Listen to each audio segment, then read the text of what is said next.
Agrawal from IIT-BHU. So, we know that we are discussing about which topic. So, sir, please start the topic. Thank Thank you. you. Thank you, everyone. So, can you see the screen? And my Yeah, voice is clear to all of you? not now, sir. Hello? Hello, not now, sir. You It is can't see not this, can't see presenting. the, you can't see the screen? He's Not a now, he's a sir. he's appearing on screen, isn't it? Yes, yes, he is. Ah, But I Okay. shared my presentation itself. Like maybe I'm getting the message. Now I can only stop. No, sir. Actually, presentation is not presenting right the now. presentation is not Okay, coming up. we'll just do it. We'll do it once again. Let me share. So, let's share screen. Uh, so, I'm sharing the screen. You can see it. I think it is in process. Not now. We are. Uh, can you see something? No, sir. It's, I'm following the instruction given by your software. No issue, sir. There is so many technical problems we facing today. But yesterday, why is it so? Like maybe see on the bottom side, or I will do one thing. Let me share Yeah. my presentation with you, and then you start doing it, and then maybe I'll request you to maybe move the slide. That will be better. Sir, we can do this. Sure. Because like since I'm finding problem, like maybe you can do it yourself then. There is an option, I think, bottom side that share your things. That's what I'm So it using. is Like maybe easy. you get maybe option like mute, stop cam mic, stop screen. Now maybe since I have Okay. already shared, so now it is flashing Okay, stop sir. screen, and Okay, then sir. No issue. I can help. so Maybe. maybe I'll just maybe send you like maybe you just do just give me an opportunity. I'll forward it to you. You tell me your email ID.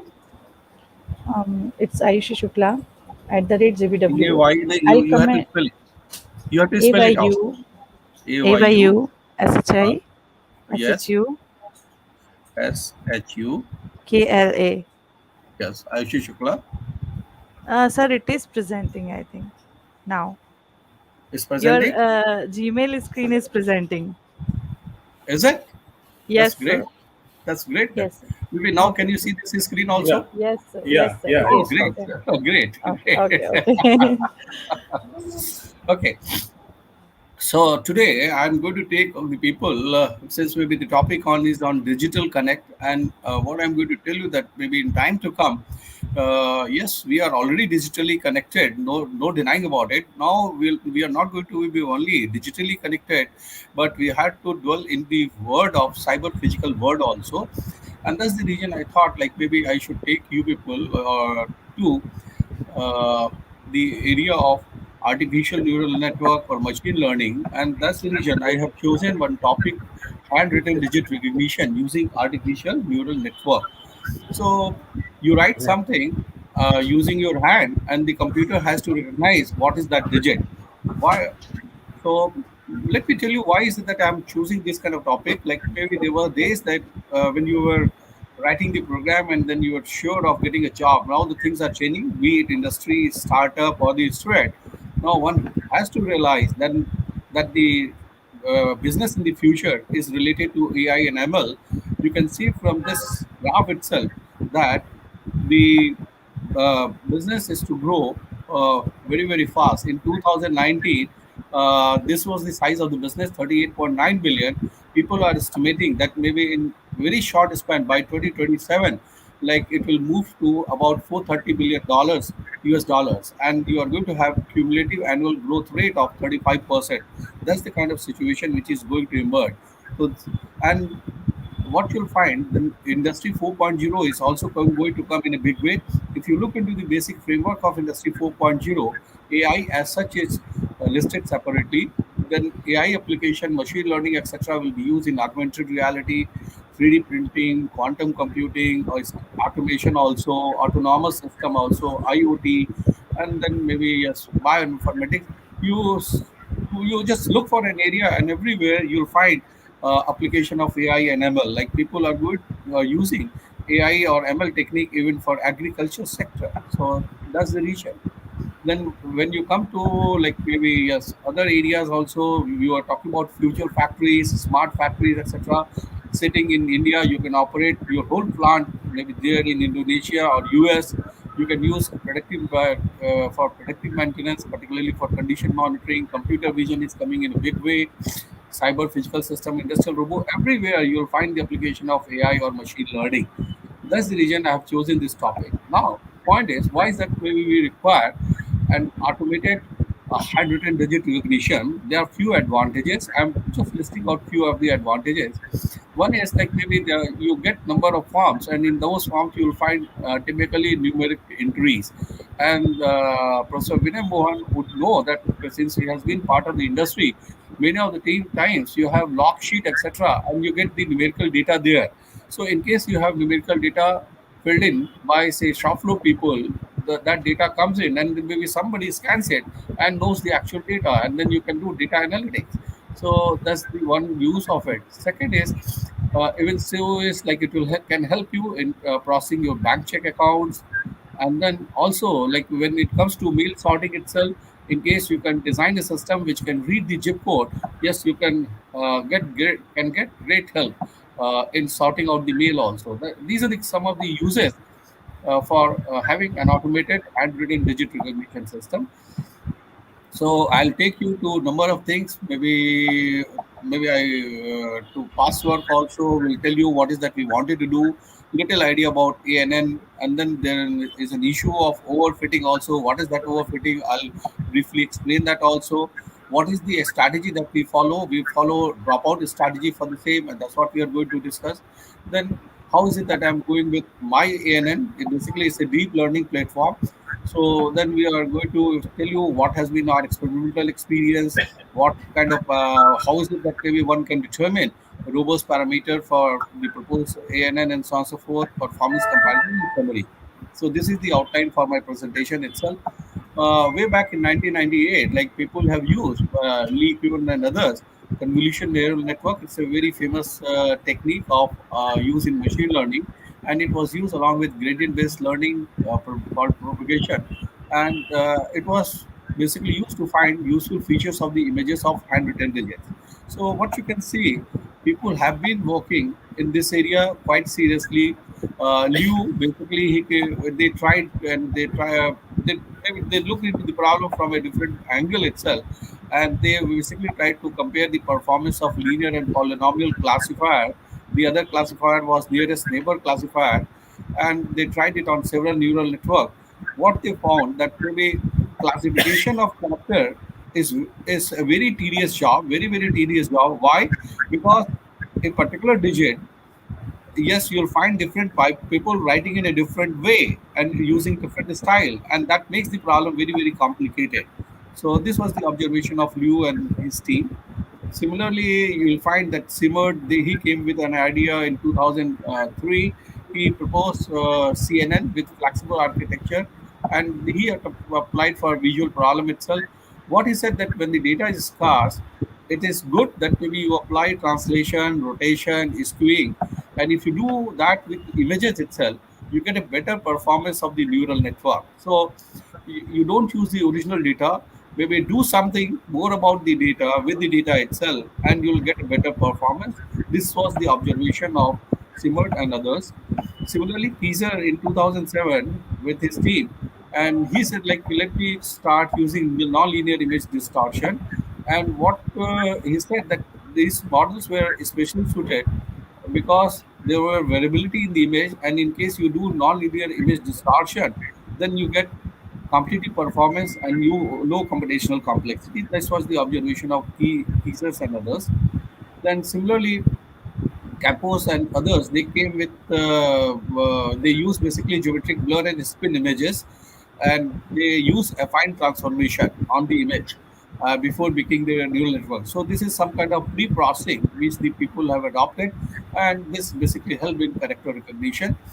Jarrett and others, they tried basically CNN again, and then maybe they also tried it for feature extension.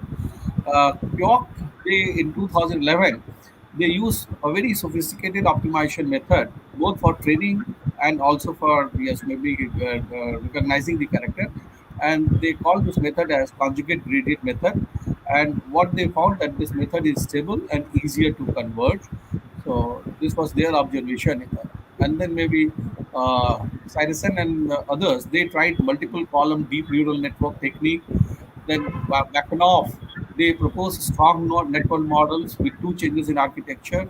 So like we will find that the same problem has been tried by different authors.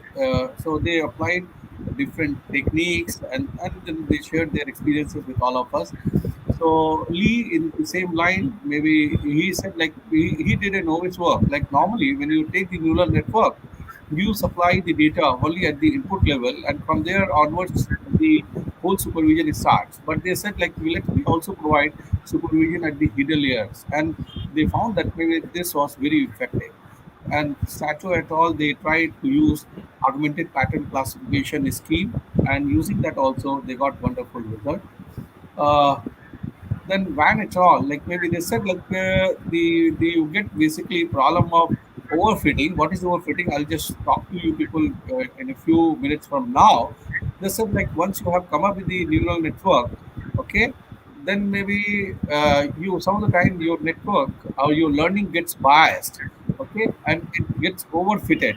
So some of the time when you are training the network, best thing would be that best thing would be that you drop few of the links, etc., and then you train your network. She also went ahead and he said like not only we should drop the links also, but some of the time randomly few of the nodes should also be dropped. And this is what he suggested. She also he used in his network two hidden layers, and he used 4,000 nodes. What was his architecture? I'll let you know. So, so in his case, number of parameters were very too high, and because of that, training was very low. So our focus would be the work that we have taken up. We since the network that Shasta had used, it used not many nodes, etc., synapses, etc. So we thought, can we reduce the size of the neural network?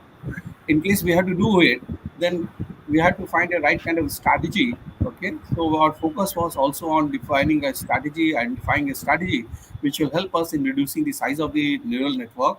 Then, how many nodes should we have on the hidden layer side? Also, that was also to be decided. So, and then after we have proposed a neural a framework, maybe we just cannot say this is the best. Then we have to prove, we have to make a comparative study, okay, with some of the published results. This is what we have done. So this is about artificial neural network. Then maybe this is one set of neuron, like maybe in the human brain, and this is what has been copied. What you can see that maybe neurons, they collect the input, they process it, and then maybe they pass on that information to somewhere for further action. This is what happens over here. In our case also, we pick up the signals. Like maybe you can see signal in the form is a vector quantity x0, x1, x2. They are they define the signal itself, and the different signals have different weights. Then some kind of processing takes place, and after that you get output. Uh, when the people started working in the area of ANN, artificial neural network, you can see like maybe it's artificial, it's not the actual neural network. The region is very simple. See, the actual neurons in the human brain, the number is, say, if you talk about the number of neurons, is more than 100 billion. If you talk about the connection synapses which connect the nodes, their number is more than 1,000 trillion. And in case of brain, you get basically electrochemical signal, and you get basically information on a continuous scale. But in case of artificial neural network, we have discrete information. That's the basic difference, and that's the reason we call it our neural network as artificial neural network. Okay, this is the typical structure of the artificial neural network. Whatever information you have, you pass it on to the new input layer. Then maybe at the hidden layer, some kind of processing will take place based on the input that you have supplied, and then based on the processing, it will give you some kind of output, and that output will be shown on the output layer. So these connections, they are called synapses, connections. Okay, this is the basic architecture of an ANN. Now here I'm going to tell you the issue of overfitting. In case you have too less data to train your neural network, then you'll have a situation like this, underfitting. And in case you have a situation where you use too many data, then you'll have overfitting. Fact is that what you wanted to identify this kind of relationship, a curvy linear kind of relationship. So this is a very important issue when you are training your this thing neural network. You should be very clear as how many data should you use. Are you getting a balanced position or not? This is a big challenge. So what happens, like maybe this overfitting is a big issue. We do not have now dearth of data itself. We have too much of data. Point. So how is it when we have too much of data? How can we avoid situation of overfitting? There are a number of techniques. So in the literature, you'll find four techniques. One is cross validation, early stopping, regularization, and dropout. So we have adopted dropout strategy. What is the dropout strategy? Let me explain you. This is your regular neural network. This is your input layer. These two are hidden layers, and this is your output side. What you can see that maybe even during the training itself, some of the input nodes, they are left out. Hidden layer also left out. That's what you can see. And how is it that maybe these nodes will be dropped each time when I take one input signal? It is done randomly to avoid biasness. Say in this case, you find maybe from the input layer, these two nodes have gone. In some other case, you find maybe this node and this node getting out. Okay, so this is the dropout strategy, and use of dropout strategy basically helps us in overfitting the data. So now let me come to the problem that we are facing in hand digit recognition. What you can see, the same digit, it can have different forms and different instances. For example, if you look at one itself, some people will use just straight line, some people will write like this, some people will not touch this bottom line, and so on and so forth. And if you look into this one itself, the straight line itself, you can have a straight like this, or inclined this way, or inclined this way also. One again, maybe this way also, this way also, this way also. So you have different forms for a digit, and you have different instances. This is the kind of challenge you have. Okay. Now, how are we looking at the whole problem? There are people like maybe who look into the problem from a very different perspective, but we looked into the whole problem in a very natural way. We try to see how is it that maybe the digits are captured by a child. When you educate the child, when you want to tell him that look, maybe a digit like 3 is to be written, how is it that you are educating? You are saying that look, draw a straight line, then draw an inclined line, then maybe a half circle, or maybe somebody say that maybe a half circle and then half circle, then put them together. This is the way. So if you look into the whole thing, so we'll say what is on the top, what is in the bottom, top to the middle portion, then what is there from middle portion to the bottom, and what is there in the bottom. So we have something like five things, like maybe what is on the top, what is from top to middle portion to bottom, and what is there on the bottom. So five this way when you're looking, scanning the whole thing in a vertical direction. Similarly, when you're moving in the horizontal direction from left side to right side itself. So let me show you some of the instances. So 0 will be read as this, 1 can be read, number of features can be there. So in this case, we have given you here something like 31 different features. And using these 31 features itself, different kind of digits in different instances will be written. So we worked on forms and then the features also. We adopted a very natural method, what is so popular among the human being. So what we said, we'll have the input layer.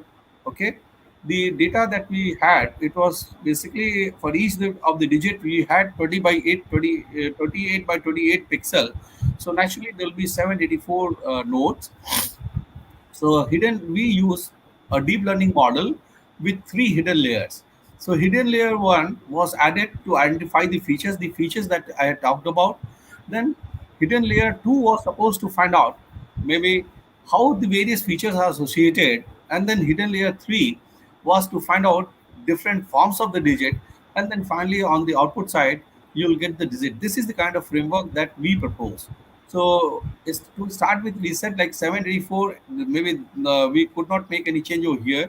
Initially, we proposed something like to use 40 features only. That's what we have listed out also. And then we talked about some 10 association, 5 plus 5 kind of thing, 10 association. Then we assume that look, maybe every digit can have 5 possible forms, so something like 50. And then naturally you have 10 digits. So on the output side, we had proposed with 10 digits. Later on, when we experimented, then we found that look, we could not cover all the possible features and look, all the possible ways in the features can be associated. So we were supposed to increase all these numbers that we have written here. Okay, so now you look into the whole thing. Initially, our proposal was to use something like this, and this was the framework given by your Swaso and other fellow researchers. So what you can see here, we wanted to use put together 894 number of nodes, and whereas they had used 8794 nodes, it was 10 times. Similarly, if you talk about connection, etc., our was 32760, and theirs were 585 times. So it's a much larger network, much larger network. If you have much larger network, naturally the speed at which you are going to identify the digit will be very, very low. It goes without saying. So what we have done, like maybe we have done something like pre-processing. It's a digit like 5, and in case this is the actual picture. So actual picture was like this. So what is pre-processing? Let me tell you. Uh, we have a habit of writing a digit on, say, for example, on a piece of paper on a board, and then we ask the small child to tell us what is written. So instead of focusing on the every piece of the board or the paper, the person focuses where that character has been written. So we took that kind of cue from that typical habit itself. We said like maybe the other portion which is not so important, why is it that we focus there itself? So let us focus only that part which is relevant. So we said like maybe rest of the portion, these are called white noises, and they were removed. So after removing, we had a very small part.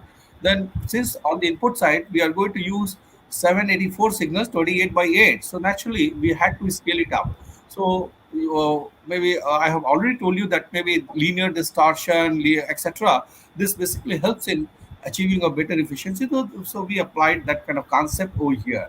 So pre-processing is removing white noises and then doing the scaling. This is what is pre-processing. So for our experimentation purpose, etc., we have used already this data set which is available in the public platform, MNIST data set it's called. And this data set has 60,000 training images and 10,000 test images. 60,000 training images. For every such data, what happens? You have been given a picture, and you are also told this test image or this training image maps to what kind of digit. So they already give you a picture, and they also tell you what is the corresponding digit. And all the image, as I've already told you, they are on 28 by 28 pixel on a gray scale of 0 to 225. So we tried all possible combination. On we have used three hidden layers. So we tried all possible combinations. So we chose 40, 200, and 400 on this side, 10, 100, and 200, 50, 100, and 200 nodes. So let me share what had been our experience. So when we tried, okay, this data, this table, maybe the whole is appearing on the whole page. It may not be so very easy for you to look at the whole thing, but like what you can see, when we work with the original test data, so in this case, we found the maximum efficiency to be 98.20, but when we did the pre-processing, in that case, we found the maximum value to be 98.19. Okay, what you can see in both the cases, we tried the technique with without dropout and with dropout. So what you can see, the computational time, if you look at, okay, here in this case is 20, here it is 36. In general, you are using dropouts, you are doing additional computation, naturally the CPU time will be more. Same thing was experienced with our proposition also. Okay, here we took more time. So if you look at the whole thing, if I'm not using dropout kind of thing, The average accuracy achieved with the original data was 97.51. In our case, it was 97.58, a marginal increase, but this marginal increase is something desirable. Like maybe when you are trying to automate the process, like fact is that you should have zero defect. Like pros- Professor Vinay Mohan understands the importance of having zero defect, particularly in manufacturing. So with dropout, we could achieve accuracy level of 97.62 with the original data, and here it was 97.63. So what you can find in both the cases, this pre-processing of the data was helping. Maybe it's a marginal utility, or like maybe statistically also speaking, we are better. This so we conducted a statistical test. So what we found that p value was 0.027. So that proves that in case of I'm using original data, in that case also what is said that dropout strategy is better. In case we do the pre-processing, in that case also PV value was found to be 0.01, and that also concludes that dropout strategy is better one. So now we were clear that dropout strategy is better. How about pre-processing? So of course, CPU time, as I've said earlier, in case of this thing dropout strategy, you are going to take more time, particularly during the training itself, but not for the actual prediction. So during the training time, like in case you take more time, but what is being said that in case dropout helps in giving you a better trained network, then you should use it, because training of artificial neural network is one time affair. Okay, and you do not use it too frequently. You don't do it. So it's a one-time affair. So during the training phase, you can give more time, doesn't matter, because the difference is marginal. Now, whether the effective this pre-processing strategy was effective or not, we went ahead and used Taguchi orthogonal arrays kind of concept, and we used L9 model. What you can see, accuracy with pre-processing was 97.62, and without pre-processing it was 97.32. So still you find a marginal increase. But conducting p-test, pair t-test, what we found, the p-value was 0.035, a very low value. So we can conclude that yes, pre-processing was helpful. So statistically speaking also, pre-processing was better, dropout was better. So now, in case you are following the Taguchi method, then you have to find out which combination is the best. You are trying to identify the best parameters for your algorithm or for your neural network. So if you look into for this pre-processed data without pre-processing, for that case also what was said that in case of hidden layer 1, you should have 400 nodes, hidden layer 2 should have 200 nodes, because this is where the accuracy is the maximum. In this case, accuracy was maximum when your layer 3 was having 100 nodes. So, and similar observation was found, similar observations were there with pre-processed data. Pre-processed data also said like hidden layer should have 400 nodes.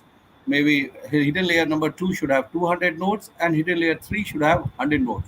Now we have an optimized value. Maybe how many nodes should we have, and so on and so forth. So we conducted the experimental study.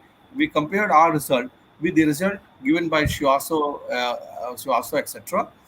So our accuracy was 98.2%, and their accuracy was 98.9%. So we were inferior by 0.7%. So we were feeling bad. What has gone wrong with our algorithm? So I'll explain you what is wrong. But what did we find that our proposed artificial neural network, because of using lesser number of nodes and because being more deep, could take only 265 seconds, and their algorithm took 996 seconds. So our algorithm that way was 3 times faster. Now, to identify what had gone wrong with our approach itself, we picked up out of those 10,000 test data, some 300 data. So with 300 data, what was found that 295 data did not have any problem. Maybe if you look at all these images, whether you look at this, you can immediately say this is a digit 9, this is 0, this is 6, this is 1, this is 0, this is 9, this is 5, this is 9, and this is 7. So there was no issue as far as digit identification was concerned. And even our algorithm also correctly identified the true value, whatever I've written, is what was concluded by our algorithm, our approach. So we did not have any problem with some 295 images out of total of 300 images. So this is where we got an accuracy of 98.33%. Still, we were losing 1.67%. Why is that we were losing? Let's just try to look into the whole thing.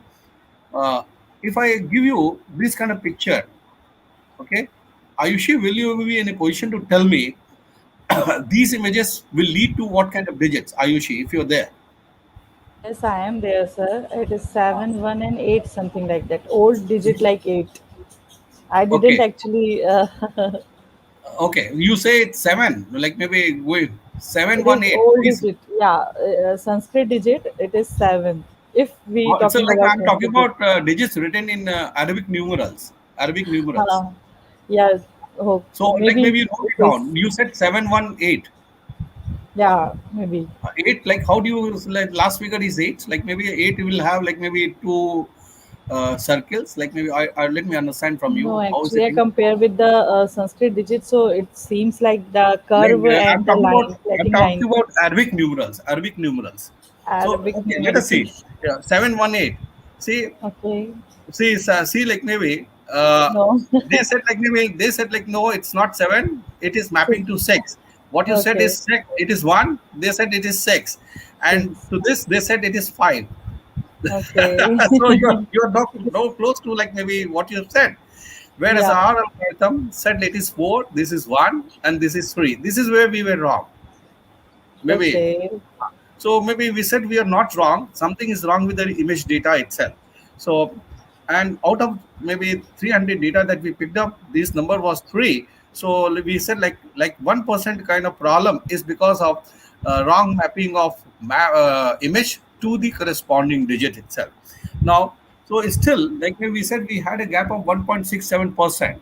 So where we have the other problem? Let us see. How do you look at this image? What is your this thing? It's What do you have to 4. say? It is Huh? 4. It is clearly so that it is 4. It's four. Yeah. Could be So four, could be nine. could be nine. Could See, be. like the Ayushi, like maybe you are getting maybe this digit written in a magnified way. But in case like maybe I give you the regular kind of digit, if I Okay. compress you, then you'll find maybe this connection now you can see a gap, but this Yes. gap will not be visual. This gap will not be Yes. visual to you. So Dr. Vinay Mohan has rightly pointed out this can be 9. said to be four also, said to be nine, but it's more close to nine. So Uh, true was four and predicted was nine. So my IR algorithm was set it is nine. So we this was the kind of problem. So what we found that maybe there was something wrong with the mapping of image to the data itself. Okay. So we said in case you do it, do away with those kind of wrong position, our framework can give you 100% kind of accuracy. Okay. But same thing we applied using the approach of Shwasa and they were getting 98.9%. So we find it's like we are better. Our training time is much better. We are using less number of nodes, less number of connect. Of course, we are using more number of synapses. That's what you can see. So okay, more number of synapses, but overall time is much lesser. So that was the great advantage that we had in our approach. So in short, let me tell you, first thing is that the way we are looking at ANN. If you look at the approach of Shivaso, they use on hidden layer 1 and 2 40,000 nodes. Why are they using? They don't have any explanation. But when we are using the three layers, we are giving the explanation what these three layers are supposed to do, and we are approaching in a very systematic manner. So our ANN, proposed ANN, it is going to closely simulate the human brain, the way we were trying to recognize, the way we try to recognize the digits from their corresponding images. So we are taking a more natural approach. And then what we are doing, we are not restricting our algorithm to read the digit when it appears in it one form. No, we are saying that no, let them appear in different forms and different instances. We don't mind. Third thing is that then what we are doing after extracting the features, etc., then we are trying to associate the features. So this is the kind of approach we are taking. So in our case, we have taken three hidden layers, two more layers. One is input layer and the other one is output layer. So put together, we are using five layers. So it's a deep neural network. So we are using deep learning approach. So first hidden layer, as I've already told you, it will basically try to segregate the features from the input data. Second hidden layer will try to recognize association between the identified features. The third layer will try to see it is which form of a digit, and finally you get the output. So our network will use 784 nodes at the input side and 10 on the output layer side, because you have 10 digits. 784 because you are getting image of 28 by 28 pixel. So we have used full factorial design, and that full factorial design suggested that yes, we should be using 400 nodes at the first hidden layers, 200 nodes at the second hidden layer, and 100 nodes at the third hidden layer. So this was all about the structure of the network. While we have done the experimentation, what we have found that dropout strategy is better in general.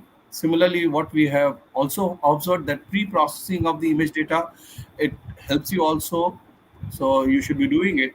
And in case you do it, you can, and you follow the kind of approach, you can have 100% kind of accuracy. So what you can see that the requirement on number of nodes, accept the synapses. In our case, like maybe number of nodes were less, but we use more of synapses. So, but what is good that maybe our algorithm, our framework, it use much lesser time as compared to the time taken by the framework which was proposed by Shvaso and his team. So, so what you can find that the proposed network is computationally efficient during training phase and also during the prediction. So in short, this is what all I had to say. Thank you very much. Thank you all.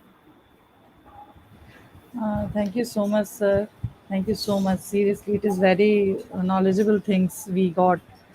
Now, after sir, I would like to introduce Shri Amitanshu Prasad, Head Corporate Affairs, Adani Energy from Jharkhand. So, are you there, sir? Amitanshu, sir?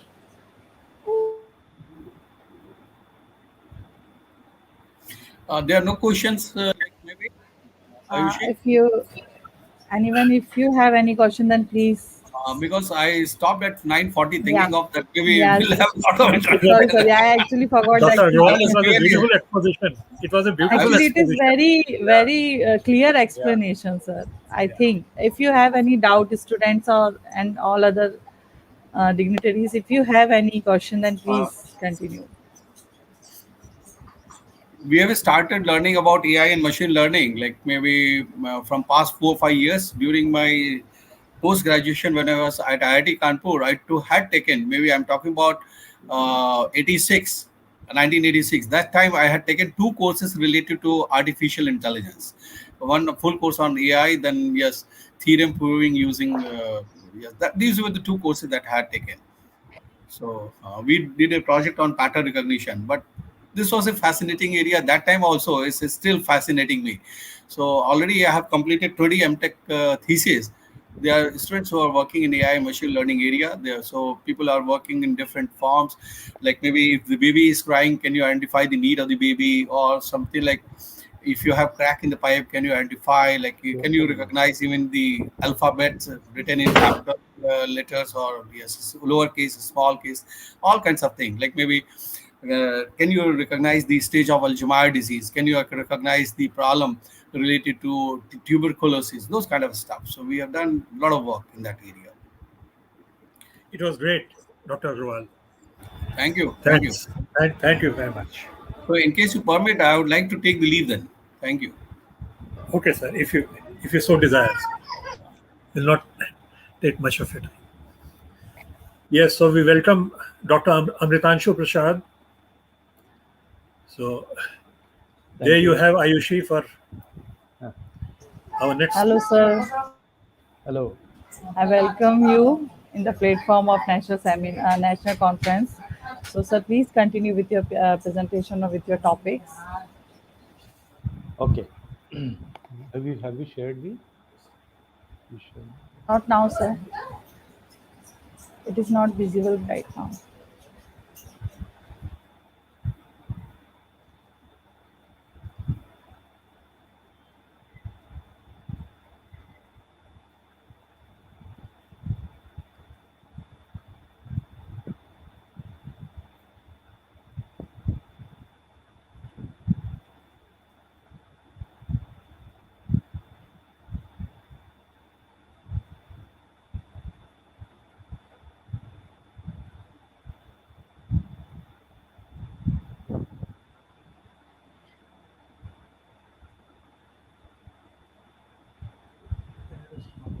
Hello.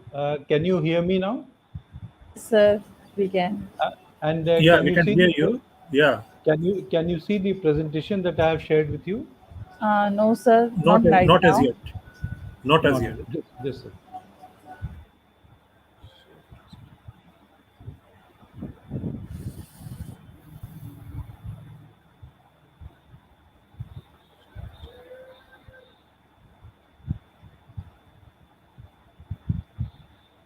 Just give me a minute.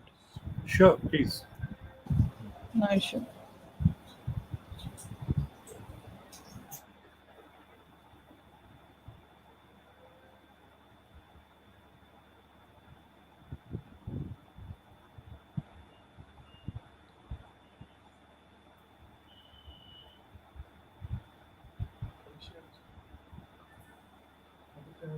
Yeah.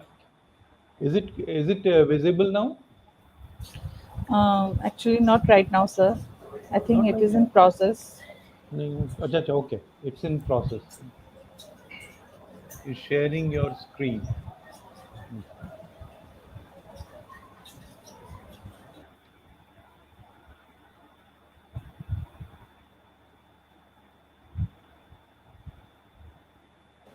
Yes, sir. Now it is Yeah. presenting. Now It's it's visible. It's visible now. Okay. Yeah, yes. So the topic that I'm going to deliberate upon is future of work in the new digital era. There's a saying written by Albert Einstein that in the middle of difficulty lies opportunity. Now, let us look at the current situation of work scenario. The first is global disruption and business uncertainty are today's reality. Now, what are the business realities today? Last couple of years, we have seen an unprecedented change in the entire world, and the COVID pandemic has really spread its tentacles all over the world. Some countries have come out of it, but we are still reeling under this. And it has caused enormous change in the way we think, in the way we work, the way we organize ourselves today. Now, what is the change in? There's a lot of change in the business realities today, and uh, especially in the area of health and welfare, and also the way people work from their offices. There is a lot of sea change that is perceived today, can be perceived today. Now, this reminds me of one American philosopher, Thomas Kuhn. Thomas Kuhn wrote a book which became a landmark, and he wrote it very early in the year 1962. The theory of the structure of scientific revolutions. And for the first time, he used the word paradigm shift, which has become a real buzzword today, and everybody keeps using it. But what is it? What is the paradigm shift that he was talking about? See, when the rules of the game, rules of the business changes, then you are returned to zero, the position zero, which means you need to keep thinking about the future, the new realities which are emerging, and how do you refocus, re-strategize, and say realign yourself with the new realities. Digital working in the digital world is also something like this. Earlier, we were not very sure of what work will look like uh, in the digital era, and we were confined to this 9 to 5 or 9 to 6 office, coming to office. But now work from home has become a very common feature. Everybody is using it, everybody knows about it, and whether it is health or education, I'll just share one small example with you. In Adani, we are setting up a 1,600 megawatt thermal power plant near Godda. There's a place in called Godda in Jharkhand. And there, while we were also engaged in the CSR work, we noticed one very big gap there in the education side. We saw that the children, the performance of Godda district out of the 25 districts in Jharkhand was about 22 or 23. That is there where they were relatively positioned in terms of results. So we found out that there's a very big gap and the students are not getting quality inputs in the schools over there. So we started something called the Smart Classes or the Gyanoday project. And we collaborated with the government of Jharkhand and the district authorities.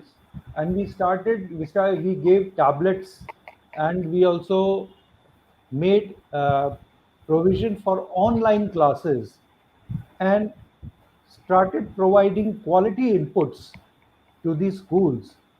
In 1 year, district came from position 23 to position 14 in 1 year itself. So it shows how much, uh, say, impact can be created if you change your ways of doing things, if you change the paradigm of working in today's scenario, and if you are able to provide good quality education inputs to the children, they're ready to lap it up. So the new demands in health, education, entertainment, for example, OTT, people are sitting at home and watching movies. Even the entertainment is gone a very big change. And of course, new things in the security area, we keep hearing about. The wars are not fought by the infantry now. It's a digital world, it's a world of information. So people try to, put their drones at it, as you would have seen recently happening in India. So, this is a very common feature, and how we utilize this is to be seen. Now, the first need is now to identify and manage the issues. There are four basic questions that I would like students to pose to the students. One is, what is the opportunity horizon? They should think about it. In the new digital era, what is the opportunity horizon? Now we are moving or working in a knowledge society. Work from home is a very common thing now, and we also know that the gig concept has also come in, when formal employment is now being taken over by contractual employment, and people are there, the experts can collaborate, and they, for a particular project, they go and work for the that is what we call gig projects, and this is huge money, and America is also slowly shifting to that concept. Now what do we need? We need the understanding of the digital era, digital world, the cyberspace as we call it. We need to have access to this digital world. And of course, we need to understand and assimilate the need to change. For this, what competency or skill that we should have or develop? Now, we should develop the appropriate skill, and the what should be the dictating, say, rule. Rule should be, look at the world, how it is changing, and how we can immediately regroup and re-strategize in order to be able to respond to the new challenges. That reminds me of a small thing which I'll just digress. that same story or same mantra cannot work in all the places and in all the situations. For example, a person, he went to England with the help of his friend, and he wanted to settle down there in England. So he said, "But what will I do?" He said, "I don't know anything, and the biggest problem is that I don't know English." So he said, "Then, well, if you do not know English and you want to settle in England and you want to do business, so how will you do business?" So his friend he said, "Okay, I will say you select one item which you can sell." He said, "I can sell potatoes." He said, "All right, you sell potatoes, and I'll tell you three sentences, and you can keep, telling these three sentences, and your business should click." He said, "What is the first sentence?" He said, "You see, when you sell potatoes, you will have customers who will come to you, and they will first ask you what is the price. You say £2 per kg. Then he said, so first thing you are going to say £2 per kg." He said, "You have to memorize it." He said, "Secondly, what you have to say?" He said, "Suppose the customer will say either the price is very high or very low. You can just put some doubt in his mind, say maybe, may not be." So third thing is that suppose they will either buy it or they will say, "No, no, it is too costly." Said ki, "Sir or madam, uh, if you don't take, somebody else will take." So this is the three lines that he memorized, and his business started off, and he started selling good he started making good business. One day, one tourist lady came to him, and the tourist lady said, "Excuse me, where is the Trafalgar Square?" So he said, £2 per kg. So she said, £2 per kg. He said, "Are you mad?" He said, "Maybe, may not be." He said, "I think you should go to the lunatic asylum." He said, "Madam, if you do not take, somebody else will take." So the point I'm trying to drive home is that if we try to employ the same method or same system of working, so what was good yesterday may not be good today. So you have to learn the new rules of the game. And how do we build what we do not have? That is, of course, through training and learning. Now, let us see what is the future of work. First is we have to navigate market and demographic shifts. We have to understand how people buy, why people buy, and how the market is behaving. Secondly, in order to be successful in business, we have to anticipate the impact of emerging technologies and how we use the technology, how do we employ the new technology. Thirdly, implement new employment models. So we spoke about the gig concept, which is becoming more and more popular. And lastly, we plan for future talent needs. Future talent needs are also changing. We people have to look at what the talent needs are emerging, so that the human resources are still the most important resources that an organization has, and how do we make them more focused so that they are contributing to the business and adding more and more value, maybe through the new technologies like AI, which we know that has become very, very popular today. So what is happening today is that nearly, post COVID, there's a report in May 2020. This is what maybe has changed further. That from pre-pandemic to post-pandemic, you can see that there is a major shift, and now maybe it has already crossed 50%. And people are more and more people are working remotely, and they are from home or from some other locations where they are, safe, and they are able to contribute. Gartner says 51% of global knowledge workers will be remote by the end of 2021.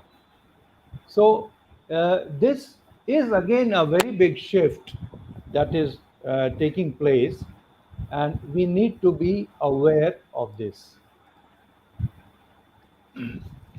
Now, what are the digital literacy skills for the students? I'll not spend much time because there are more experts who are in the digital literacy field would have already shared.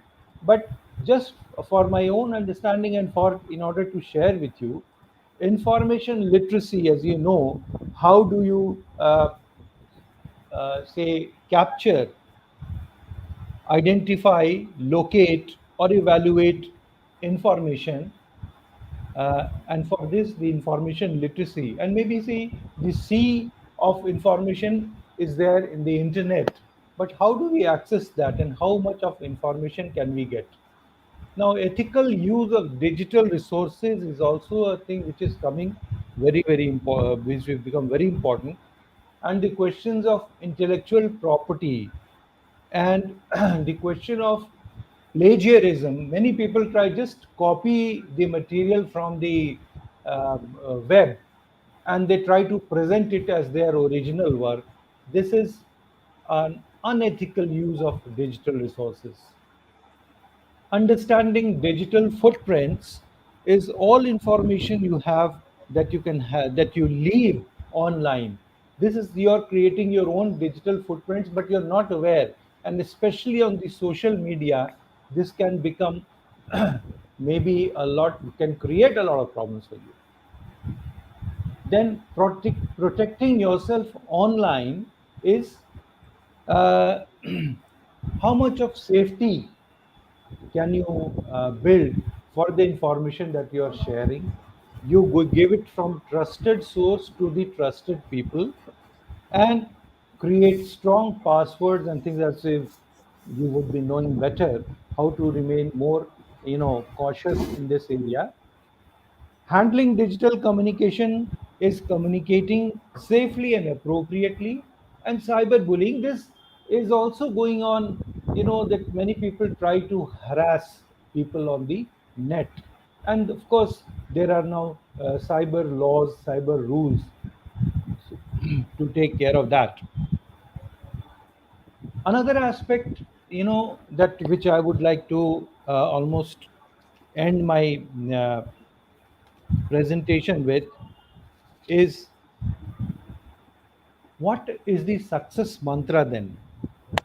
The first is, you have to be on your toes to enhance your business and personal communication skill at best.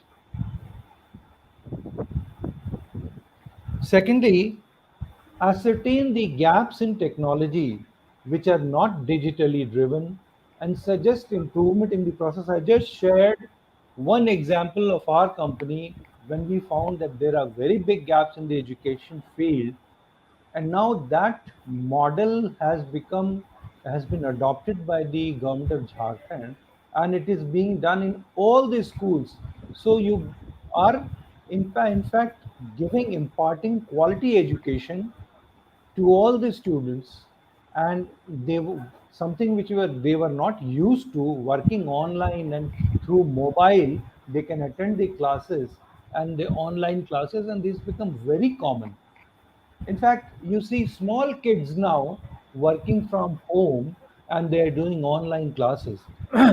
It really surprises us because when we were kids, we never had even dreamt of such a thing. Thirdly, start thinking like a consultant, as the economy will move towards gig concept by 2025. More and more people are emerging and have to emerge as consultants.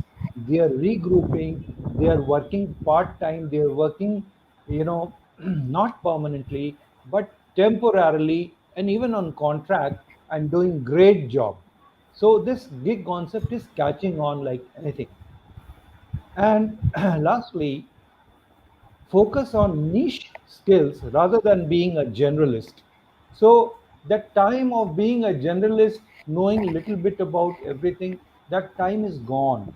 So now you have uh, real specialists with niche skills, and this is what we need to achieve in the new digital era. Thank you. Any questions that you may have? Okay, if anyone have question from student side, and thank you so much, sir. Such a great knowledge. Uh, any dignitaries have questions from sir, so please you can ask. Dr. Prasad, it was a very nice presentation. Thank you. Uh, but then the people management, uh, after you have mastered the technological skills, people management also come in the way. Mhm. Stage two, okay, Yes. because Mm. that's one of the essence of team building, isn't it? Yes. Yeah, Correct. Correct. yeah. So very nice exposition and exactly. I mean, the Godda experiment that you have recounted, Mm. it's one of the major CSR efforts because Yeah. we come across the It is being various appreciated. Yeah. Being appreciated major also by the government. CSR efforts being Mm. undertaken, and what Mm. you have highlighted is really something very worthwhile. Thank you. Great. Thank you very much. Thank you so much, sir. Any other Now, So questions? thanks, No? thanks for sparing your time. It's okay. Okay, Thanks a lot. Thanks a okay, lot. thank you. Thank you. okay, thank Thank you so you. much, sir. Thank you. Thank Now, I you. would like to It's a greet pleasure. Dr. Okay, correct. Okay. Pratima Goyal, Dr. Pratima Goyal, ma'am, from University of Mumbai. बंद कर लो. Are you there, ma'am? Oh, sir.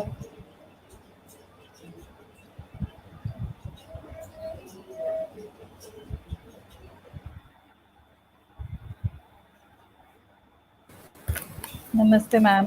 नमस्ते नमस्ते Namaste. कैसे हैं आप लोग a very good Very morning to everyone बिल्कुल good our बिल्कुल morning. दुआ है. presenter yeah okay I will quickly share my screen Sure, and sure, ma'am. We are waiting.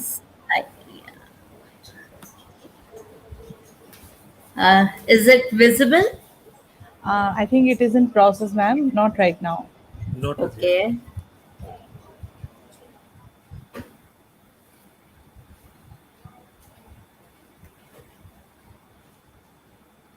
now can you all see it Not now, ma'am. I think it oh takes some seconds to show. अच्छा okay give me a minute then Sure, sure, ma'am.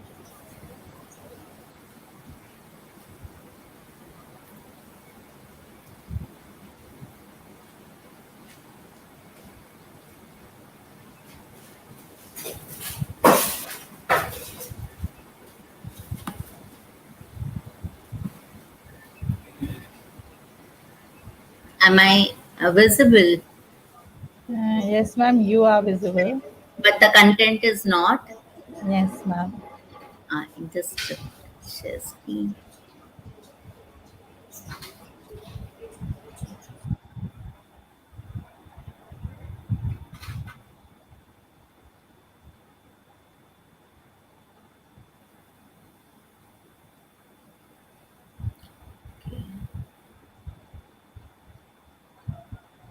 I am not able to see it.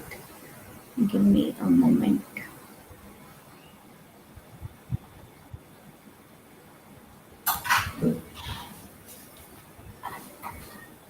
Now is it visible? I'm so sorry. Ma'am, I think it's take some seconds.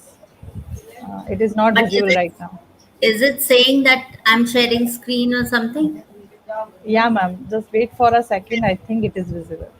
Okay, we shall.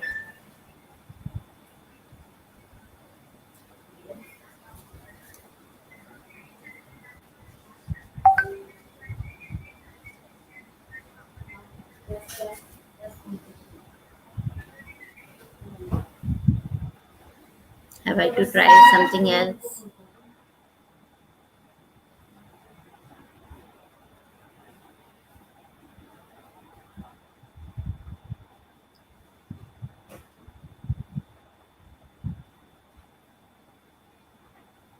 Is something been, I don't know.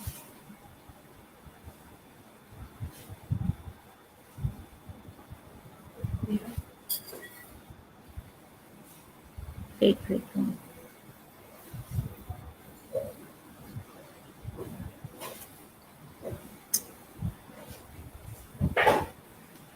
I don't know why it is not sharing. Can I share with anybody? Can I email to somebody so that we can see it?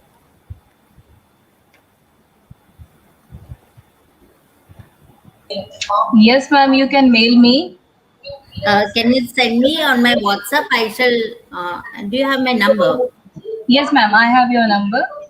Can you say hi to me? I will Yes. share it.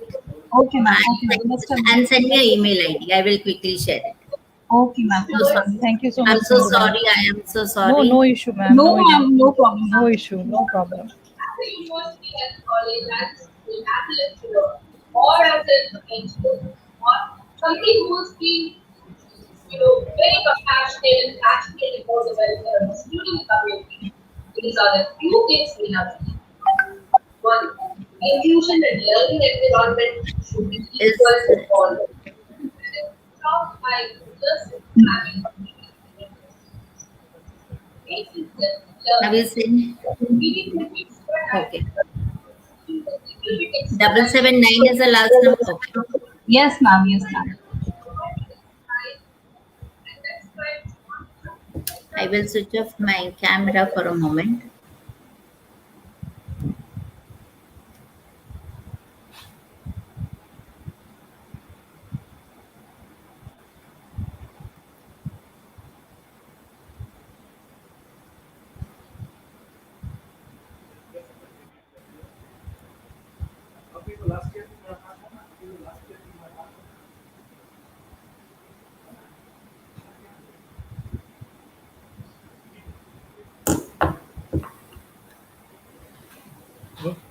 Okay. Okay. Okay.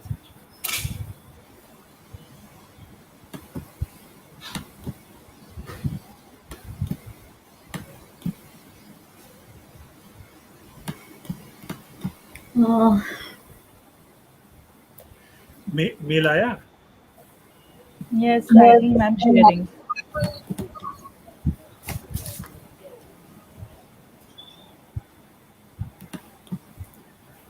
Doctor Arun Kumar ji ने अभी confirm कर दिया है Okay, sir. can somebody else present while we can take care of this technical problem? Is there a Yes, ma'am. You can possibility? share your presentation with email ID or with number, so we can Yeah, present it. yeah, I am.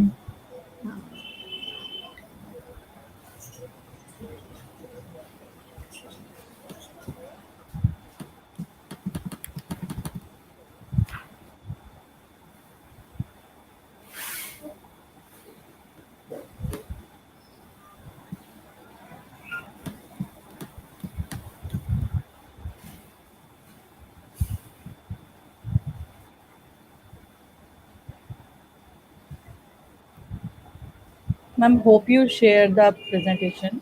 Yeah, I am sharing it at the Okay. earliest. Okay, sure.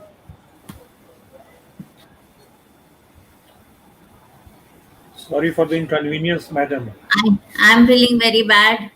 no it's No issue, ma'am. No these are issue. certain technical dishes that happen No beyond issue. I control so know, and it is something very. I mean, I'm very not unusual happy. but then it happens Very unusual. It is. I don't know why it is not happening.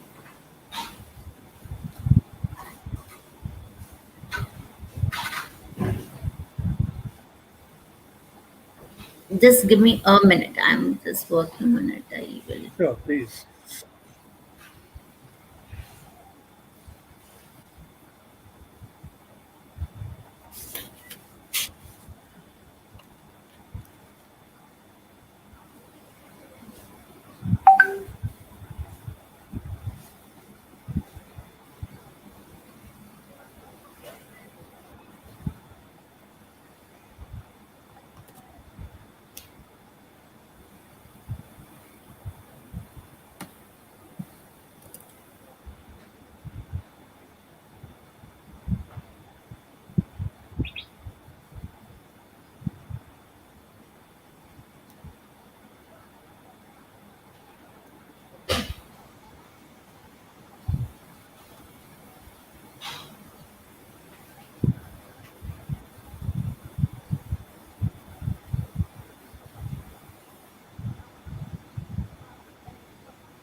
I have sent it. It's just on the way. I suppose.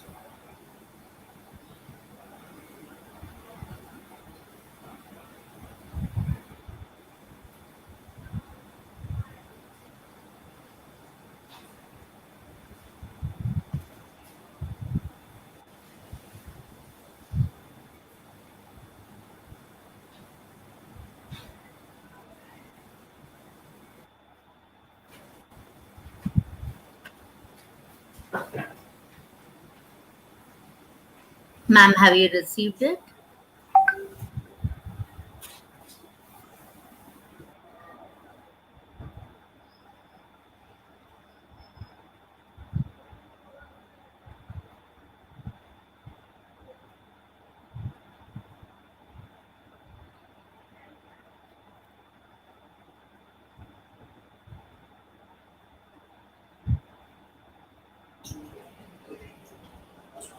Ma'am, have you received it?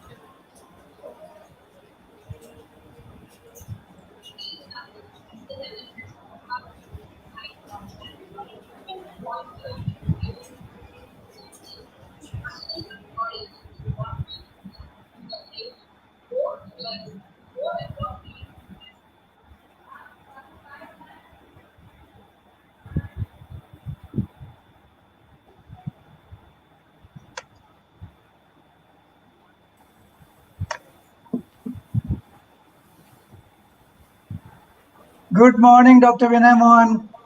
Very good morning. Nice to see you.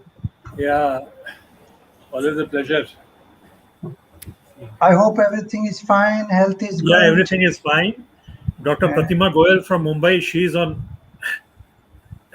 the presentation Oh, line. Pratima ji, good morning, good morning. Good morning, sir. Good morning. Namaskar. Good morning. Namaskar, namaskar, namaskar, namaskar. So we are having some technical glitch, and I am not able to. I've just forwarded my PPT to ma'am, Okay, so we are just waiting. no I think problem, no ma'am problem. didn't receive the PPT. So we continue with Dr. Gauri Shankar Gupta sir. Okay, you Uh, have been received by right. then. We will work on After it. that we ये can. Interchange कर ले क्या Yeah, अगर yeah, if yeah. That's हाँ the कर thing. लीजिए, convenient कोई दिक्कत नहीं है, Yeah, but I also okay have PPT which I will share. yeah. Sure, sir. Sure, sir. You can sure share with the screen or sorry by the ma'am for mail. the Yes, inconvenience As No, no, yeah. perfectly Sorry for. difficult. no I'll just Okay, problem. ma'am. reply these. Should I start then? Yeah, yeah, sir. You can start, sir. Sure. Doctor Gauri I'm Shankar sorry, ma'am. आपको formally invite तो कर लूं Ji, sir. Very Sure. Very noted career diplomat of 1981 vintage and very erudite speaker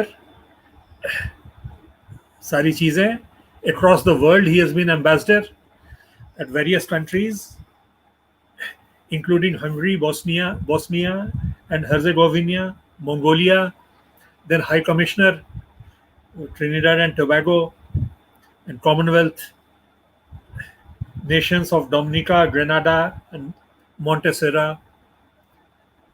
So we look forward to hearing from you, sir.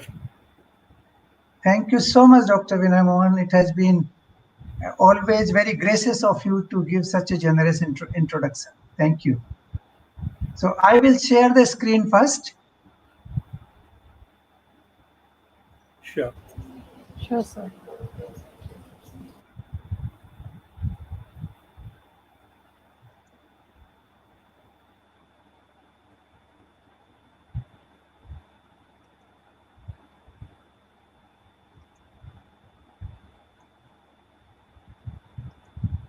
Uh-huh.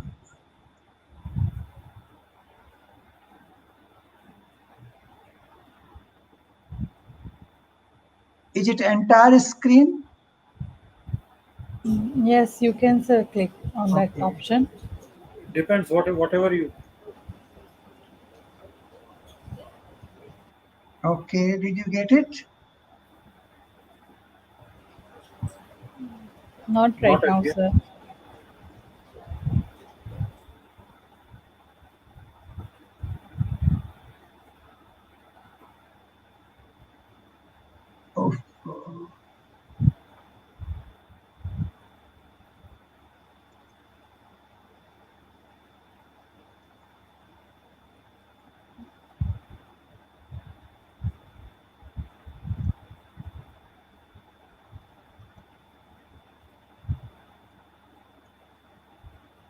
Did you get it now? Not as yet, sir. Oh, I see.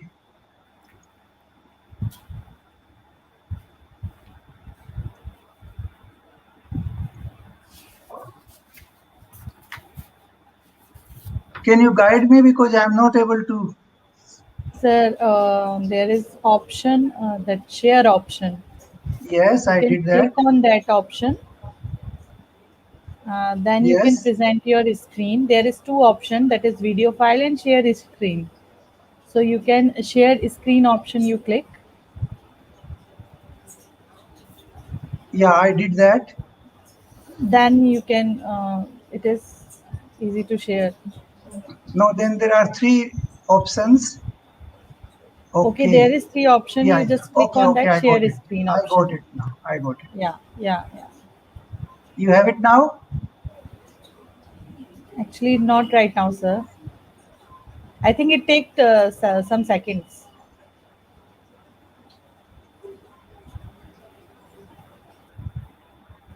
No issue, sir. If you facing problem, then you just send to us. Then we present the PPT. Okay, let me send to you. What is the email? Sir, write down please. It's AYUSHI, What is that? AYUSHI, AYUFSI SHI, SHU, SHU KLA KLA. @ Mm-hmm. Ayushi Shukla. Ji sir. Acha, okay. Ayushi Shukla @ jvwu.ac.in. DV jvwu.ac.in. JVWU dot AC dot org. In In IN. G. So I'll just Ayushi open my Shukla. email. Yes, sir, Ayushi Shukla.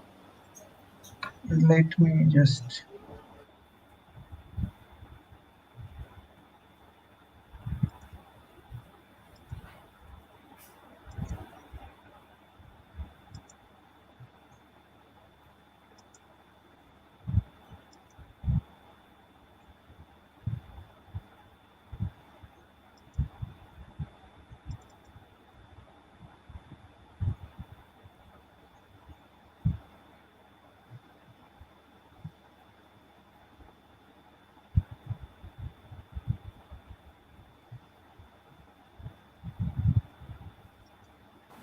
Nishu ma'am, I've forwarded my PPT. Please check. Okay, for me, ma'am. Nishu ma'am, I think Nishu Okay, ma'am. Nishu. Okay. I'll check, ma'am. I'll check it. Yeah.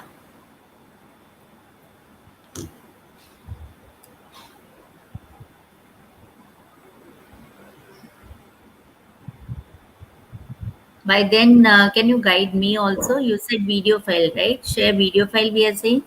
No, actually, there is two options for shared screen and video file. Yeah. So you just choose share screen option, and Yeah. they got the three options. You just click on that options, and then the share option file, like share screen option. Click Screen on share. sharing.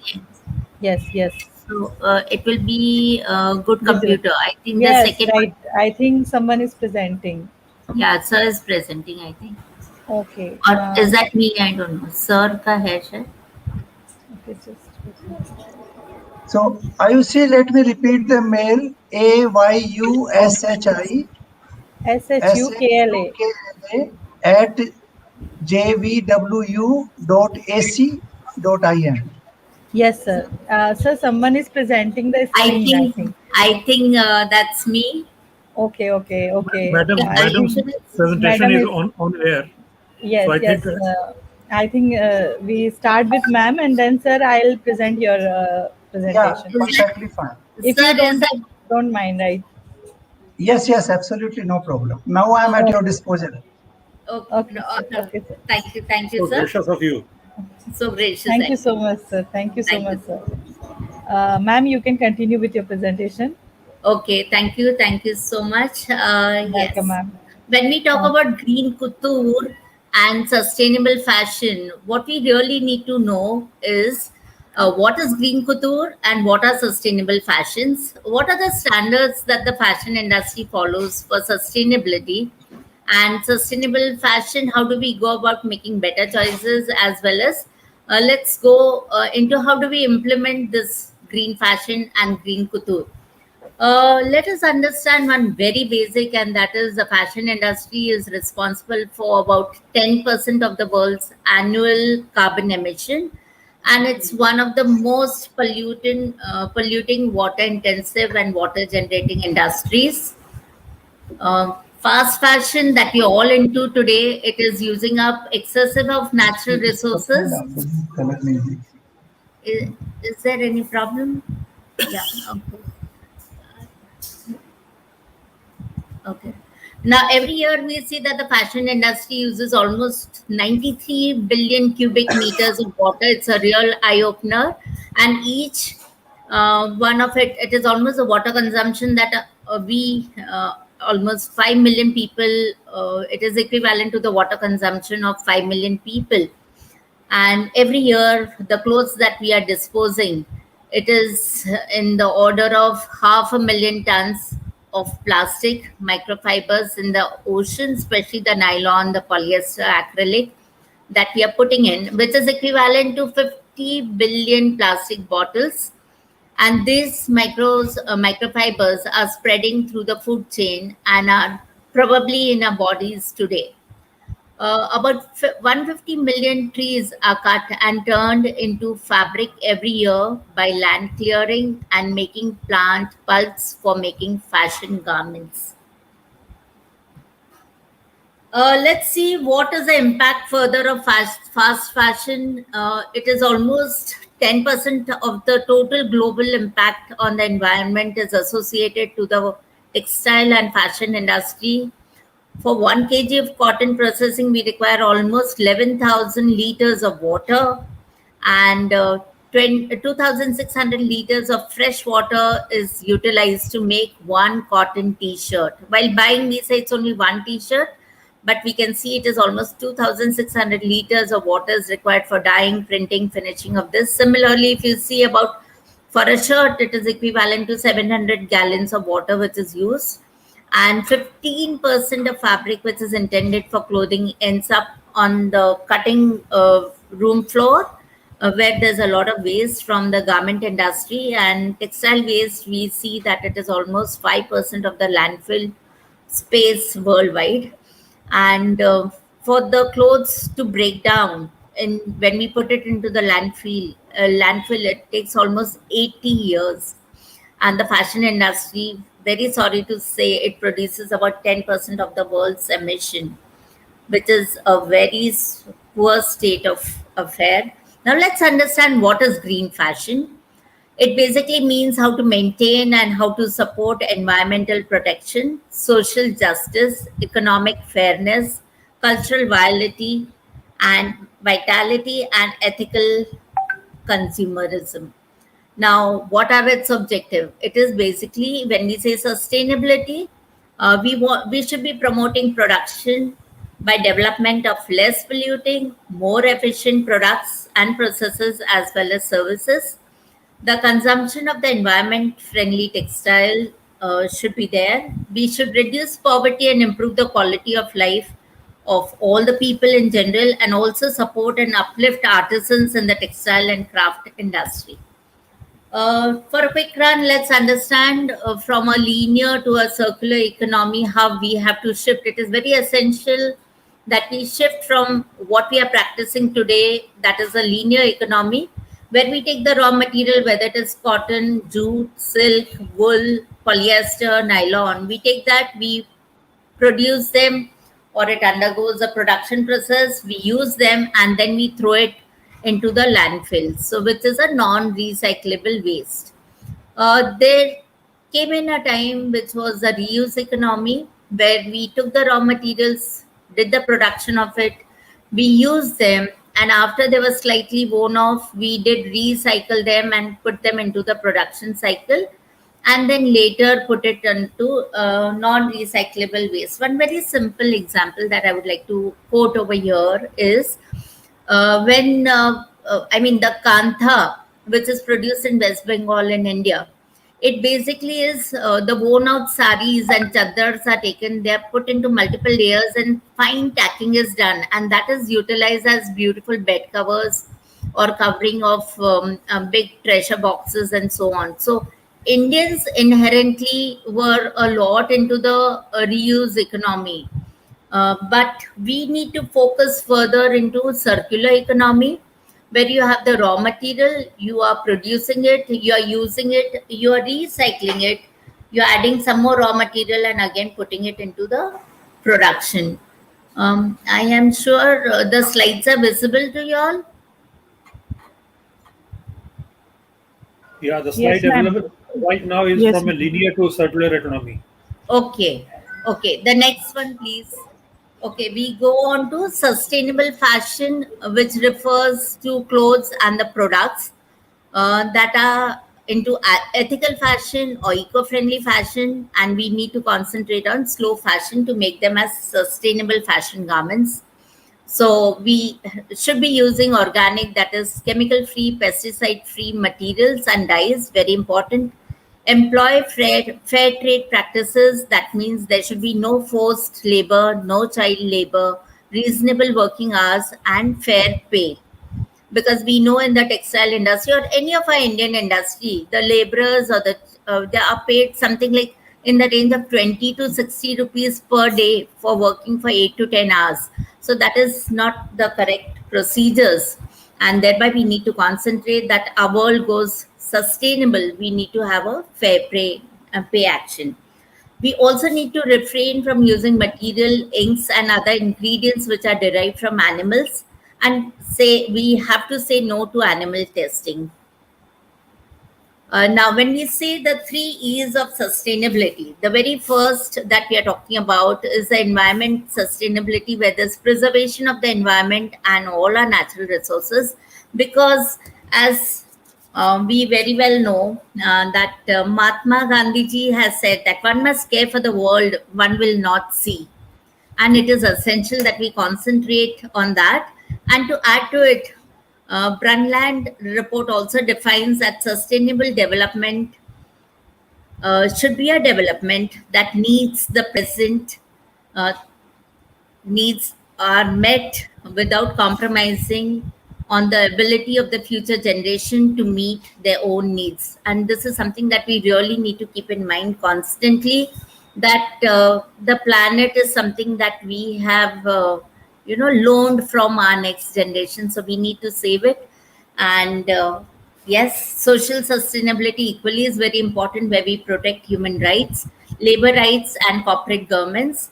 The economic sustainability again is very important, where we achieve economic growth as a country, along with ensuring that there is improvement in the quality in life, along with the quality of the environment, the air that we breathe in. Now, what are the most sustainable fabrics that are there? One is that something that has been previously used and you're reusing it. So that is something that we need to concentrate on. Do not concentrate on buying new things always, because it has a lot of, we have already seen the amount of water that is required for dyeing, and that water which is going into the sea, the dye, it has a lot of dye, a lot of finishes which is present. So we are having a lot of impact on the marine life, and this, whether it is you're consuming the fish or the algae or the sea plants, or even people who are living besides the rivers, they are consuming that water, and which is having harmful chemicals in them, which are cancer causing, or what we call as carcinogenic. So we have to make sure that we don't go into buying of new products which are not required, whereas keep using whatever is available, mix and match, and work towards it. Then very, very important is let us the Reliance industry today is working towards 100% recycled polyester, where the plastic bottle nowadays, I don't remember as a child when I used to travel. I remember my mom always used to carry a big can of water with her, even if we were traveling for from Mumbai to say Agra or to Delhi, which would be n number of hours as compared to the flight that we take today. but that water was something that we drank. But today we buy Bisleri or Aquafina or any of these bottles, and what do we do after that? It is all just dumped, and which is, we all have seen pictures of large amount of landfills which has a lot of plastic. So Reliance has taken up a beautiful project where they are melting this PET bottles, the transparent ones, and converting them into filaments of polyester, and garments are made out of it, which are called as 100% recycled polyester. So we can have that because we are using it back into the environment. What we have wasted, it is coming back into circular economy. And of course, it is very essential that we buy materials which are from organic fibers, and which have used very little amount of chemicals and water.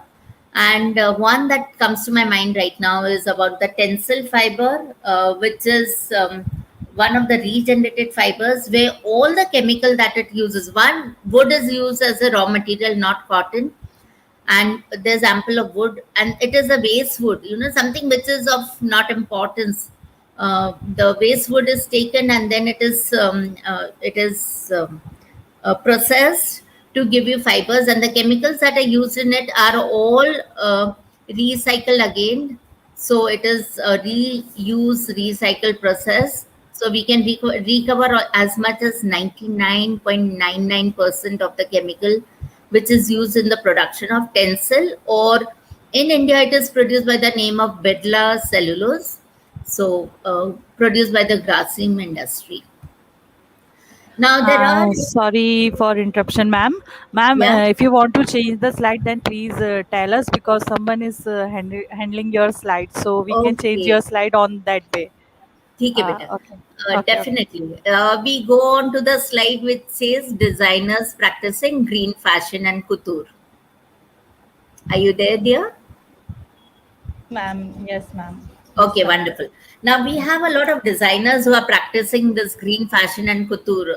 To name a few, you can see Amawet, Edun, you have Stuart Brown, you have Shalom Harlow, and Samaran Oaks, as well as Telemarketini, who are practicing, and people are ready to pay for this kind of green fashion and garments. Very, very essential is, as we can all see, the next slide, please.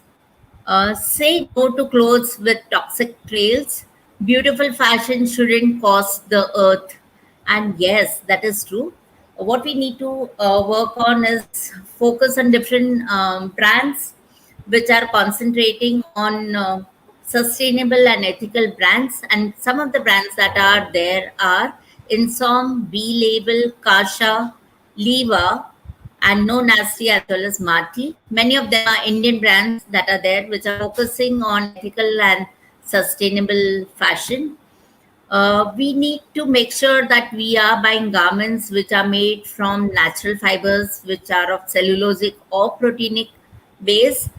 Also, concentration can be on organic fibers like organic cotton, which is produced, which inherently has a colored. We today have organically colored cotton, so we don't have to undergo the process of dyeing or coloring the raw material. We take it from the field and then just purify it and start working and make beautiful woven fabrics out of it.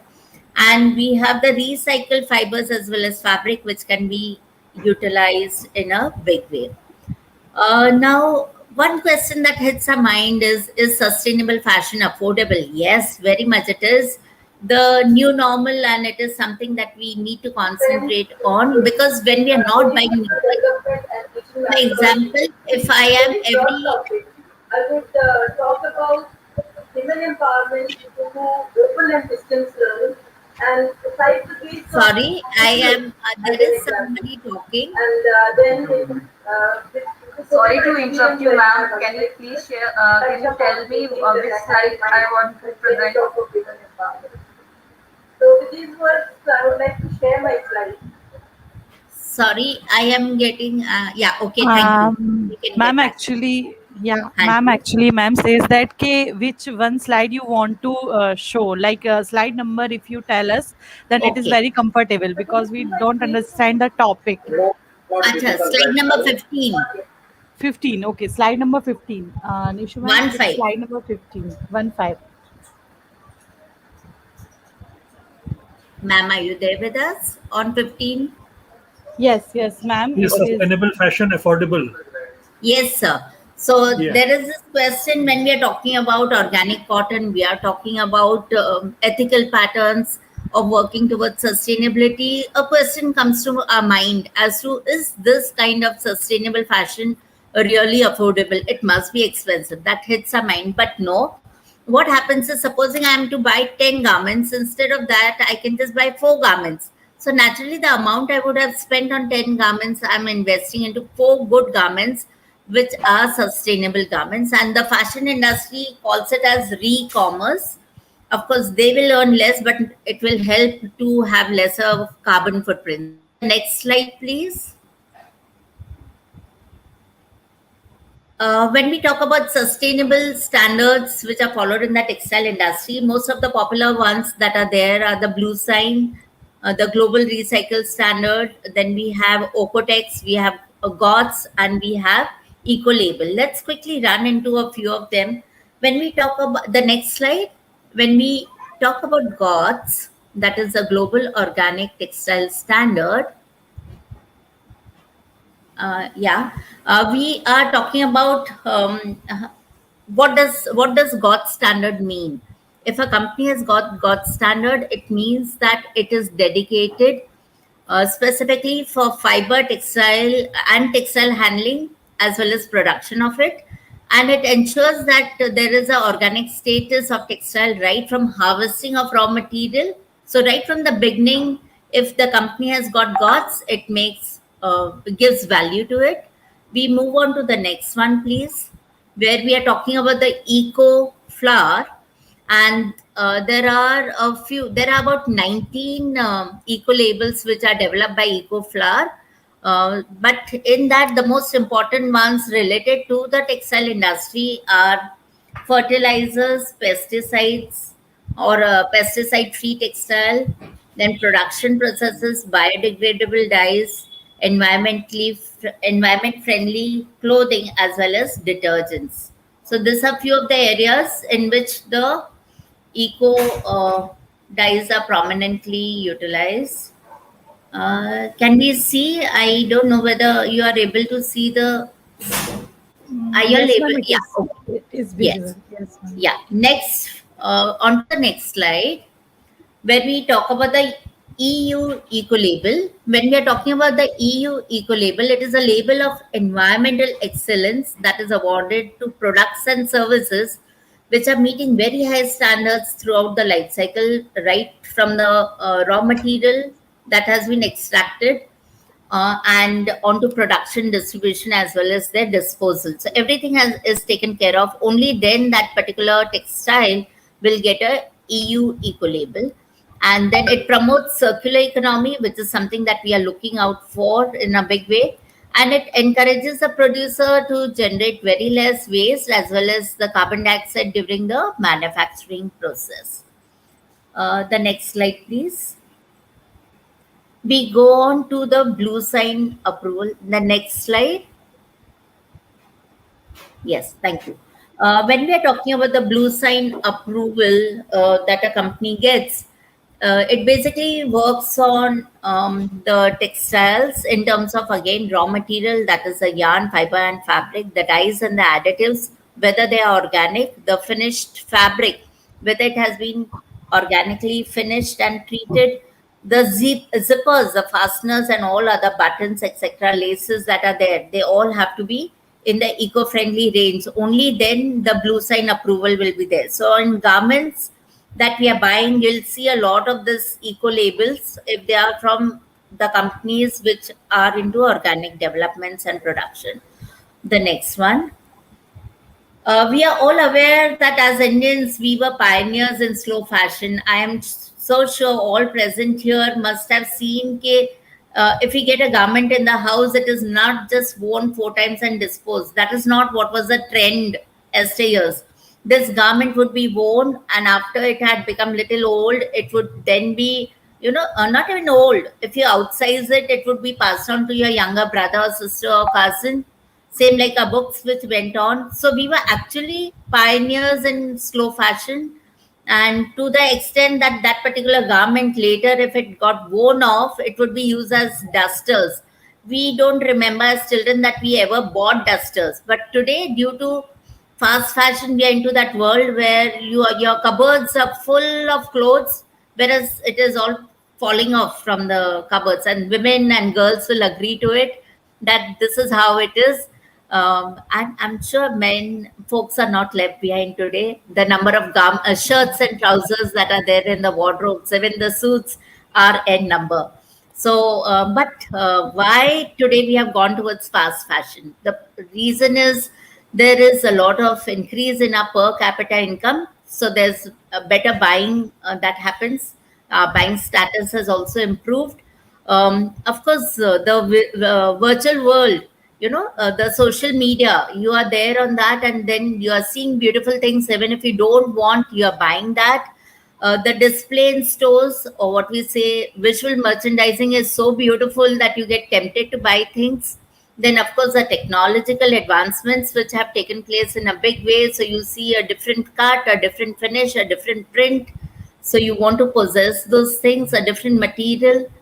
And of course, we have all gone global. Today, we travel so much. So again, there is a lot of buying that has happened. So we as Indians have again today joined this bandwagon of fast fashion. But I think we need to go back to our roots, and that's very important. Now, what happens due to this fast fashion? I want to reiterate what pleasure I will have is even if 3% or 4% of those who are listening to me today will adapt slow fashion, I'll be the most happiest that I have done at least something in this. I've contributed to the area of sustainability in my planet, in my universe, in my India.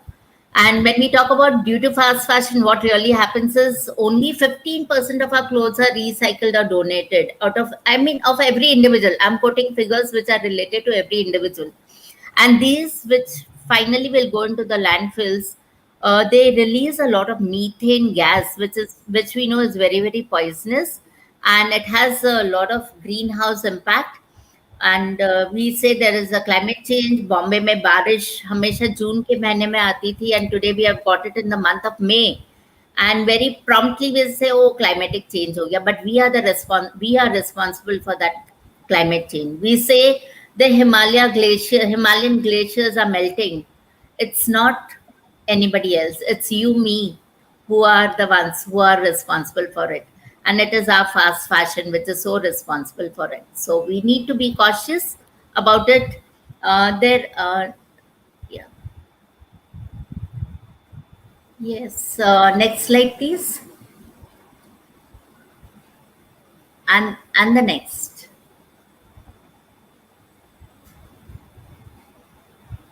Yeah, humans are exploited. That is slide number 23. Yes. Humans are exploited basically to cater to our fashion demands, and it's a real eye-opener that the ILO, or the International Labour Organization, it has estimated that around 170 million children worldwide are still forced into labor, many of them who are manufacturing textiles and garments for big international brands. And it's a big, I mean, it hurts when you get to know the ground reality is we see beautiful garments, we buy them, but then back home or behind screen, what is happening is something very sad. Not only human, can we move on to the next slide? It is animals who are also exploited to cater to our fashion demands. And we say that the leather that we are getting, the leather purses, the pouches, the jackets, the boots,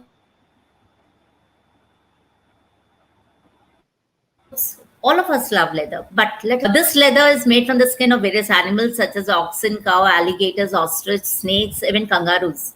And it is basically the perception is that leather is not simply, we have to understand that it is not a byproduct of the meat industry. No, it is an industry in itself. And this industry is making almost billions of dollars by selling the leather products. So it is a very sad state of affair. Even in the wool industry, we see that there's a lot of shearing of wool from sheep, from goats to give you beautiful cashmeres, and rabbits for Angora wool, which are all very warm, lightweight, fluffy, beautiful wool.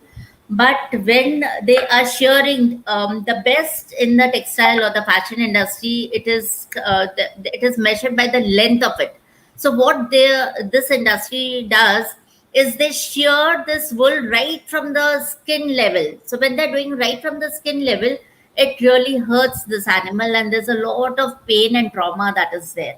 So and finally, because of that pain and trauma, and after 3-4 shearing, I mean almost 3 to 4 times in a year, this animals are sheared, and then later, after a few years, when the quality of wool is not so great in terms of length and quality, it is sent to the slaughterhouse. So it's a feed to the slaughterhouse, which is very sad.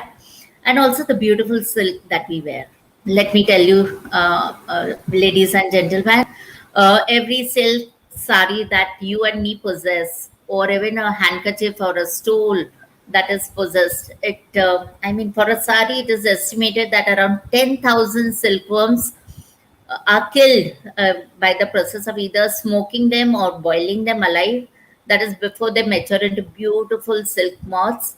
And as for the Higgs index, it is seen that silk consumes water, which is much more, and it emits greenhouse gases, which are very harmful to the environment, much more than polyester, viscose, or cotton.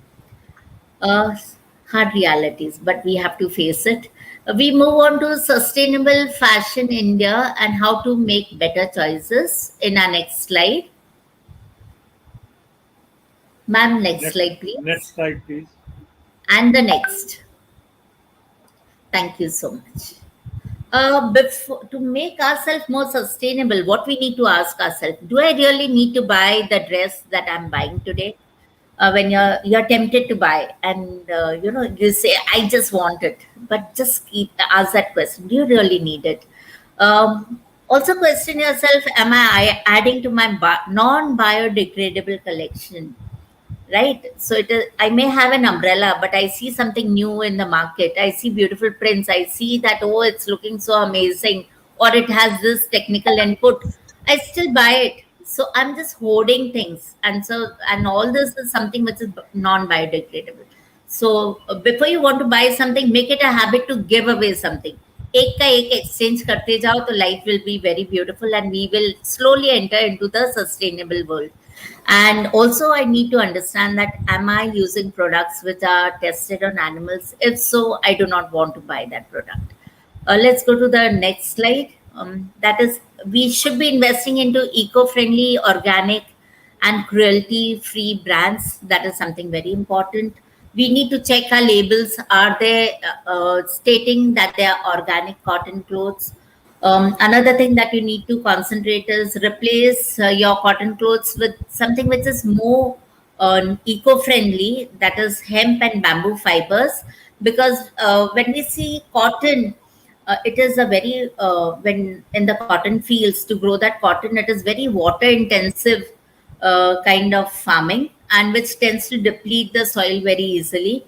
Whereas when we have hemp, or when we look into bamboo, the kind of production that you get is twice the amount of cotton per acre, and at the same time, the amount of water that is utilized is very less, and the soil gets enriched when we are growing hemp or bamboo. Again, when we are buying any kind of bags and shoes and belts, make sure we are not buying pure leather ones, because we have already seen the story how it is affecting the animals. So buy fox leather, or what we call as fake leather ones. And there are a lot of beautiful imitations of pure natural leather which are being made. And also leather like products are being made from upcycled flowers or hemp or even pineapple leaves. So if we are more aware of what is available in the market, definitely making the right choice is the keyword. Identify ethical fashion brands, very important. Good on You, it is one of the app on our mobile we can download. This will help you to rate brands which are based on their impact on human, animal, and environment. Because when I stand in the market, how am I to know कि भाई इस पे animal has it been the animal been ill treated to give me this production, or has it the whether there has been any problem with yeah human life, or was the child labor involved. So you have this app which is the Good On You app, which will tell you about the product. Once you scan your product, it will give you all the details. So that is the AI technology, or artificial intelligence technology, which sir was just mentioning some time back. Then it also has brilliant content about sustainability, ethical sourcing, as well as vegan fashion, etc. So it's a beautiful app that we should all be using. Very important for us to embrace the slow fashion. Instead of impulsively buying something new, we should choose to invest into clothing which are creatively being upcycled. We should be buying zero waste brands, such as brands which are popular like VR Labels and Ada, which is by Leisha designer, and where what is taken care of is every scrap of fabric. Suppose I'm cutting a shirt or I'm cutting a kurta, there's a lot of waste which is there, but the designs here which are created by Lisa, who's a designer, it is like zero waste. There is barely any waste from the cuttings which is there. Then upcycling of saris. Yes, today the trends have moved more to salwar kameez or western outfits, and saris are becoming very, very rare. So, what do we do to the beautiful traditional saris that we possess? So, we do have designers and brands and labels like La Sita, who converts saris into beautiful dresses and other designer clothing. And also, we have Mistat Clothes Exchange, Mistat Company, which recycles saris into beautiful carpets. So, we can hand over our traditional saris or any of the saris which you're not wearing. Instead, I remember once my husband had told me, I was very passionate about saris. So I used to keep buying. That was a time when it was not, it had, and when you're young, it's all fashion, and that gets into your head. So he has told me to keep your saris. You know what? We have to make furniture which is worth lakhs of rupees. So that was a time when I realized that yes, true. I really do not wear. After there were times when I used to wear a particular sari maybe after 6 to 7 years. So it was just occupying space in my cupboard. So then I realized that no, I should be investing into things which are really slow in fashion, but traditional outfits and saris which will be worn time and again. And that is what I do today.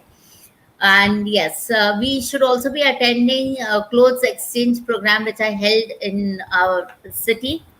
It is there on Insta pages, so we can attend those programs. And also, something like Bombay Closet Cleanse is a brand which helps you. If you participate in that, you can, whatever excess you have, you can put images of that, describe your product, and there'll be people who would want to buy it from you.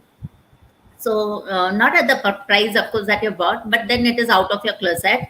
And swapping is another very important technique, similar to our Bombay closet cleanse. There's another one which is a swap story, which is headed by Mahima Agrawal. Again, we exchange products. Something that I have, but it may be a size small that I bought. I didn't realize, but now I don't want to go and change. It happens that there's so much in our cupboards or material around our house which we have bought but we have never used it. So we can swap that material and buy something or take something in exchange which is of utility to you. Then again, one of the very important technique is let your friend visit your wardrobe, and then you can mix and match clothes along with her, and then make it more beautiful collection. Donate clothes. Very important is you can donate them to old age homes, orphanages, or anyone who really needs it.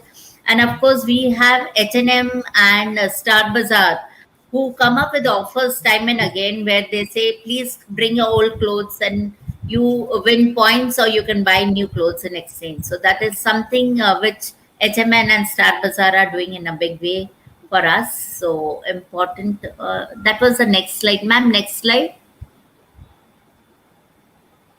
What number? 29. 29. Yeah, this is what I was talking about. Embracing slow fashion, where we are talking about VR labels, which is and Ada, which is by Lisha. Then Mistat companies, which are into production of artistic carpets, or La Sita, which upcycles the beautiful sarees that you have into designer dresses and couture garments. Also, as I said, attend clothes exchange programs, or going for Bombay Closet Cleanse app and exchange old new garments which you do not want anymore, or Swap Story, which is by Mahima Agrawal, or donate clothes, very important, and HMN and HMM, and also Star Bazaar has this, where they come up with offers where we can take our old clothes and buy new clothes or merchandise in exchange. Next slide. Next slide, please. 30th. Yeah. This is the story of our eco-friendly input, where we say use natural dyes, use organic cotton, go into fair products, buy products which are into fair trade practices, protect animal rights, recycle the fabric that you have or the garments that you have, save water, very important, redesign clothes which you're not using. Organic bamboo clothing or fabrics can be used, and ethnic fashion. The more we go into our traditional, we will be supporting our artisan in a big way. So that is what we need to concentrate rather than buying big brands. Buy products from your artisans. You will be happy. You will always be unique in your dressing. People will admire you rather than buying from malls. I would always say buy from your artisans. You will help them survive, and especially in this pandemic, we have seen many of the traditional artisans today who are, suffering in a big way economically. So this is little step we can all take and help them. So this is how we can have our uh, green couture and sustainable fashion. We can concentrate on that, both men and women. All of us can really look into that in a big way. That's what I wanted to convey. And I think, okay, we have few more things, just a quick run. Okay. Do we have the time, and can I just have a little more presentation? Can we please finish up, because we are all, Okay. We because have of the the, next. Perfect, yeah. perfect. I will finish. I will move on. Okay, just quickly, green couture and sustainable fashion. How to implement it is eco-friendly raw material, which we have already seen. Sustainable technology, that is a 3D technology where there's no waste at all. We need to go into digital integration using CAD/CAM rather than paperwork. We need to have the virtual world, uh, go into that in a big way, so it will help. Even when you're buying garments today, you have companies like Xyler which have gone into AI or in artificial intelligence. You put the garment, you just click the garment that you have liked, and you stand in front of that mirror like device, and it will be draped so you can see how it is fitting and all. So you don't buy excess to come back and return, because when you're taking excess you may come back after 15 days, a month, but the store requires a backup, so they keep ordering and producing a lot. So it is one of the important things that we need to concentrate on. And bio leather, of course, is one of the important things, where tanning is done by vegetable material of leather. That is one kind of bio leather that we go into. And the other kind that we have is where we have microbes being utilized for development of fabric like material, which is very supple and very beautiful. So that is what again we can go into, and beautiful garments can be produced out of it. That is my little humble presentation. On to the last slide, please. Thank you so much. And in case, can we have the last slide? Yes. Thank you so much. And if Thank you so anything, much. Thank you so this, much, ma'am. It was so Thank you, ma'am. illuminating. Thank you so much. If Very you many have things any that query, then we could come to know. yes, And, thank you so much. and henceforth, we'll definitely be looking at our labels. Yes, That and awareness I'll you be have happy. created. I'll be Sure. very happy if we all Sure. support our artisans. They don't require labels, they speak for themselves. So it will be a Yeah, big way that yeah, we're going to green yeah, couture and sustainable fashion, because they use a And lot of vegetable. let me show you this. Yes, sir. This is we are making Earth flag. This the garbage bin. Beautiful, amazing, This is the superb, dustbin. excellent. Sir, I would be happy if you could share it with me. I will send my email ID or something, and if you could share it, I'll be Yes. very happy. Yeah. Thank If you write, you. my full name, it will come on Google somewhere. Okay, wonderful. I will. Full name, Gauri Shankar Gupta. Okay, sir. So you Thank get an you. access. This Okay, ma'am. is what I designed when I wrote this book. Wonderful, wonderful. I'm Great. sure. Limits of consumption. I'm sure it is reflecting a lot of what I have also said, and that is how you're happy to share with us your booklet that you have. Sure. Thank you. Thank you, ma'am. Thank you. Thank you. Thank you, everyone. So, Thank you so Ayushi much, ma'am, you ma'am. may welcome the next Yes, speaker. sir. Please, Yeah. I really greet to you, sir, again, that Dr. Gauri Shankar Gupta, sir, IFS. I'm Staff for Hungary. Sir, please continue with your presentation because we have short of time, so I didn't waste So your time. you have the presentation Yes, now? I'll share it. I'll Yeah, share it, just sir. share it now and That is we'll on my start screen. quickly. Yeah, sure.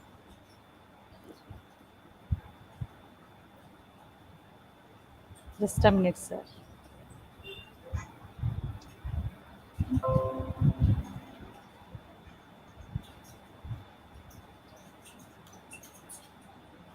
It is opening, sir. Just a minute.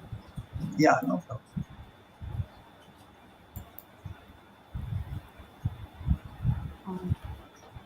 Is that visible? Not yet. Not as yet. You'll have to tip us off when the slide is to be changed, because somebody I else will will do be. that from here. I Sure. think I can do it from here. That'd be great. Is it coming now?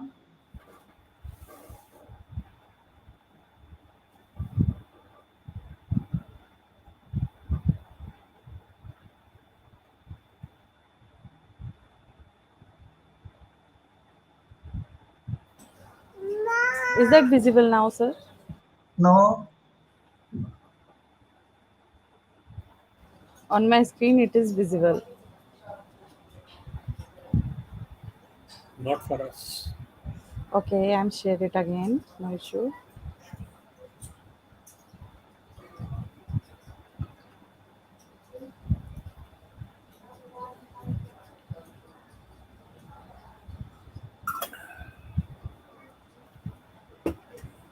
Since all three of us are from Jaipur itself, there shouldn't be too much of transit time. It is visible now? Mumbai जाना है ना वाराणसी जाना No, है. no, no. Sir, digital world hai.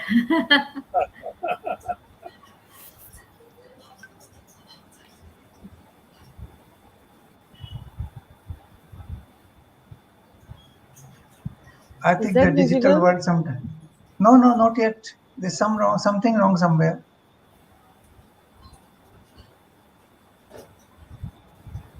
Ayushi, please send me. हम अपने आप को sustainable बनाना चाहते हैं तो यहाँ पर सवाल आता है कि सोशल साइंसेज के माध्यम से through social sciences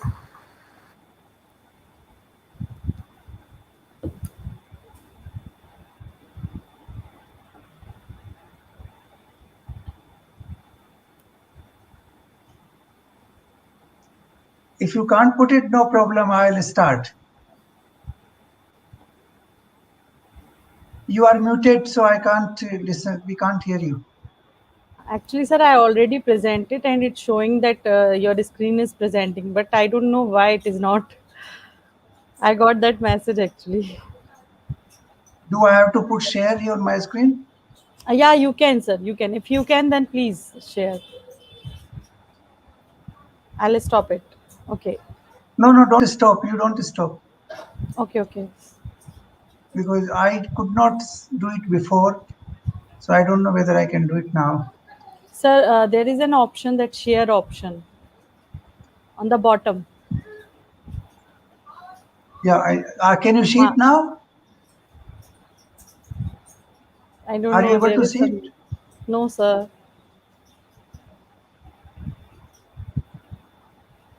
Yeah, Okay, it no is. problem. It is now. You can see it Okay. now? From side of Yes. university, it is presenting. Okay. Okay. Okay. So can I start? Yeah, sir. Sure. But sir, just guide us that which slide you want, then we switch on that slide. Yeah, I will do that slide, don't worry. Thank you, sir. Okay. So first of all, let me express my sincere thanks to Dr. Vinay Mohan, who has been very kind to invite me to Jyoti Vidyapeeth Women's University once again. It has been a great honor and privilege for me to be here with all of you. And I give great importance to Women's University because as I believe that all the three goddesses in India, the goddess of wealth, the goddess of knowledge, and the goddess of Shakti power, they are all women. And therefore, we must, empower women in the country where we have such a great tradition. And I'll start with a prayer because these days we are passing through a corona time, and I would like to wish everybody a good health. Sarve bhavantu sukhina, sarve santu niramay, sarve bhadrani paschantu, ma kaschit dukh bhag bhavet. So next slide. Now we are in a digital world today. The digital world has taken over the entire world. Actually, the digital connectivity is the greatest revolution during the last 3 decades. You can see that everything is online these days. Today, 60% global population, or approximately 4.66 billion humans, are digitally connected. Over 25 billion devices are connected to internet globally. You can imagine the enormity of digital world today. Next slide. Now, mobile phones in January 2021, there were 8 billion mobile phones, which is almost equal to the number of human population on the planet. And then there were 4.15 billion people on social media, which is almost more than 50% of total population. And global e-commerce is touching approximately 5 trillion US dollars in 2021. Next. So we can see the digital highways are moving in every direction. Wherever you go, there's data, there's digitalization. There are what you call online connections for everything. Next. Because of that, we have a huge problem which has come up, because every good thing also has a bad side. With every day the night comes. So the cyber crimes are taking over. There are a lot of crimes which are happening which we don't even know when they are happening, how they are happening, who are behind those crimes. Your entire wealth can be stolen from your account and you wouldn't even know. Your entire database can disappear from your computer and you wouldn't know what has happened. And this has happened in a variety of digital crimes, cyber crimes we call them, which is happening. There are a lot of thefts. We will talk about some of them one by one. Next. Now, there are three categories of cyber crimes. The first category is using the computer to attack another computer. Your data on the computer are hacked by some other computer who is able to either do phishing activity or do hacking, or he has been able to put a virus or worm on your computer, and he can circulate a malware. He can spam, he can flood for example, your email account with spams. There could be cyber bullying, there could be cyber stalking, there could be email spoofing. Email spoofing means you feel that the email is coming from XYZ, but it is actually coming from somewhere else. So these are the cyber crimes which are happening from one computer to another computer, where the people can take away your data, they can disturb your system on the computer, they can corrupt your data system, and they can even steal all the data you have. This is the one category of cyber crimes. Next. The second category is the cyber crimes are used as a weapon.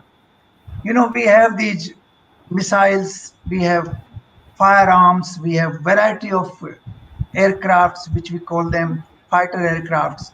So we have a new weapon system these days, which is the cyber weapon system. This weapon system is used in a variety of ways. Firstly, they can forge your documents. For example, you have a credit card, or you have your Aadhaar card, or you have some other document. They can be forged based on the copies you have on your computer.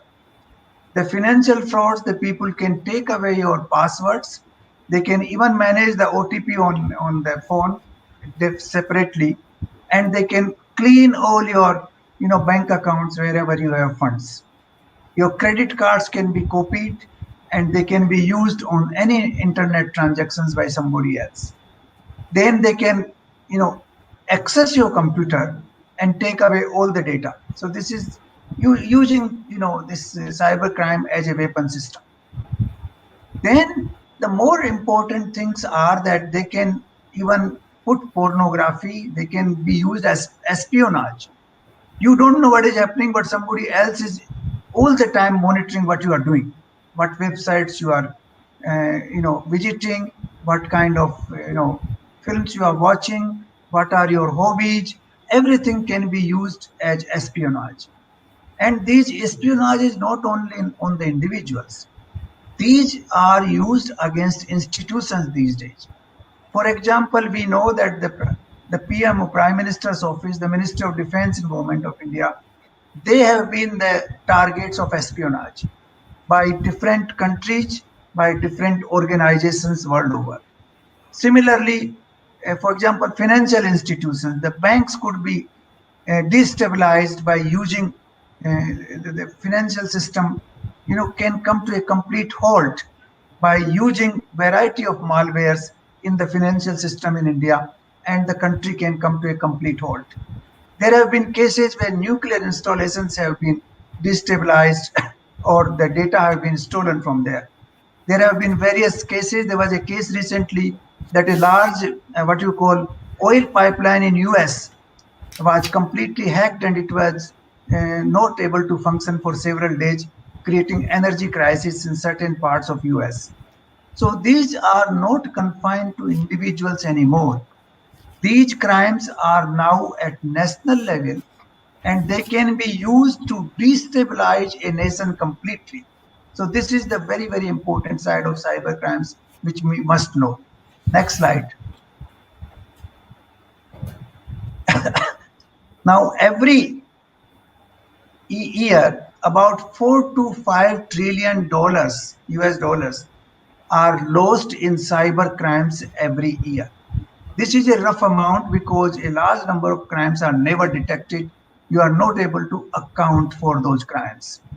The World Economic Forum 2020 Global Risk Report, they have confirmed that not more than 1% of total crimes are detected. That is the state. 99% crimes are not detected. And therefore, we do not know the actual financial loss which is happening. It is not only the financial loss, it is the strategic loss, it is the loss which can be, contributing to the destabilization of a society or destabilization of an institution. So these cyber crimes have become extremely important, and we as individual educated people should be fully aware of the risk involved in these crimes. Next. 11 years. Now, what is the cyber security? Cyber security is basically some basic precautions which we have to take. We will go into those precautions one by one. But firstly, cyber security involves protection of sensitive personal, business, and security-related information against online attacks. That is what cyber security is. Now, whenever you access to a particular software or an application, They ask you whether you agree to this, you agree to that, you disagree to that. Whenever you are signing a new application or whenever you are downloading a new software, please be careful what access those particular applications are asking from you, because more or less they want to have access to everything which you have on your computer, and that is where you have to be very careful. That is extremely important. The second part is that when you connect your system to Bluetooth is very attractive because you can, listen it without any cable in different rooms and different places. But at the same time, it carries the great risk that all your data can be completely stolen in that process, because somebody can access the Bluetooth area without your knowledge, and he will take away all the data you have. Like I have worked in various diplomatic missions abroad. So we use standalone computers, those computers which are not connected to internet systems, the computers which are connected only to the internal systems in, for example, in an embassy or an high commission, so that there's no risk that anybody can have access to those computers. So these things are extremely important when you sign on to a new, to access a new document, application, or a software. Next, 12. Now you have to take precautions. That's what I mentioned. Antivirus software you have to install. That is extremely important. And you should install a very strong antivirus software in your computer. All the softwares which you are taking for normal use, they should come from the genuine sources. There are a lot of fake softwares available for free on the internet.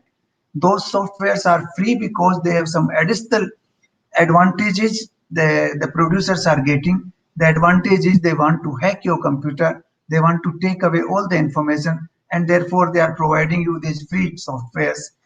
So please be careful, don't take free softwares from internet, which will be very deceptive. They can take away all information from your computer. Then you should build a firewall. Firewall is extremely important these days. It is very important to protect your data on the computer. Now be careful, don't keep applications and softwares which are not needed by you. We have this tendency of downloading this software, that software. All these softwares are not, very good, because they will take away all your data without your knowledge, and therefore don't keep unwanted softwares and applications on your laptop as well as on your smartphone. Now, security settings you should check periodically. When you have your smartphone, please check your security settings properly and set them in such a way that people can't have access to that. Then you should link your mobile and OTP to sensitive information. Like many banks have done it these days. Whenever you want to have a transaction in the bank, they send you an OTP. So therefore, you must follow those systems very carefully. Do not share your OTP with anybody else. Don't give your mobile phone to anybody else, because that sensitive information can be stolen and your accounts can be emptied. Next. Now, you must always maintain a full backup of the data you have on your laptop or on your computer or on your smartphone, because anytime it can be disrupted. It's always better to have one copy. Do not open unknown mails and links, because those mails and links might carry malware, might carry worms, might carry hacking devices. Therefore, please don't open them. Be careful. You must update your softwares regularly through the genuine companies which have provided those softwares. And then you should have your computer with protection of passwords. You should create a password for your computer so that nobody can access it whenever they want. And this is extremely important, not to surf untrusted website. We have this temptation to surf variety of websites, and as a result we end up losing all your data. So please don't go into the websites which are not secure, which are not trusted. There's a lot of temptation because they keep their advertisements whenever you are anywhere on the laptop or on your smartphone. So be careful against that. And don't use untrusted Wi-Fi connection. This is very, very important because Wi-Fi connection can be, you know, used for hacking all the information you have on your laptop. Next, 15. Yeah. Now, as of today, there's only one international. There are national laws. In India, we have national laws to some extent, but they are not very effective. We are trying to revise. I think the government of India now is working on a new digital law which will come into force, which will come into the parliament shortly, uh, keeping into the variety of crimes which are happening today, and therefore an update of the national laws is very important. Similarly, an international convention on cybercrime is very important. This convention, which was signed in Budapest in 2004, actually is not very effective because only 66 nations have signed this convention. India is not one of the signatories. They are not very, important bold clauses to protect cyber crimes under this convention. So there is a need for an international convention like we have, for example, ITU, International Telecommunication Union. Now, that controls and regulates the telecommunication around the world. Similarly, we have to have an international body which can control and regulate the cyber crimes across the world. Because not only these crimes, there are crimes of pornography, child pornography, the material which is highly harmful. There are crimes which are designed to instigate communal violence. There are variety of crimes which are used these days on the cyberspace, and therefore an international convention is very necessary. I think the government of India is also working on it. I remember some delegations went there, but there are certain countries which are reluctant. There is no international consensus on this issue yet, but we have to work for that. Next, 16, 15, 15. 15. So there is absolutely no escape route. We have to be careful on cyber crimes these days because we cannot avoid cyberspace. We have to work on digital connectivity. The world, particularly after Corona, we cannot avoid digital world. Online transactions, online shopping, online activities have actually increased considerably. The real world is actually has become a real world now. Earlier we used to call these films the real. Now actually the whole lifestyle is based on these reels, the virtual world. And we cannot escape it. The only escape is that we should take necessary precautions, as I mentioned, and we should be very careful using these digital devices and using the softwares and their different applications. Now we have to swim in this world, and therefore we cannot be blind. We have to be careful. We must identify what our objective on the cyberspace is. Please be limited to those websites. For example, as a student, you should have access to certain study material. Please remain limited to those approved and certified websites which provide that material. Don't go into other websites which are not certified, which are not secure, because the regulated and controlled access is the only way to keep control of cyber crimes. So I would say that in this world of information, the information is infinite. We don't have to go into all that. We should remain confined to the knowledge pool which we need for ourselves according to our requirements, and then we should use our wisdom to actually how to use this cyberspace for our own benefit rather than exposing ourselves to this open world where anything can be taken away and stolen from our computer, from our accounts, and from our even properties can be transferred on the cyberspace. So be careful. I would suggest in on your personal life, also on the national life, also on the institutional life. When you are working in the university, You should use the mechanism which are safe, and you should follow the instructions properly so that those websites and those sources are not exposed to malwares and different thefts. So with these words, I would like to conclude, and I would like to thank you very much. And just the idea was to make you aware of the variety of cyber crimes and how to be careful while using the cyberspace these days. So I would say that the knowledge is actually the information is the infinite, but the wisdom we have to derive from that knowledge is what we need to do in the process of our filtration while using the cyberspace. So thank you very much for inviting me, and I hope my presentation would have been of some help to you. I wish you good luck, and I wish you all success in your examination and in your personal life. Thank you so much. Thank you so much. Sir. It is very knowledgeable. Thank you doctor Gauri Shankar ji. Thank you. बहुत बहुत बढ़िया Thank you very much. Exposition रहा. Very enlightening. Thanks. Thank you, sir. Thank you, Yes, Dr. sir. Vijay. Thank you so much, Pleasure, sir. Thank you pleasure so to much. interact with you all If the time. anyone Thank have you. any query, then please ask to sir. Okay.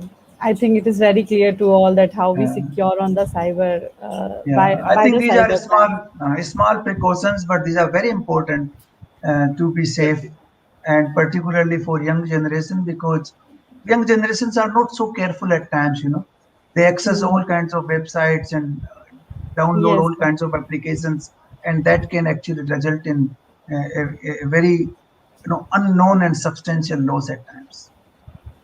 Yes, sir. Okay, thank you so much, sir, for your Thank you, knowledge. thank you, Thank thank you you so for much. inviting me. Now, I would Thank like you. to greet Dr. Arun Kumar, sir, scientist from DRDO. Arun, sir, are you there? Okay, namaste, sir. नमस्कार अरुण कुमार जी. नमस्कार नमस्कार. बहुत Good बहुत I'm morning not to wasting your time, sir. yeah. No, it's okay. We would Fine. like to saw your knowledge. Thank you so much, sir. Please start your presentation. Okay.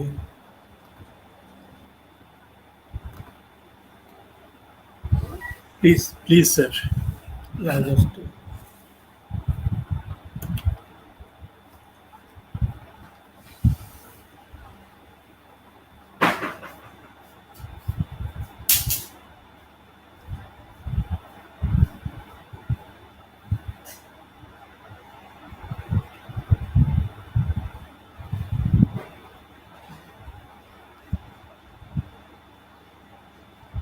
just give me 1 minute. Yeah, Sure, sir. please sir. Some error is happening. I don't know what it is happening. Just give me 1 minute. Sure, sir.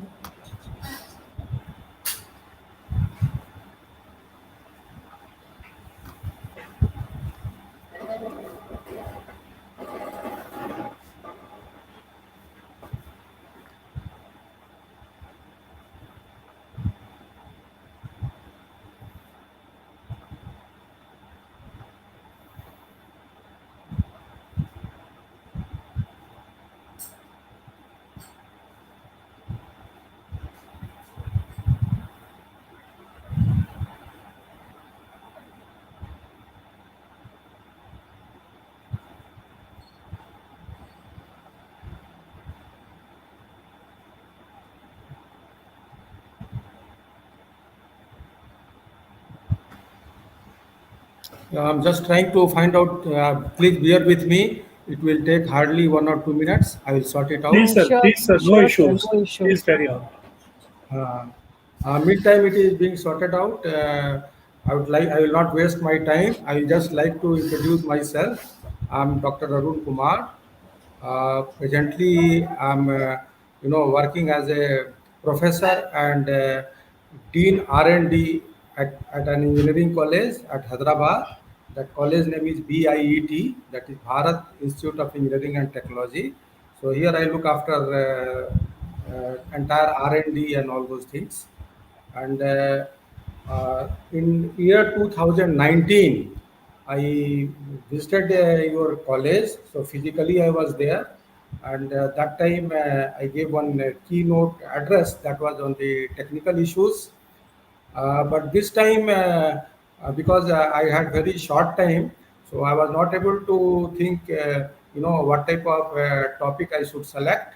So since it is an, a college, a women's college, so I thought that let us narrow down to the actual problem, because since my background in engineering and all those things, so always, uh, we isolate the problems and then try to address those issues.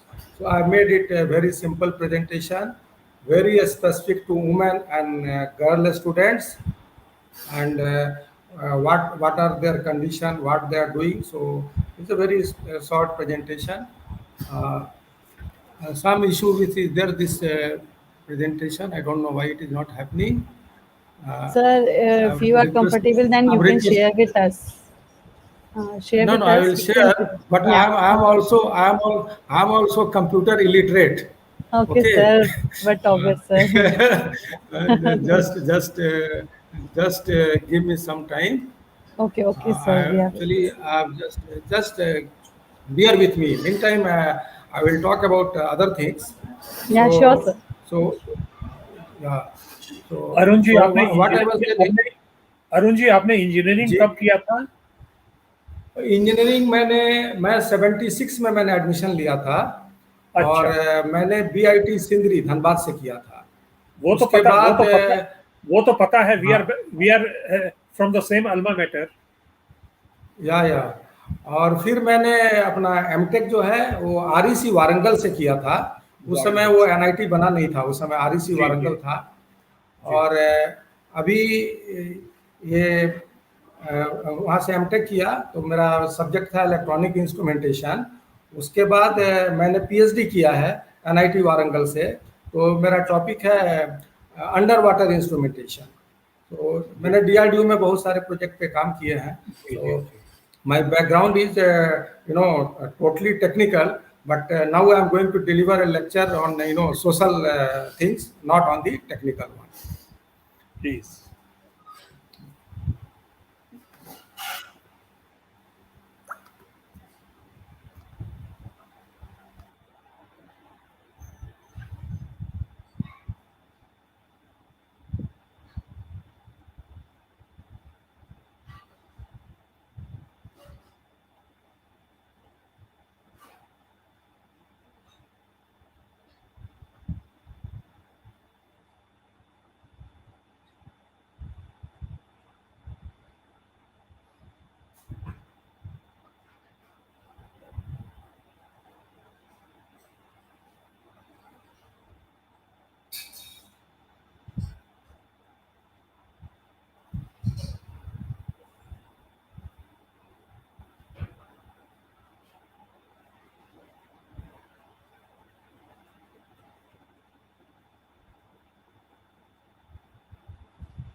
Yeah, so I've taken help of my colleague to sort it Sure. out. Sure, sir. Sure, Uh, sir. Sure, sir. I'm audible. Okay. Yes, sir. You So are. yeah, so My PPT is visible or not? my screen is visible. Not as yet. Right now, sir. Not right now. Not visible. Okay, just hold on. It is there. I'm able to see, but I don't know No issue, sir. No issue. the mic here. Let's see it again.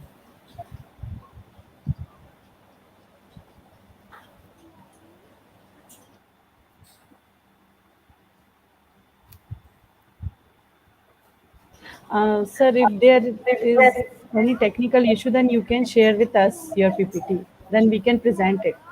Yes, Now it you is. are able to see? It is. Able It to is. see? Yes. Yes, it is visible. Okay, then we'll continue like this only. It is okay? Perfectly okay. Yes, sir. Okay, thank you. Once again, I thank the organizers for giving me this opportunity, and I'm more thankful that I've been asked a non-technical lecture.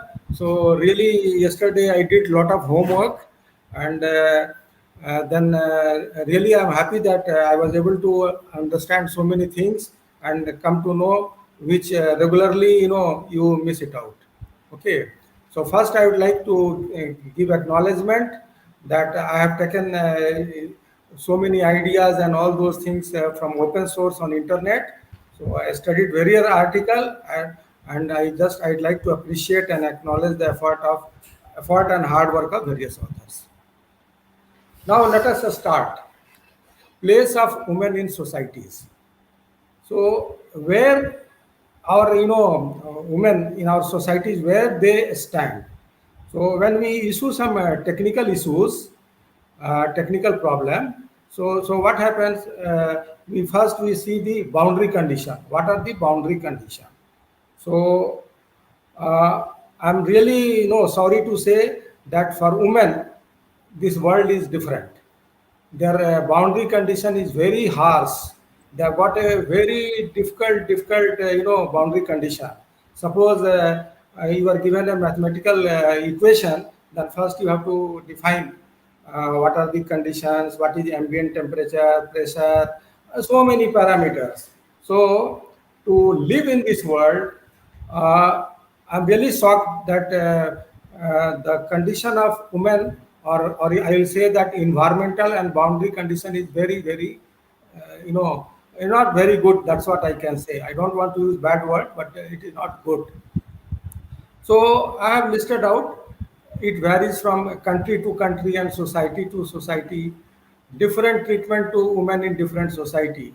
So women, they will have a lot of restriction, and it varies from society. Some societies will be liberal; they allow their women to move freely, do whatever they want. Whereas some societies, they will restrict their movement. You can't go outside night time, or you can't go alone. So a lot of restrictions are there. Similarly, education also. No, you can stop your education up to fifth standard. Oh, matriculation is enough for you. Then even if you are educated, then they will say no, job is not for you. So situation is not very rosy. Now let us come to women in Indian societies. Women in Indian societies are better compared to women in other parts of the world. So few issues are there, like boy child is preferred over girl child. So nowadays that trend also slowly it is vanishing. Now people are happy with girl child also, but it is not across or pan India. There are some societies, they don't bother whether they have got a girl child or boy child, but mostly families, the preference is a boy child. And I'm sorry to say, this preference is given by again a woman only, because the woman herself will decide that she wants a boy child. So this social engineering we have to understand, and we have to address one by one. Then gender equality. People, they talk about gender equality. Uh, you see, one thing is very clear: man will remain man, and woman will remain woman. The role of man and woman are different, created by nature. So nature itself, man has got different role, woman has got different role. So we should never talk about gender equality. We can't become, woman or man, they can't be equated. Man by, nature they will have more strength, physical strength compared to women, like that. Whereas woman has got so many advantages over man. So the law of compensation works here. If nature has taken away something from you, then they have given you enough, more than man also. So I like the word equal opportunity. Therefore, it is better to talk about equal opportunity. So, what our effort should be that women and man they should give equal opportunity. They should not be discriminated based on their gender or sex.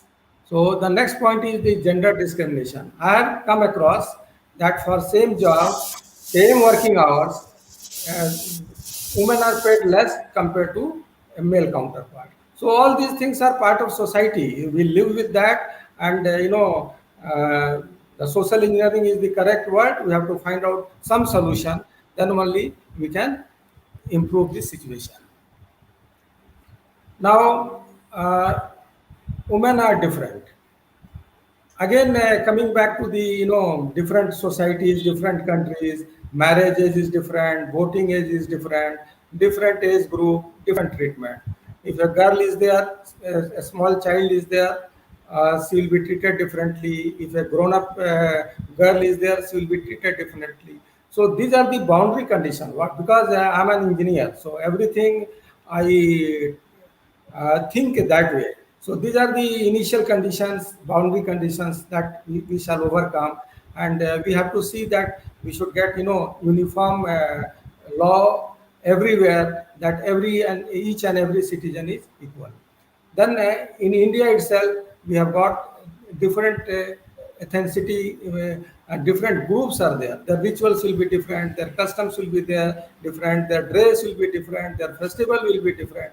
So we should learn how to respect each and every woman of coming from the various societies.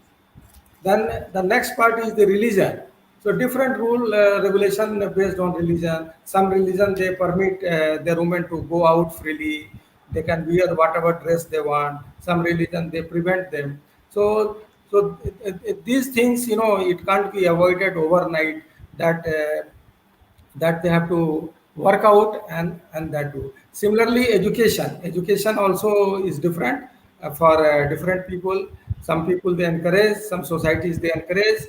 So these are the problems. These problems we are facing in our society, and it is a day-to-day problem. So everybody, every individual, every citizen of our country has to work together. Then again, language.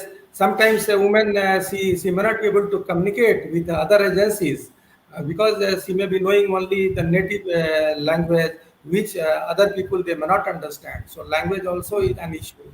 Then there is a class, upper class, lower class, middle class, and they are treated differently. So all these things are there. Then the other is disability. Physical disability, if some woman has got physical disability, she will be treated differently. Then suppose some woman she is not able to become a mother, then again she is targeted and treated differently. So all these are the issues in which we have to address how we can take advantage of the digital world. So let us come to the role of women in digital world. So I have briefly covered these are the issues: advantage in present scenario, impact of gender digital divide, how to bridge the gap, frauds in digital world for women and girls students. Especially, I've focused on women and girl students. Effect of frauds on girl students. Suppose some fraud happens with a girl, what happens? What are the problems she faces in society, and how to prevent or minimize the digital fraud. So my presentation is very short, and I will go to the one by one. So advantage of being women in the present scenario. Leadership. Women, they are born leaders. They are better planners without any formal management degree. So if you see your home, how nice. Excuse me, sir. Slides go.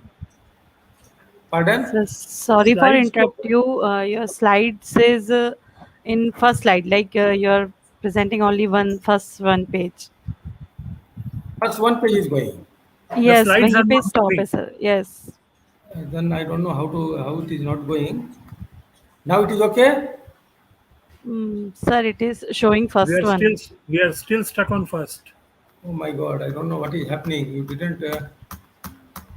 How it is happening? At present, you are on which slide? 1 minute. Yes, sir. Yeah, you Now, come, now come, come it to is the bottom. Okay, Yeah. I will show like this only. okay. Okay, Yeah, yes, okay, sir. Yeah. Okay, okay. okay. Now, Because when I am going full screen, then only problem is happening. Okay. yes, Now Okay. it sir. is visible. Yeah. Yes, sir. Yes, sir. It is. Okay. So I should not go to the full screen. So I will go like this. So already this I have completed. Yeah. This is my acknowledgement, which already I told. I should not waste time Yeah. because I think you are running short of Yes. time. Yes, sir. Then place of women in societies. I told Yes, that sir. it varies from country to country and societies to societies. So different treatment to women in different society, restriction, education, job, etc. You can imagine, you can guess, because you are seeing in your society, in your city, in your country, how things are there. So it is happening. Then women in Indian societies. Women in Indian societies are better compared to women in other part of the world. So we can proudly say we are better compared to so many societies in the world, and maybe worse compared to so many other societies. But for every society, there is advantage, disadvantage. So few in India also we have got issue with a girl child and you know uh, or boy child or something like that. So that is still there, but now things are changing.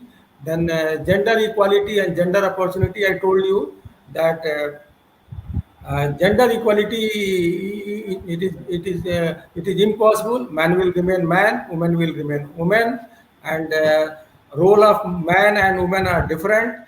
If nature has given something more to man, then they have given much more to women, because they are the creator of the world. They create the world, so their responsibility is more, and they are without women, this world will not exist. So all these things, I will not talk all these things. Gender discrimination, I told you, for salary and all those things, all these things happen. Women are different. I told you, marriage age, voting age, different age group, different treatment. Then ethnicity, different, society, different ritual, custom, dress, festival, religion, different rule, regulation based on religion. Because already I've explained, so shortage of time is there, so I'm not going in detail. Education, some society they encourage this education, some society they discourage it. Okay. So idea basically it is the boundary condition or environmental condition of women is very, very bad, not only in India, everywhere. Because, and earlier I mentioned that when we solve some mathematical equation, then first we assume what are the, boundary conditions, or any engineering application, first we have to consider boundary conditions. What is the ambient conditions? So I can say that ambient condition, boundary condition for women is very, very bad. We have to do a lot of things to improve it. Again, women are different. These languages, because they may be knowing only native language, they may not be able to communicate with other people. So they can't improve. They can't learn also. Suppose even they watch TV and all those things, they may not understand what is happening. So only visually, whatever they can understand, they can make out. But by communication, effective communication will not be there. Then our society is divided into upper class, lower class, middle class. Something is good for upper class, maybe bad for middle class, maybe good for lower class. So that sort of things are there. And especially in case of women also, physical disabilities apart, if a woman is not able to become mother, then some other type of problems are there she has to face in the society. So idea was that what are the problems basically women and girls they face in our society, just to highlight, because we have to take care of everything. When we try to build a new world, new society, then all these problems are required to be addressed. Now, this world is becoming digital. Now, what are the where a woman stands? So first is they have got advantage in present scenario. We'll discuss in detail. Impact of gender, digital divide is there. How to bridge the gap. Frauds in digital world for women and girls student. Effect of frauds on girl student. How to prevent or minimize the digital fraud. So it's a simple thing because it's not very complicated that government has to make some rule regulation for you. Precaution is better than prevention. So better we will take the precaution, and you should know everything. What are the effects? Basically, we think that no, what will happen? I do something. What is going to happen? What may happen? Those things we'll see in the future slides. Now, advantage of being women in the present scenario. The first important thing is the leadership. Women are born leaders. They are better planners without any formal management degree. So I don't have to tell every male counterpart of the society. They know how home is run, how kitchen is run. I don't have to tell how they plan things, and they run it smoothly. So if a woman goes to some industry, some organization, she will not forget all these basic things, and she will be a good fit there, and she will be doing good for the organization. Then creativity. They are more creative and innovative than their male counterpart. So that already you know. The other important thing is emotional quotient. Women have better EQ than man. Few organizations prefer better EQ than IQ because emotional quotient is more important than intelligence quotient. EQ factor is increased with presence of women in organization.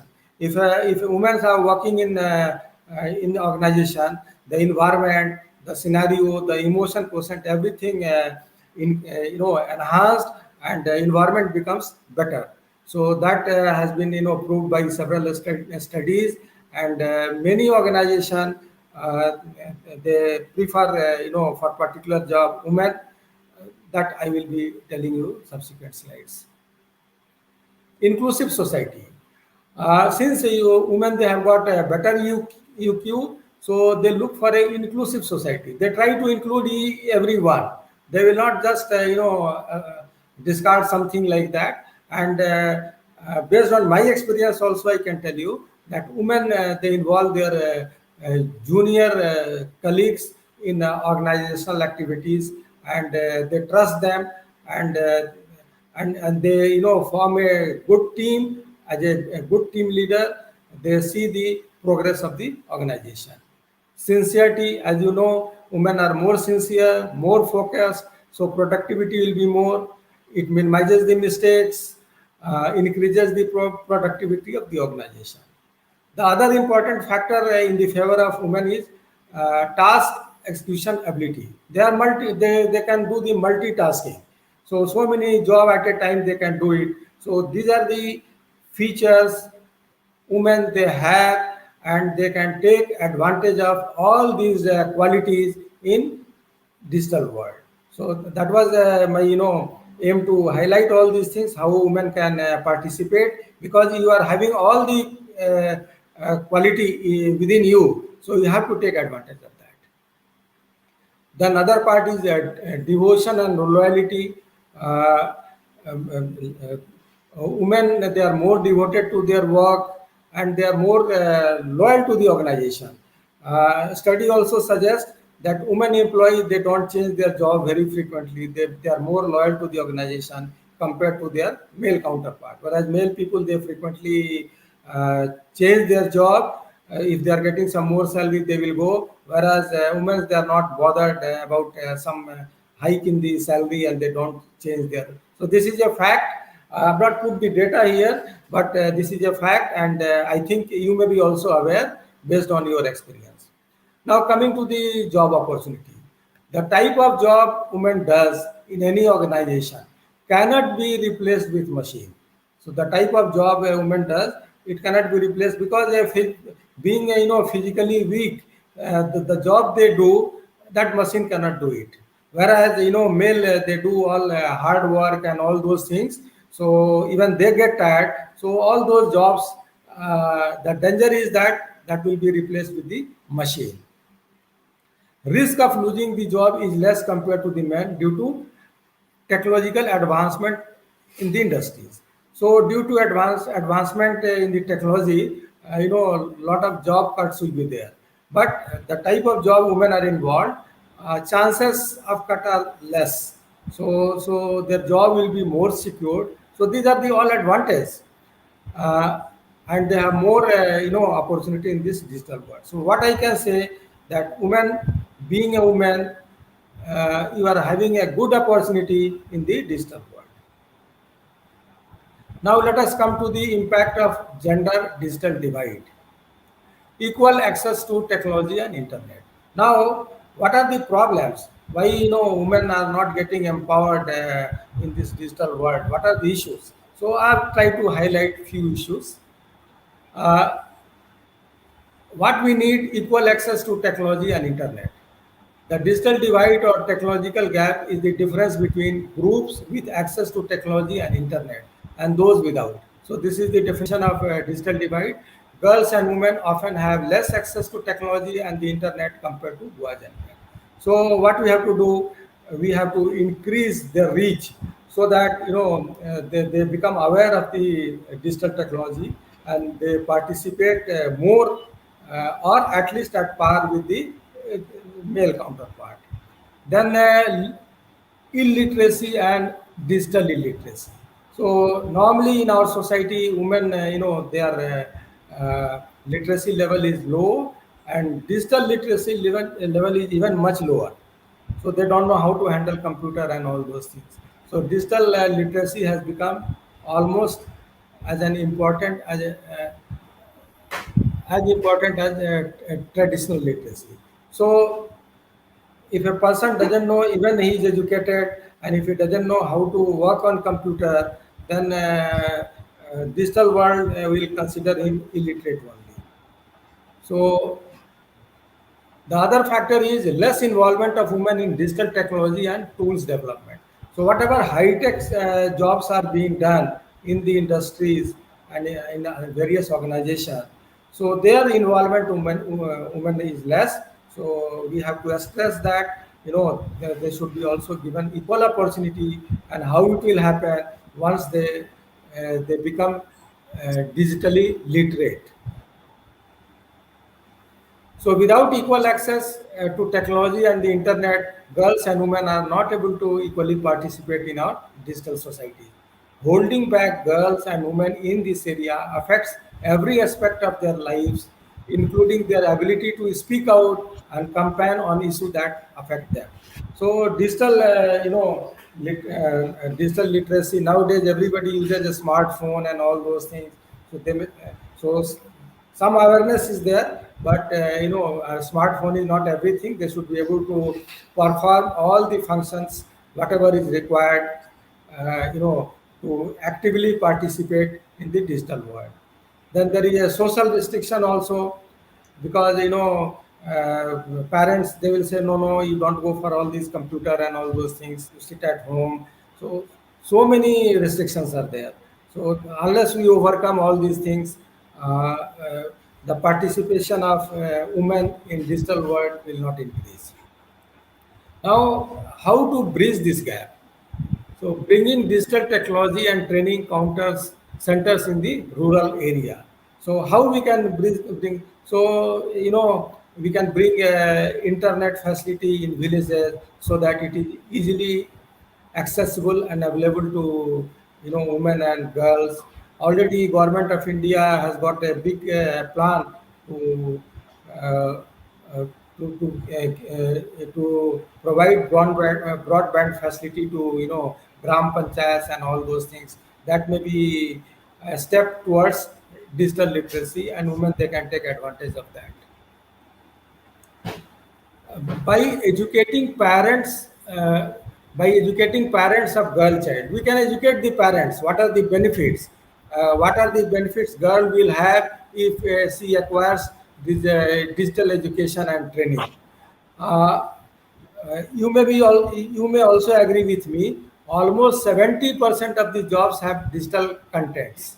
So whatever job you take nowadays, everywhere some electronics, some digital things will be there. So unless you understand, you can't perform your job. So everybody should learn how to work on the computer.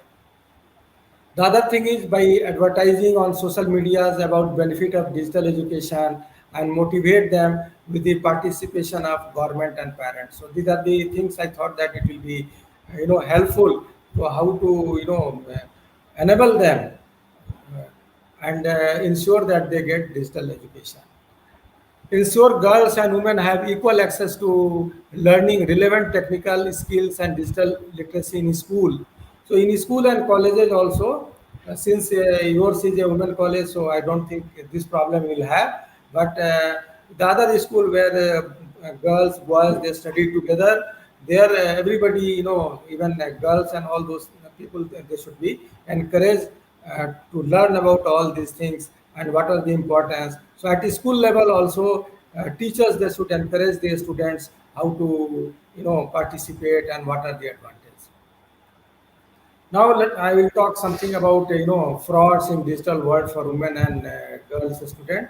Our earlier speaker, he has given a lot of details. So mine may be getting repeated somewhere, but it is totally different. I have focused on different thing. I wanted to make it very simple, where parents and students, they don't have to go anywhere; they can do themselves.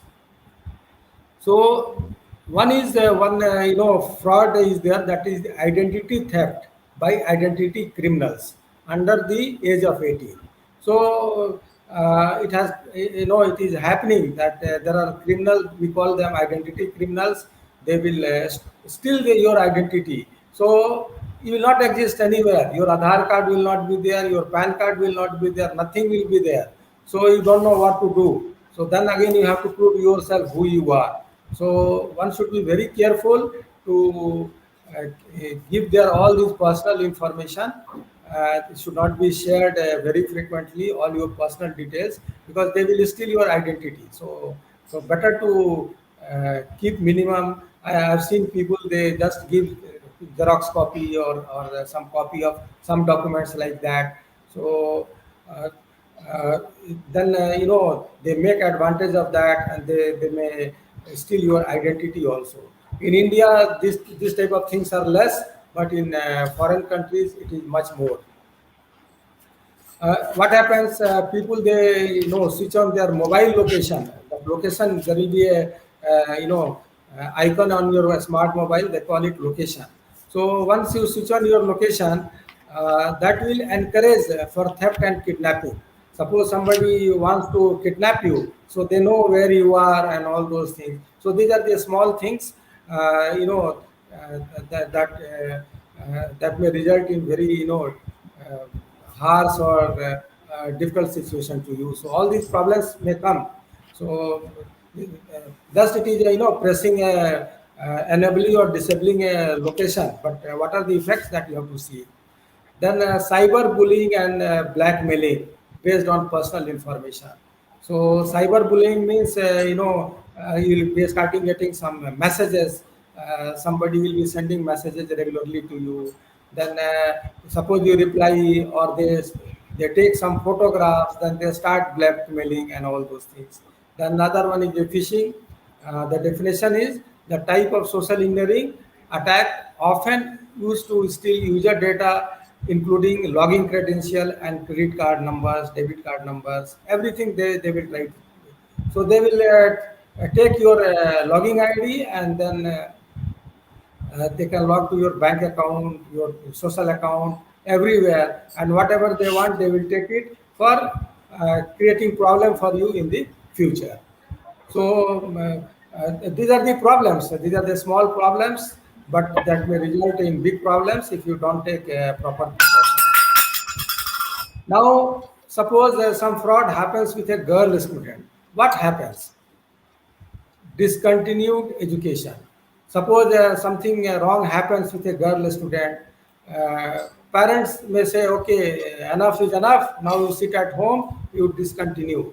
So how much a price a girl student is going to pay for a simple mistake, for which she is not responsible. Some other people are responsible, but because she is not aware and she has not taken precaution, so she has become victim for that.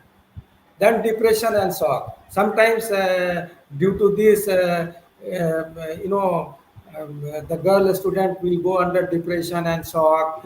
She may not recover throughout her life, and she may develop suicidal tendency. So why I am using these words, just to caution you what are the effect. It is not simply that what will happen, nothing will happen. Simple, it doesn't matter. I don't bother. This type of things, we should not use. And seriously, we should give a thought to all these things may finally happen. It is happening with others. It may not be happening with you and me, but it is happening in our society. Suppose you feel all these things happens to you, then your entire career and life is your paradise. Then sometimes social stigma difficult to overcome, because society, everybody will discuss, talk, array, what happened to that girl, this happened, that happened. That sort of talks will be society. You may not able to bear the humiliation and all those things. So these are the worst effect what can happen on students. I've tried to highlight. So always prepare for the worst. So you take precaution that these are the ultimate things may happen. So better to avoid all these things. Then how to prevent or minimize the digital fraud? First thing, the first point is, don't share what you don't have to. So sometimes on social media, people they will say, "Oh, I'm at here, I'm at this location, I'm at this mall, I'm in this city," like that. Is it required? Not required. Why you have to share? Maximum you can share the photographs if you want. And while sharing the photographs, especially for girl, don't share single photograph. Always share if you want to share. Always better to share group photographs, not the single photograph. Then you be aware of what are the frauds happening. So that also you should keep eye on that. What type of frauds can happen. So what social engineering is happening in this. So that also you see. Then what type of method these miscreants and these cyber criminals are doing. Like what new phishing techniques they are doing. All those things you have to general knowledge, you have to keep aware yourself. Okay, that what type of fraud call will come. Sometimes they ask for insurance, sometimes they will say, I'm from the bank, you tell your OTP, like that. I've seen so many people sharing the OTP with the criminals. Then never feel prey to greed after receiving messages and emails online, offer of a lucrative life or job, something like that. Sometimes you'll be receiving mail, you have won the lottery. So the moment you open the link, you click, they will get all your information. So that type of mail you should never open like that. Then carefully manage the privacy setting. What are the things you want to show to the public, what you want to show to your friends. So that you have to spend some time, and casual approach will not work here. Then make your password and use 2-layer of authentication. So whatever password you use, always you should have 2 layers, and very frequently you should change it. Okay. Now coming to the internet and social media, never interact unknown person on social media. Whatever is there, social media, you will receive so many friend requests and all those things. Unless directly or indirectly, you should not entertain such type of things, because you don't know what is the intention of that individual, what he is going to do with you. So better to avoid all these things. And the most important thing, whatever problem you have got while surfing on internet or on social media or whatever is there, always share with your parents. They are your best friend. Don't think that parents will scold or do. They are best friend. They will help you, they'll rescue you, they will offer everything so that you are out of that mess. So never hesitate sharing all these things. And for parents, suppose your girl is on Facebook, better you just convince her to make you also as a friend. Okay, so once you are a friend there, you also know you can keep it, tap what your daughter or child is doing. So all those things you can do. So sometimes students, they lock their mobile. They will never discuss with their parents. So these are not the good things you should share. So long you are doing ethical and honest thing, you don't have to worry about anything. You have to become transparent. If you are hiding something, means there is something wrong with that. So with this, I think one more thing I want to tell, since I am from DRDO. So how women are in DRDO, I will tell. In DRDO, we never no this we are very women friendly. uh, the responsibility and work is not distributed based on gender. It is distributed based on their talent, how talented they are. Even indoor, outdoor, all jobs, equal participation is there. We don't say no, no, this is outdoor job, you can't go like that. So everybody is equal opportunity. And I'm happy to share that for one of my projects when I was working, uh, uh, I had opportunity to work with four women with me. They jointly, they were fresh from the college. And my other friends, other colleagues, they were reluctant to take girl scientist because the working hours will be late or something like that.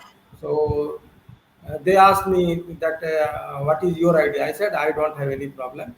So, and you will not believe, their performance was better than any male scientist. So DRDO, we don't distinguish between male and female. Everybody gets equal opportunity. And selection also is based on the merit only. So thank you very much for your patient hearing. And I once again I thank the organizers for giving me this opportunity to share my thoughts. And I'm very happy that something different I have made a presentation which is not in my line or something like that. So really I'm very happy. Thank you very much. Thank you so much, sir. Actually, it is very encouraged to our students, our all girls students, that your information is too really too good. Thank you so much, sir, for your time. Thank you so much. Thank you, Dr. Arun Kumar. Thank you Thanks for very a very much. sporting and very nice presentation. Thank you, sir. Thank you. Thank you, sir. Now, at the last but not the least, Dr. Vinay Mohan, sir, I'll request you to start the things with you. Please, sir. Sure, sure. I'll be speaking extempore, no presentation. Okay. Sir, sure, sir. So before starting, I would like to place on record my humble appreciation and deep regards to the distinguished late founder and advisor, Dr. Pankaj Garg, and Honorable Chairperson Madam, for reposing confidence in a seemingly illiterate person. I don't have anything to do with academics. I'm basically from industry. Okay. I've just been studying all around. So, in service, did my MBA, did my PhD, etc., etc. So, this was the trust and faith reposed by these honorable visionary founders. For that, I am grateful. And to all my distinguished young friends now, that I come to address at the penultimate stage of this conference, where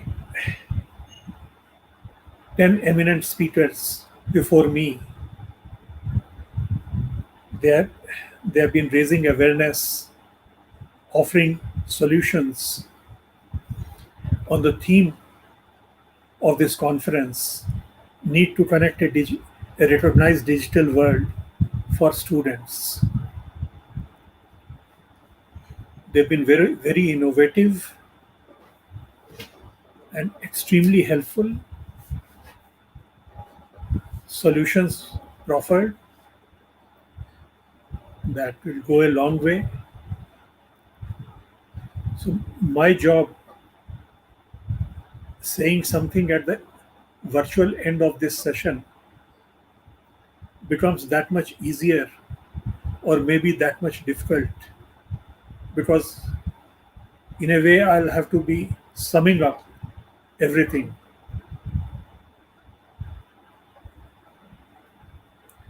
What does India need to do to embrace technology, create new jobs, and meet the requirements to this changed scenario? This is the valid question that has been tormenting everybody. And there are certain side issues. Firstly, we must realign India's education system to emphasize skills rather than mere degrees. In this respect, the National Education Policy 2020 is a marked revolutionary step, so that we must move away from the Anglo-Saxon system of education with emphasis on academic degrees, hands-on learning on practical subjects, and a beginning has already been made. And JVWU is leading in this regard, I'm very happy to say. Secondly, we must be constantly upgrading our skills. There are 2 or 3 aspects in this regard. Like many speakers before me, they have said,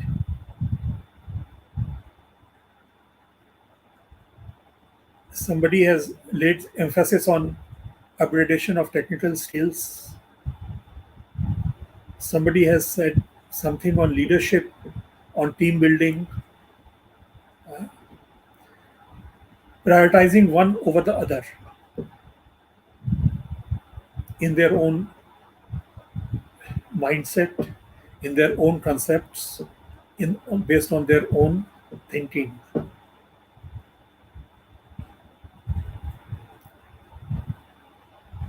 At the autumn of my career, having gone through the entire milieu, I would list out that at your stage, basically skill set is most important. You've got to imbibe the skills for which you are being trained. Once you acquire this skill set, your next step should be you start your own startup, you get into a job, something. So whatever thing is assigned to you, you got to be proficient in your project set. Understand what you are getting into, what is expected of you. And then another important parameter, the third parameter, no less important, would be the team set. Nothing can be done singly. As my friend Dr. Arun Kumar has mentioned just before me, how in DRDO they have been working as a team. So this concept of teamwork cannot be overemphasized. Even during the fag end of my career and all that, my thinking used to be that you set up systems, you set up procedures, that once you are out of office, you are not there, the show goes on. The sort of delegation, the sort of teamwork, etc., that you imbibe. So everybody knows, I mean, what role he has to play, he or she has to play. So sort of delegation, that sort of team building, team bonding is paramount. The third point would be that once you get slightly in a higher position in the team as a project leader or something, team only. I'm not asking you to be the head of an organization to achieve your thought process. But even in the team, you got to adapt. You got to mold your workforce, your team, in such a way that the focus towards the goal is never lost sight of. Okay. And coming to this fourth generation industrial revolution that is now tapering off into the digital revolution. So, very many presentations have been made highlighting the importance of artificial intelligence, machine learning, blockchain technology. So, all these things, blockchain, in a way, it's the crux of team building, a team exercise. Everybody, I mean, working simultaneously at various steps, at various stages for achieving a single goal. So, this mindset is very essential to work within the various disciplines and the institutional boundaries.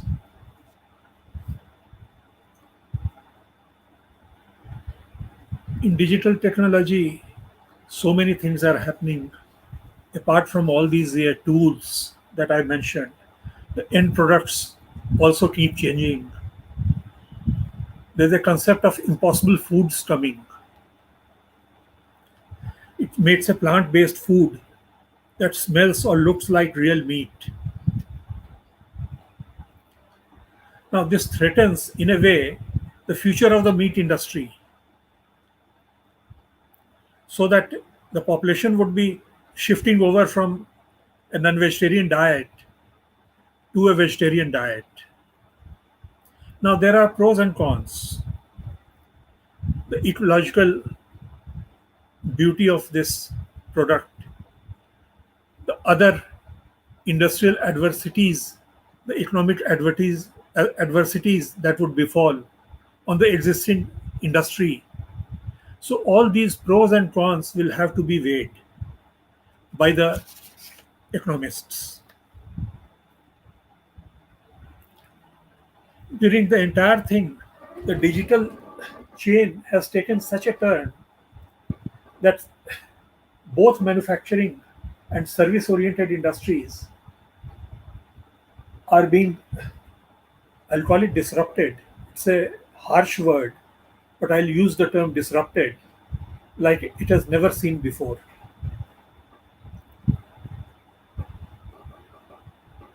You see, it has changed the meaning of startups.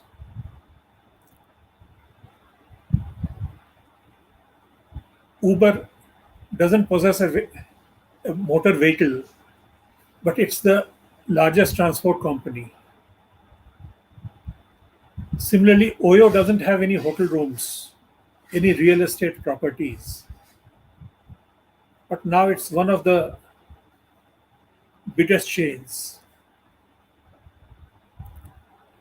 So it's here that we have a role to play. there are pros and cons. We have dangers of job losses. We have dangers of shifting of priorities.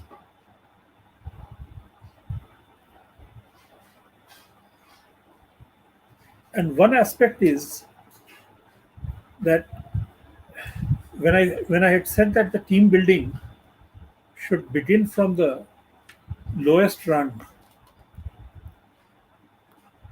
as an entry engineer at the entry level, you still have your support staff with you, the technicians, the other support staff. So that's your team. That's how you build your team. For them, you are the CEO of that team. So start, getting that mindset for anything and everything for that particular team. You don't have to look at the CEO. You have the broad vision of the EA. You have guidance of your superiors, but then you push along. Use your initiatives. Maybe you will flounder at times. Nevertheless, it develops a habit, it develops a mindset, it develops a skill set. And these sort of strategies are very important. Because when I said that the focus is shifting, when we were children, for us, we didn't know what's airlines, what's an airline company. But BOAC and Pan Am, we used to know ये हवाई जहाज उड़ाता है. For anything camera, Kodak. Anything to do with photo, Kodak. Or at very late stages, ADFA. Camera भी आती थी, reels भी आते थे, Xerox. Where are they now? So this sort of constant changing, one has to be keep running very hard to be at least keeping oneself afloat. खड़े रहने के लिए भी हमें दौड़ते रहना पड़ता है. Okay. And when we said the team spirit, the teamwork, and the skill set, I'd like to give a very many of you would be following cricket. ये World Cup होता है and all those things. So we get excited. Even IPL, we get excited. But the limitation of the skill set is manifest. I'm giving one example of a team of captain and coach. Rahul Dravid as captain and Greg Chappell as the coach of the Indian team. They were accomplished, technically competent batsmen of their era. Nobody even to date can question their technical acumen. But still, they could not achieve the results that the subsequent next generation team under Mahendra Singh Dhoni and Gary Kirsten, the South African coach, they could achieve. They were players, good players, but not as technically competent as the earlier two. But within their limitations, they functioned as a team. They knew, what the team can deliver. So, this is the crux of your team building, your leadership, acumen, and all these that will lead on to. Yesterday, a very relevant question was asked that do we need, are our cyber laws sufficient, or are our cyber laws, why are we so concerned about it? So it's simple. The basic rules of nature. The reason we come to school, the reason we come to colleges is to learn, imbibe the basics. What we get equipped with helps us when we get into the big world outside in understanding the pitfalls and trying to circumvent it. Okay. Since we have already overshot our time frame, I would like to conclude.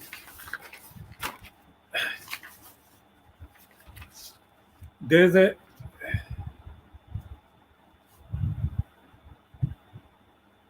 recitation, there's a poem by one Shair, Allama Iqbal, very famous, everybody knows it.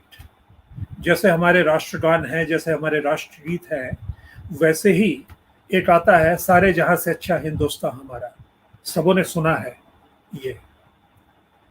The writer is Allama Iqbal, who subsequently migrated to Pakistan, but while in unpartitioned India, he had penned this सारे जहां से अच्छा हिंदुस्तान हमारा. उनकी एक शेर है कि खुद ही को कर बुलंद इतना कि हर तकदीर से पहले खुदा तुझसे पूछे कि बता तेरी रजा क्या है. What do you want? Be strong in yourself. So the focus of everything, what all we have discussed during the past 2 days, all the laws, all the sets, all the learnings, is at the fulcrum of everything is you. You are the most important person in your life. You got to develop yourself. Okay. So take care. These are only, guidelines, parameters to help you. But it's for you to take it or leave it. Okay. So that's it. Good day. So we conclude the session, and thanking to all the chairpersons, all the speakers for the valuable time they have given. Dr. Pratima Goyal ji is still here, Dr. Arun Kumar ji, Dr. Gauri Shankar Gupta Saab. Thank you very much for sparing so much time. Thank you for giving us this precious moment and precious platform where we could speak to the young minds and percolate our ideas further. Thank you so much. And to young mind से interact करने से हमारी aging process रुक जाती है. Yes, sir. I believe in that. Yeah, बिल्कुल. You start thinking young, you talk in their language, you think in their language. I always say we are recycled teens. जी. ऐसा है वो आप कह रहे थे ना इसके ऊपर, you are talking about environmental, because that is one of my passions. Okay. The best solution to environmental problem is simple life and less consumption. Perfect. You see, as the consumption grows, the variety of things will grow. Yesterday I was watching a documentary that now there's a big problem in disposing of these, these fans they use for wind energy. Those fans, they are not recyclable. There's no technology. Firstly, they spend a lot of, input and water to construct them, and then they don't know how to dispose them off. Though it is a what we call renewable energy, but even that is causing a lot of problem. The process is not sustainable. You were telling 10% of the emissions are coming from the fashion industry and textiles, which is very, amazing. Shocking. I didn't know about that.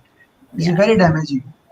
I think we have to go back to the old lifestyle where we live a simple life, our consumption is limited, and we don't follow the mirage of desires.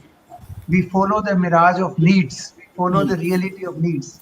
not the mirage of the hills. I think that Very is what. beautifully expressed. Sir of the record चिंता न करें, corona 3 आ रहा है, third wave आ रहा है. I think Corona ने हमें बहुत कुछ सिखाया, because जी, बहुत women कुछ never सिखाया. had time. They always had time to बहुत कुछ buy. सिखाया, बहुत कुछ सिखाया है. हाँ, Nature सब also needs to take rest and recover, you see. Ji. Yes. Absolutely. तो हम And- लीव लें सर? हाँ जी. लीव लें sir? Thank you. Okay ma'am. Thank you. So thank you so much, Dr. Vinay Mohan, for inviting us. Thank you. It was a pleasure, Thank you, and sir. Thank you. very Thank you, Dr. Mohan, meeting for Dr. Arun inviting Kumar, and giving meeting this platform. Yeah, We'll thank you. be in touch, ma'am. Definitely. Dr. Thank you. Kumar and Dr. Gupta. Okay. Thank Dr. you so Arun much. ji, And Ayushi namaskar. for being a lovely host. Thank you. so much. It was a ma'am. wonderful Ayushi has done a great wonderful. job. Thank you. Our technical team have also, worked wonderfully Thank you so right much, since sir. morning. And thank Yesterday you for also. giving your precious time. Thank you. Thank you so much. Thank you. Okay. Okay. Bye bye. Okay, bye-bye.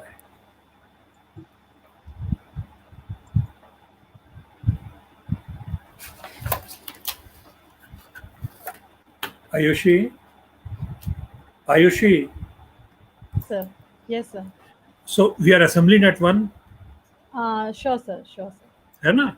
Yeah. 1 sure, बजे sir. तो वो भी आ जाएंगे, doctor Shobhalal भी आ जाएंगे. Maybe, yeah, sir. Sure. हाँ, ठीक है, ये should be there.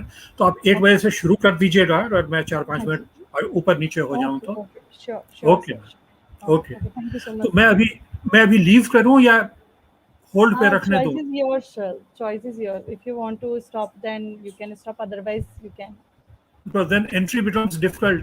Then I'll have to Yes, keep sir. on. Actually, yes. It is Okay. getting full. So I'll let it hibernate. Yes. I'll let it hibernate.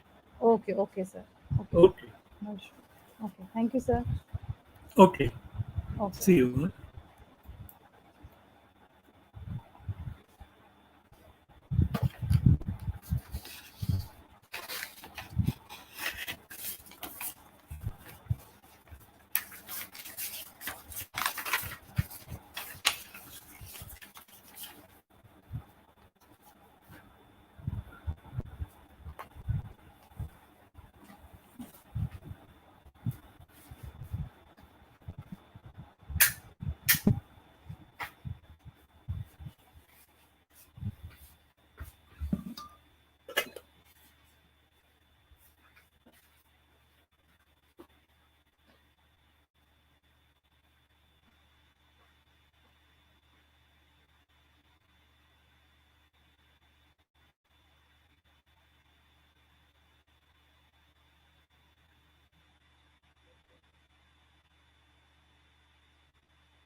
Namaste, sir.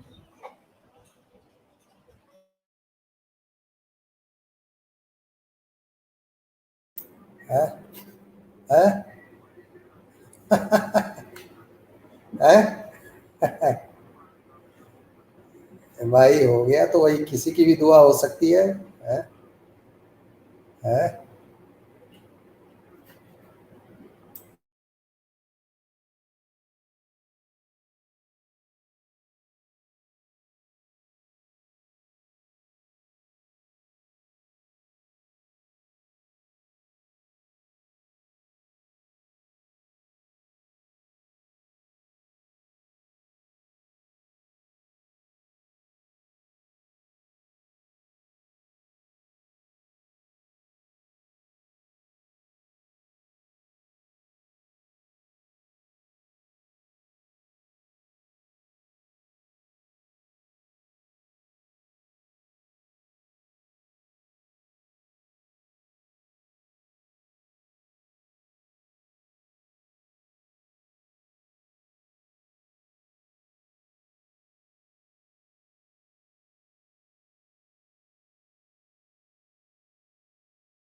Yes, scholars and students, coordinators, please be activated and start presentation. I hope our chair professor is about to join. Mr. Binay sir, please call Ayushi ma'am to him. Yes, sir. Yes, sir. Okay, first one, I would like to greet Professor Dr. Shobalal, sir. Welcome, sir. Now, I request to Geeta to present Yes, your sir. presentation. Start Yes, your ma'am. presentation. Sir is joining us, right? Yes. Soon. Okay.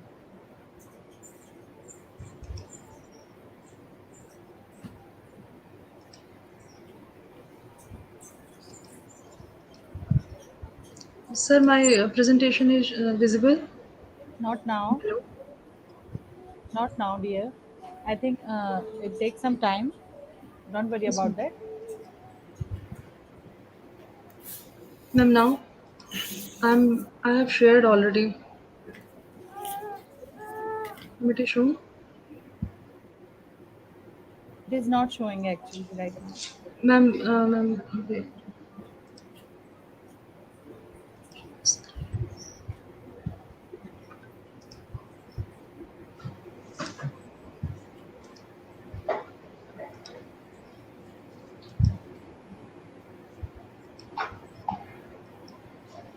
Ma'am, now. No, no, No, no. dear, it is not showing right now.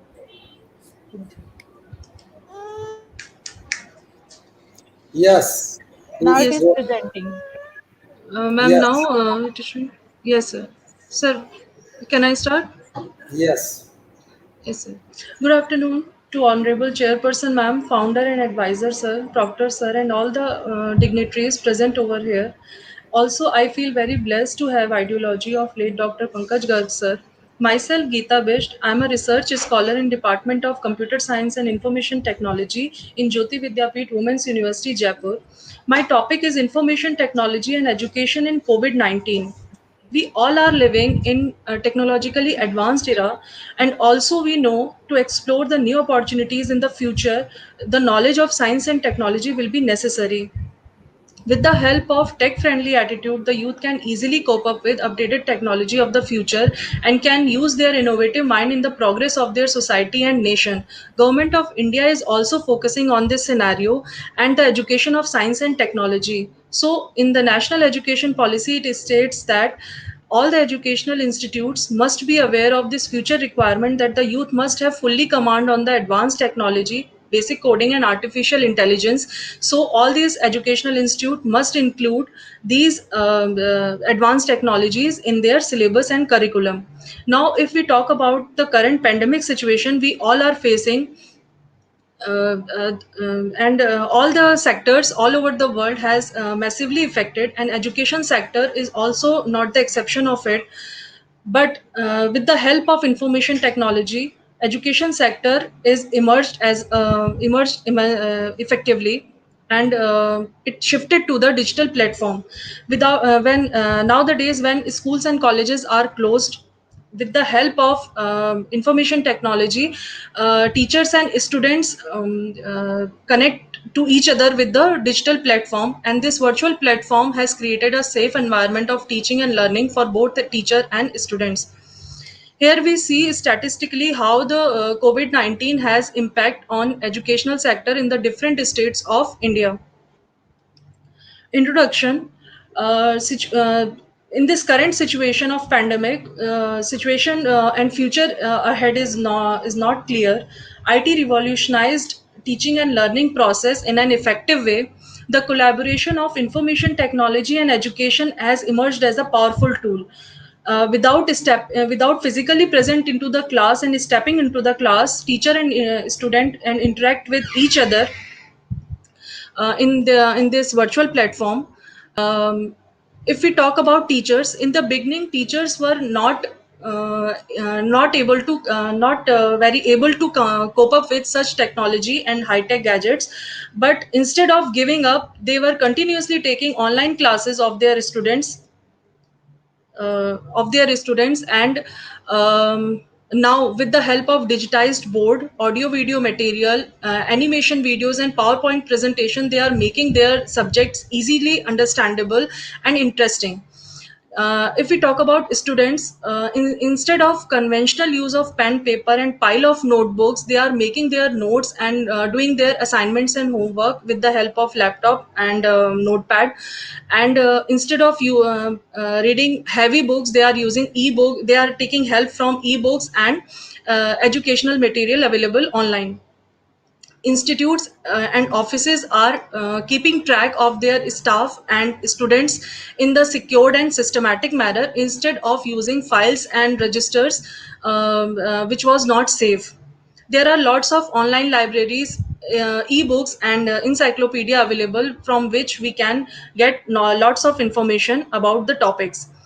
There are lots of IT companies, colleges, and foreign universities which are providing online courses, diploma courses, and certificate courses, in which anybody from anywhere can take admission online and get their degree and diploma. There are lots of online forums available, in which number of participants can take parts and discuss about the particular topic and debate about it. And with these online forums, they can utilize their free time and enhance their knowledge and teaching and learning power ability.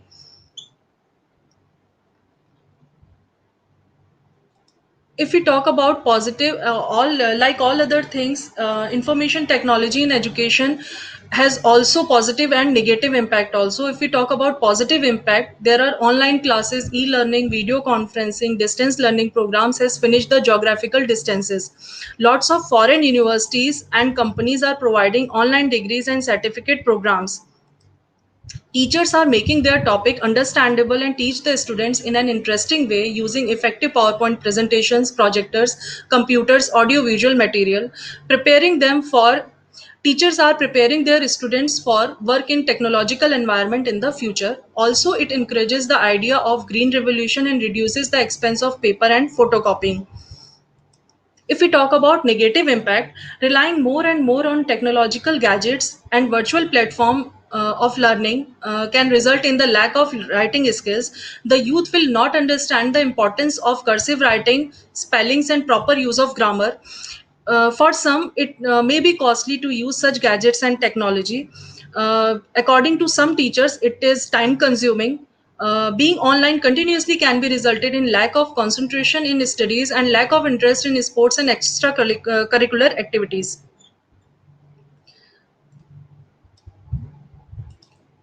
According to some experts and psychologists, imagination of children can be affected or their ability to think can be reduced. With the advancement of technology, the chances of cheating have also increased. Research outcome: government of India is doing lots of things related to education in rural areas also, like Sarv Shiksha Abhiyan. But there are some policies which government of India can work on for the children and youth living in the rural areas, can also so that the youth can easily connect with the IT world, and they don't have to go to urban areas to get education. It can run awareness program regarding IT education. It can work on such policies that work on promoting basic, formal, and need-based IT education. It can help promote such work in which teachers create such education programs and syllabus with the help of IT.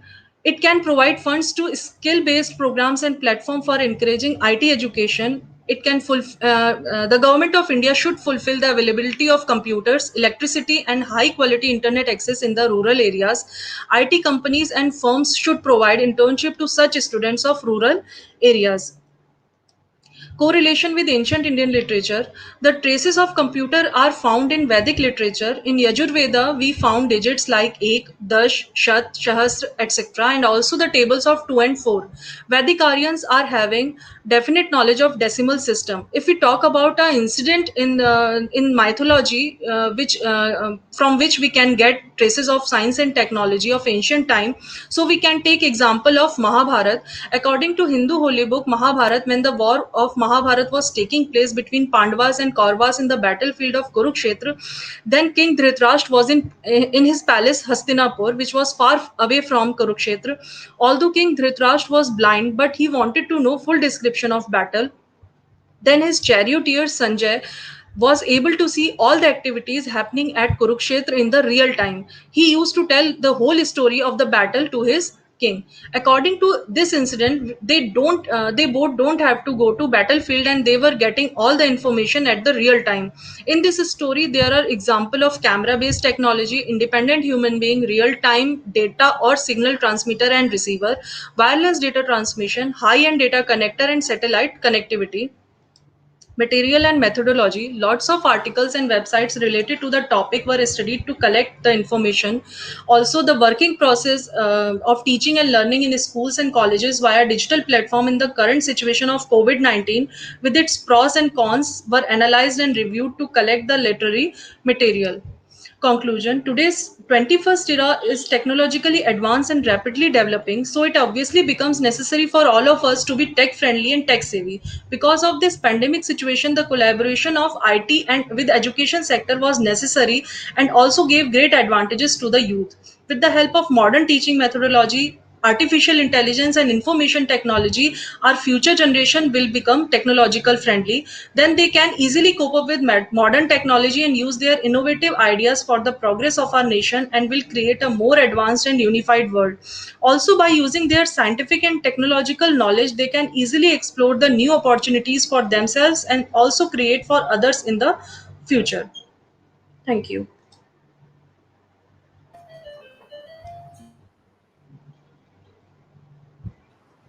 Thank you, Geeta. Thank you so much. Thank you, ma'am. After Geeta, I would like to call Ayushi Sharma from DET. Ayushi, Namaste, please ma'am. start your presentation. Namaste.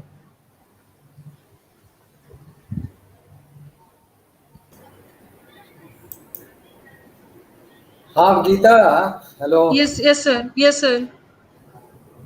Yes, sir. Actually, Yes, sir.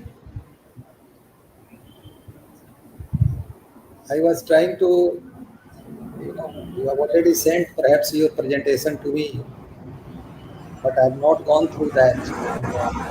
Yes, sir. Sir, I can start again. Actually, my comment is here that in case you are going to give any presentation, Yes, then sir. a little bit you should try to give that what is your planning to develop any algorithm or anything else Yes, to sir. enhance this study. And what additional things should be made. Otherwise, this will be just like a presentation of, in the language of some other people, non-technical language. Yes, sir. Sir, I had So, work on policy making. I have presented here so in case the of that, policy. you Yes, should. sir. There are so many NMCT tools, numerical, mathematical, computational tools. There are so many models that Yes, can sir. be used for the exhibition of all these ideas and all these things. So that will be Yes, a sir. better paper or better thing for you to learn, because current scholars are the future supervisors. So if you students are learning all these things, then it will be beneficial for you and for your future. So, Yes, sir. Dr. Professor Binay sir, your comment, any comment please, because Gita is my scholar. Gita based is my scholar. So, would you like to give any comment?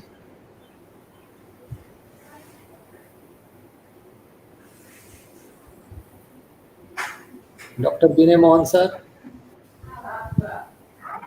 No, please Sir, unmute yourself firstly. Please unmute yourself. Binay sir, you have muted yourself. Please unmute yourself. Sir, your mic is off. Vinay, sir, your mic is off.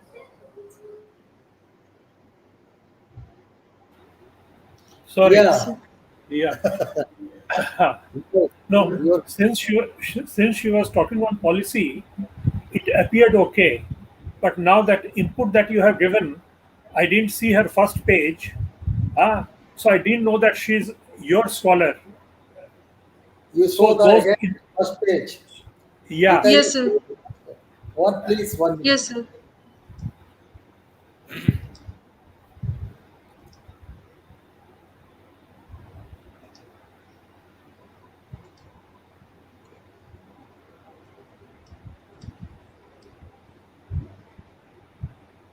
Sir, is it visible?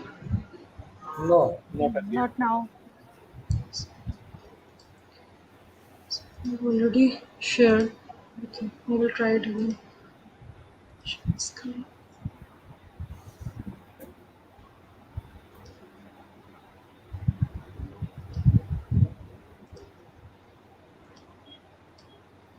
So now, I think it's still in process, not now presenting. okay, okay. Can we move on and talk on this subject later? No. She's just showing. Please wait. Sir, is it visible now? When it will be visible, I will be giving you comment. Yes. Okay, sir. Okay, sir.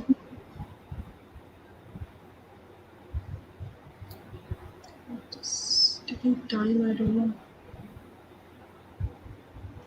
Sir, I have already shared. I'll again share it. Share screen.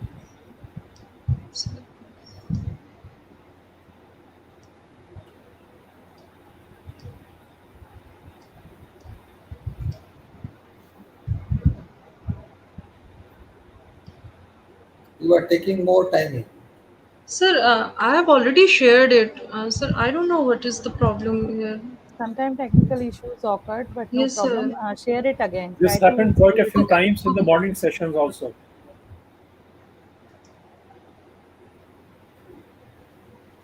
Sir, I'm sharing it again.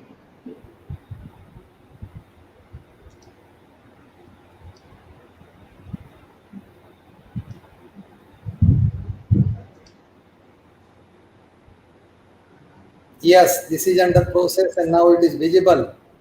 Yes, sir. Yes, sir. Please see. Information technology and education COVID-19. Education in COVID-19. Nice. Nice. So against this background, now two things. This paper, Yes, sir. has it been vetted by Dr. Shobha Lal? No. She is the author. Not by me. Should I have not written. it should come on the conference table platform through the author, through the supervisor. No, no, I have just supervised.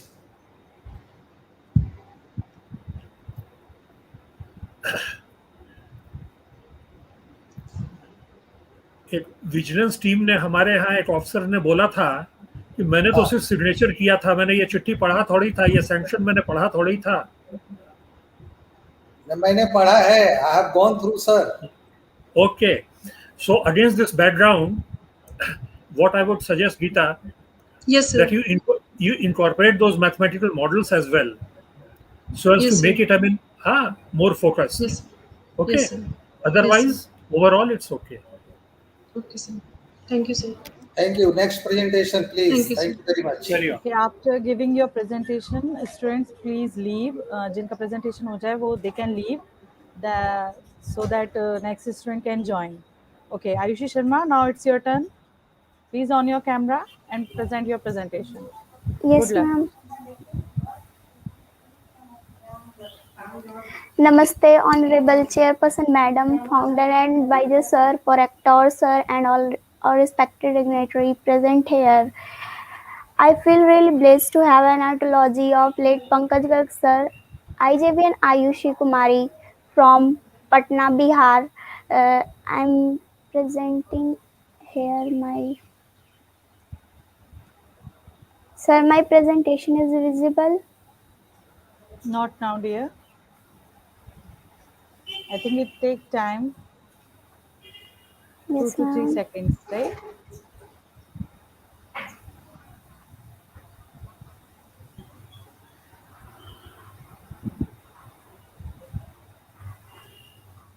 Ma'am, is it visible? Not now, dear. Just wait for 2 seconds, 2 or 3 seconds actually. It takes time, right? Okay, ma'am.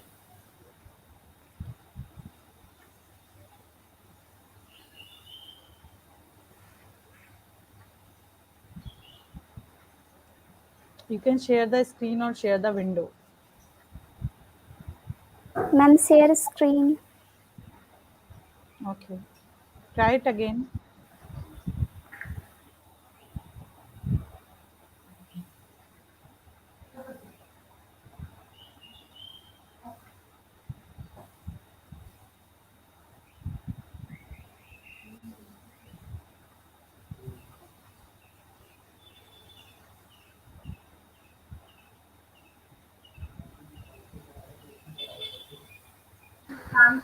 Ayushi, send your request again.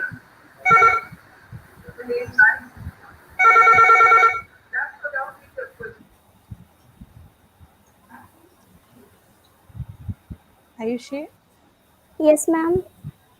are you presenting, beta? Ma'am, is it visible?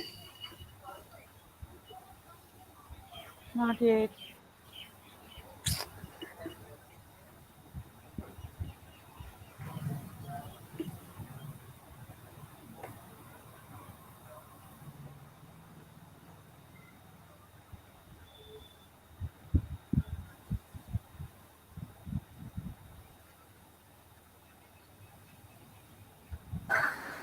Ayushi Yes, ma'am.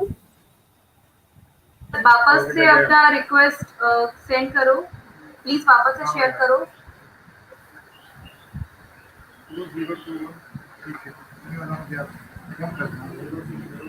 Send request again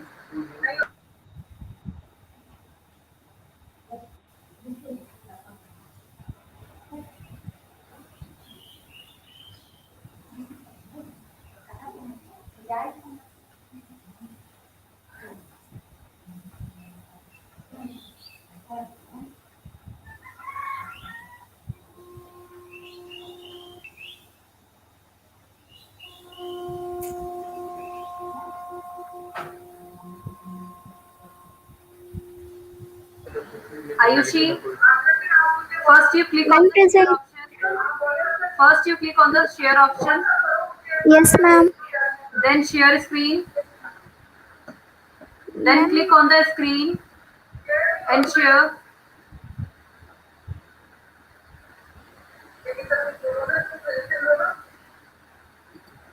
Ma'am, it is shared from here.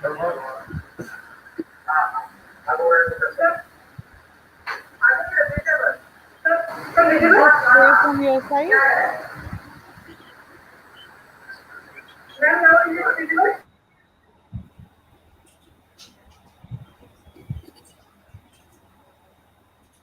Anmol Jage.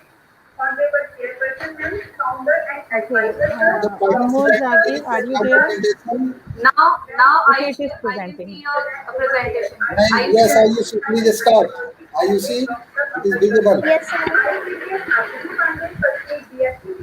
My topic is the role to construct a safe and secure, identify and virtual environment for minors and students.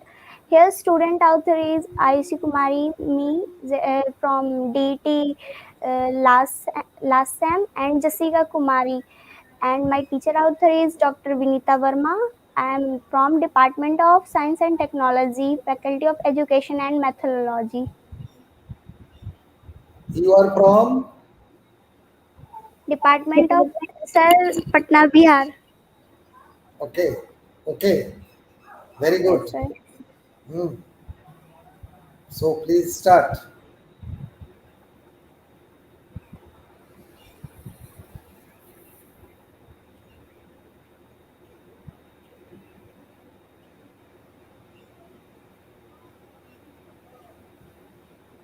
Please start.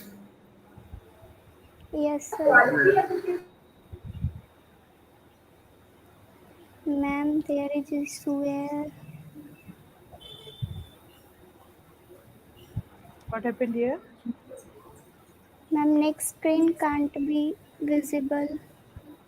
Just click on your slide. Just click on your slide and the second slide option. No, no, she has, shared in full screen. Aishi, it's working. Aishi, it's working. You continue with your presentation. Ma'am, content, title, abstract, third related work, fourth education, fifth technology, and sixth conclusion. Then here is my topic, role to construct a safe and secure, security identify and virtual environment for minors and students. Here is abstract first. In this paper, we present a role to construct a safe and secure, identify and virtual environment for minors and students. Second, social virtual reality and based learning environments, VRLES, such as social render, instructionals, content in the third dimensional immersive computer experience for training youth with learning impediments. Third, there are limited prior work that explored attack vulnerability in VR technology, and hence there is a need for systematic frameworks to quantify risk corresponding to security, privacy, and safety SPS threats. Fourth, our methodology consists of building environment using Unity under the supervision of specialists. This way will allow us to mentor the user, interact with the VR system, as well as the interaction with the parents of the user under the same framework. Fifth, this system demonstrates the concept of implementing VR into the educational system for individuals with ASD based on ABA therapy. Sixth, this study allows us to identify a set of technology problems in the use of these environments for teaching entrepreneurship to child. It allows us to define a range of requirements that must be fulfilled in order to provide a software system that supports this activity in virtual worlds. Keywords: collaborative virtual environment, virtual world, entrepreneurship, education, primary schools and children's. Then related work. Virtual reality learning environments. Virtual reality learning environment first. Prior works on VR LES has been developed for immersive and spatial education purpose. Second, in V social, a social competence interventions SCI Curriculum is delivered via a system that consists of various modules such as VR rendering, web application, and classroom portal with instructional content hosted as web pages. B. Security, privacy, and safety. First, we present a summary of SPS issues in emerging technologies such as IoT and discussed in which is particular comprises of an exhaustive compilation with potential security and privacy threats and challenges. Second, another comprehensive study about this topic is presented in a typical VR LE application is susceptible to similar vulnerabilities along with human well-being, which has not been previously addressed in existing work. C. Risk assessment approaches. Risk assessment approaches is performed by analyzing threats parameters, influence on assets, recovery costs, probability of occurrence to determine its risk priority. This can help in mitigating the risk and the design of defense mechanisms. This helps them perform risk reduction by designing targeted countermeasures. Attack tree is a hierarchical model about threats and respective attack scenarios. Education. Virtual environment can provide an interactive simultaneous learning environment beyond gaming. These environments, sometimes referred to as virtual learning environment or educational virtual environment, has increasingly gain recognition among educators. Some students find them highly motivating by virtue of their interactive nature. Students are actively engaged with them. They provide repeated practice and they included reward for skillful play. Technology. To carry out this activity, we needed a virtual world that allowed development of technology solution that is no closed solution. Access to educators and children less than 10 years old, user creation and editing of objects, and support to collaborative learning. Therefore, amongst all moves, we are not looking into games but into environment that support the above requirements. Active worlds is not just a single virtual world but also a network of networks to hundreds of individual worlds where user can create, explore and communicate. Dickey 2000. In 1991, Active Worlds created the Active Worlds Education Universe AWEDU, which is an entire universe devoted to the exploration and exploitation of the educational applications of Active Worlds technology. It was made available to educational institutions, teachers, students, and individual programs. Then conclusion. It's last. In this paper, we propose a risk assessment framework to address the SPS challenges in a VRLE application system. We employ formalized attack tree to map threats and associated risks to the various system modules to generate a corresponding risk at the beginning of new project with a school or classes. It is necessary to present the virtual world space gathering information about the schools, classes, teachers, learners, groups, and assigned avatars. We need all this information to know who is who in the virtual world and who developed what.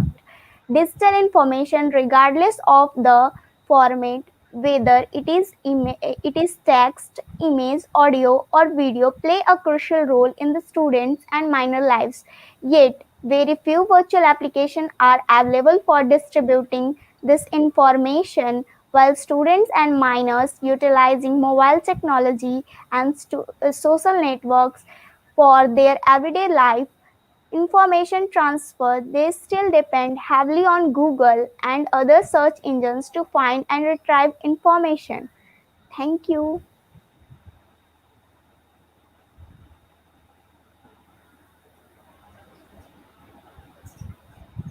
So, we like to, okay. Now, next one is Anmol. I would like to call Anmol. Thank you, Ayushi. Yes, ma'am. Anmol, are you there?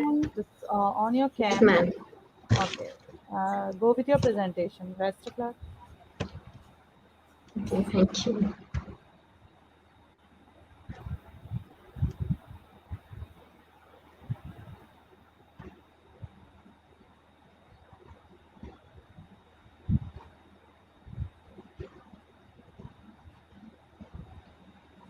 Ma'am, it is visible? Not yet. Yes, it is. Okay. Namaste, everyone, and good afternoon.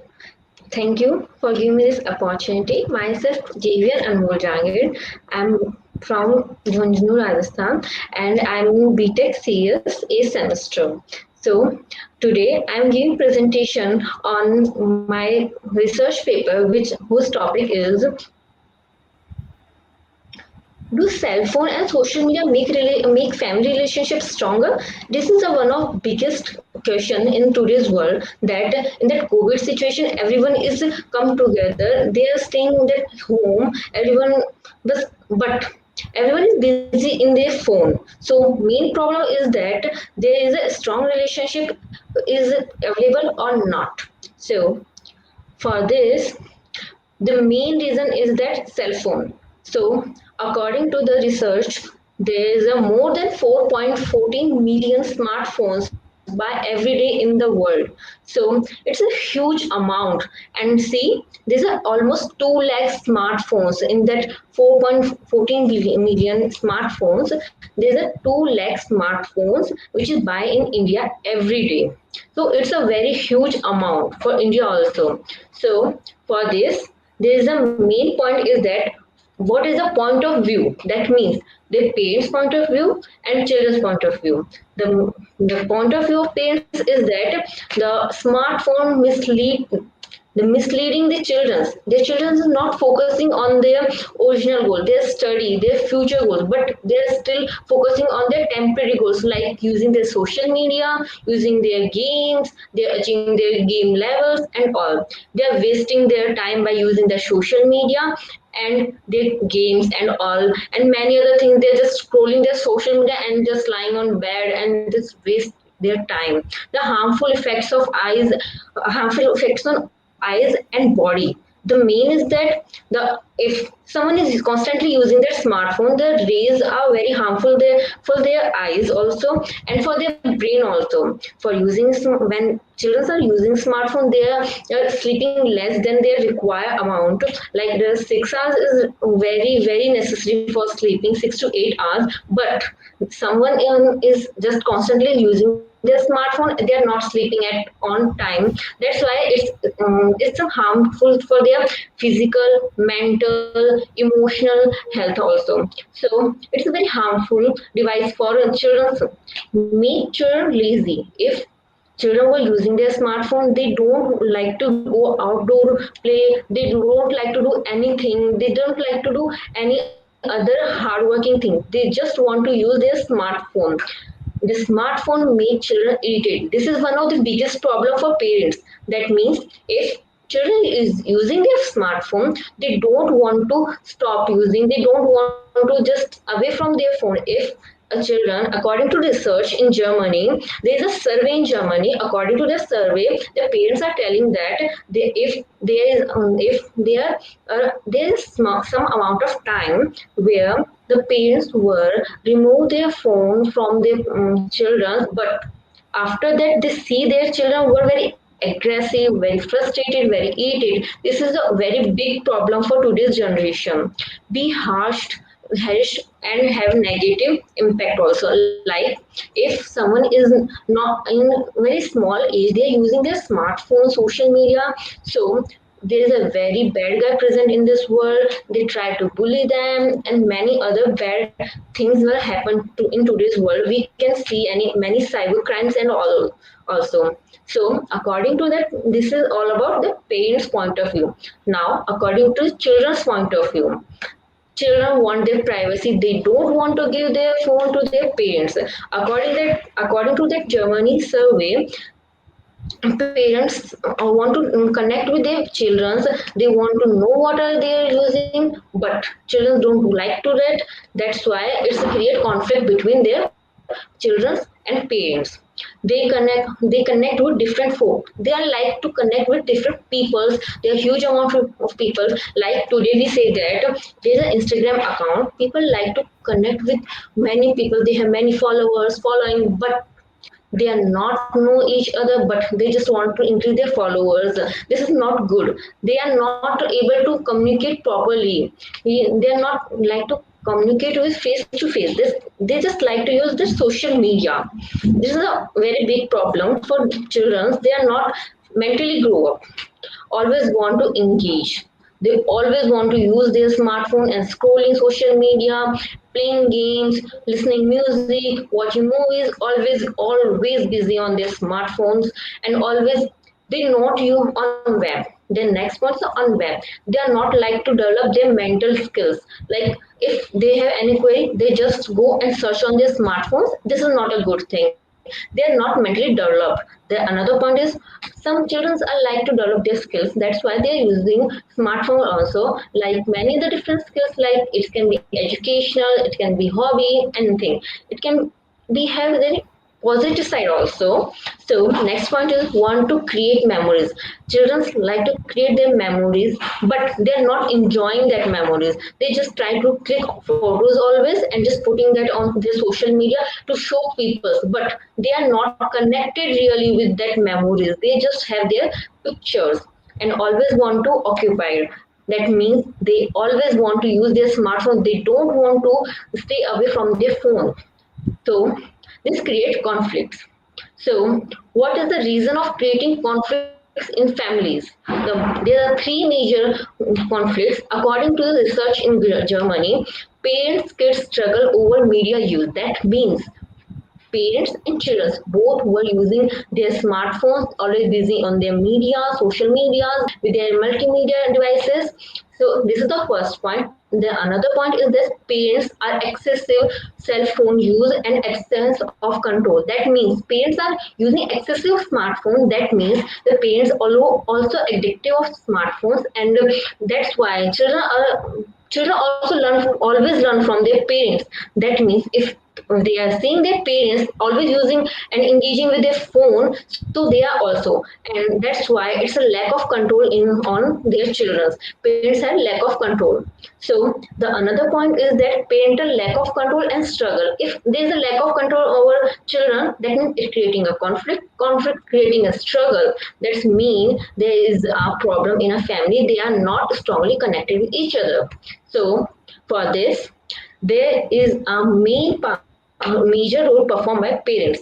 It is totally depend on parents to control these all conflicts. So methods for controlling these conflicts is that first they have to spend time with their children. That means they have to stop using their smartphones and their social media. They have to just separate from them and just engage with their children and know about their children's feelings and tell about their things, their past, their hobbies, their new skills, everything, so that they can engage with their children. So next one is that point that parents should not use excess of social media and mobile phone. That's according to my first point. This is very necessary that parents should not be addictive of smartphones, so that they can say their children that you should not also addictive. Otherwise the children will not in control of their parents also. So my third point is that parents should have full knowledge about harmful effects of cell phones. So if parents have good knowledge, they always tell to their children that it is a very harmful. You have to do this. You have to be away from this. In a what distance they have to use that smartphone, which position they have to sit and use their smartphone for avoiding their pain. So, according to research, there is a survey in which if people are using their smartphones, they put their neck strength about to 10% of their body weight. Yes, it's about 10% of their body weight they're putting on their neck while using their smartphone by seeing their face down. So it's very harmful for their neck. So the next point is that parents should be educated to handle children. So if parents educated, then they know about everything. They tell about their children that they what to do and what to not do. They focus, they pursue their children about their just saying that you have to do that about their goals, how to achieve their goals. Always they encourage their children rather than giving them their mobile phone while they are fighting with their parents. They just always connect with their children.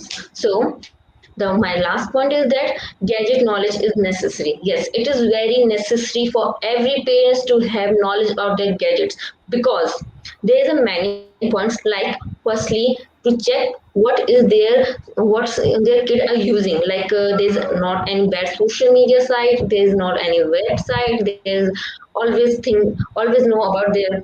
Okay, so next one is that they have to knowledge about the parental control apps. There's a parental control apps that help to controlling their children's. So they know about their what they're using when they are present there near them or away.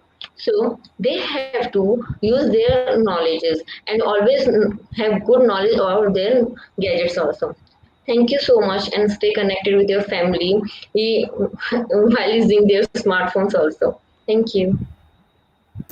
Anmol, my query is as your teacher Yes, that sir. what you are imagining actually you are following all these or not? Please tell me. So, particularly, no, sir.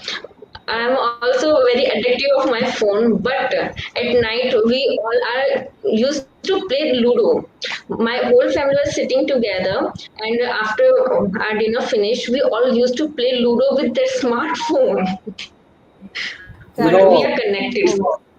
according to a very learned philosopher and our Rashtrapita Mahatma Gandhi, father of the nation, self-improvement is the best improvement in the world. Yes, sir. So, Yes, sir. if since you are advocating about, in the favor of the ideology of our university, where there is no, use of mobile, Yes, mobile sir. university is this for girls. Mobile Yes, is sir. strictly limited and your internet is under surveillance. Since you are hostler in Jayoti Yes, sir. Vidyapeeth Women's University, so Yes, uh, sir, I know. hobby, since you are final year student, if my memory is completely working and correctly working, Yes, sir. then you are a student. Yes, So sir. you have inculcated so many good things in your personality, and that is going to pay you a lot, because if you are mentally peaceful, then you are going to give maximum output in the industry as an engineer. So my remarks is that your presentation is very good, and anyone, Thank you, if you sir. have questions, then please, sir, Vinay sir. Okay, fine. Okay, thank you very much. Next presentation, please, Thank you, IUCQ. sir. Okay, thank you, Anmol. Very nice presentation. Thank you. And please read some books to avoid cell phones. Now I would like Yes, to ma'am. call next one, that is Jolly Pal. Please start your presentation, Beta. Jolly Pal, are you there? Very nice. Jolly Pal means first year student of computer Yes, science sir. is going to Yes, give sir. presentation. Very nice. Very nice. Yes, sir. In our university, student of first year even are ready to give presentation on the technical papers and this technical session actually. They are taking part. It is a matter of glory for all fathers who are wishing that their daughter should be enrolled in Jayoti Vidyapeeth Women's University in engineering and in other disciplines study. So please, Jolly Pal, we are interested to listen to you. Where is Jolly? I think, sir, there is some technical issue, sir. She will join. I Within hope that second. Within second, yes. due to my more appreciation or and noticing that I am here, she is not coming. No, is it this the No, reality? sir. No, sir. No, That's not. sir, she is very interested. Okay, She then will Please fetch invite. come within and present the presentation. presentation. HOD madam, then invite please. Sir, she is very interested and she talk about कि ma'am आज मुझे present करना है. उसने self decision लिया है कि ma'am मुझे जाना है. Very इवन good, दो very good, first very year good की हर एक suggestion. इंडिविजुअल हर एक स्टूडेंट का कहना ये है कि मैम हमको आना है और हमको प्रेजेंट करना है. Yes, yes, but our time limitation is till 4 p.m. only, so ask everyone. Otherwise, you will have to stay here in the university hostel to clear all the presentations.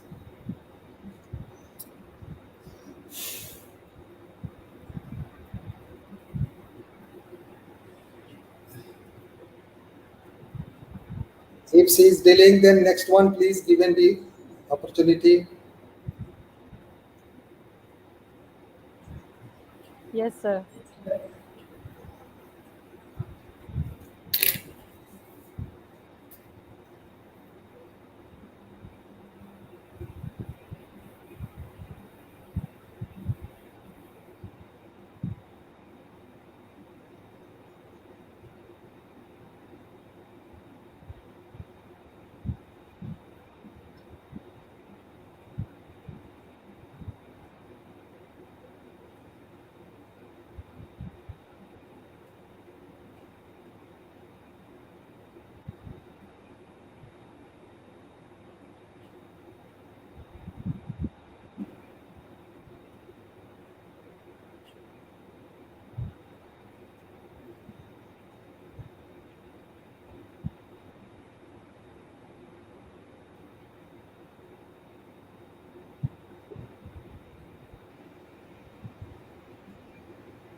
Okay, right now I think student facing some technical problems, so I would like to call Simran Walia ma'am from fashion designing.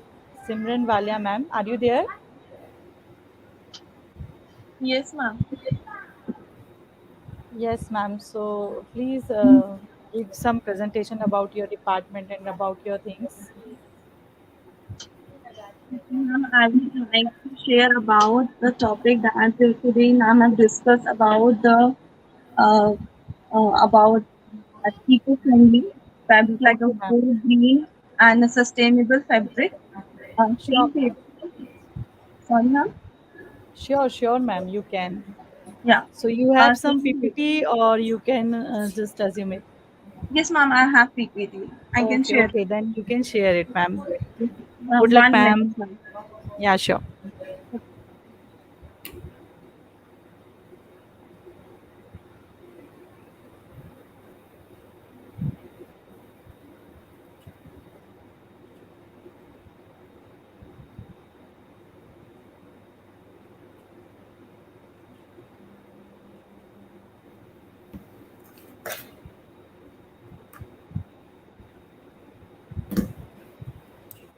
I think Simran ma'am having some problem. Anshika Pandey, are you there?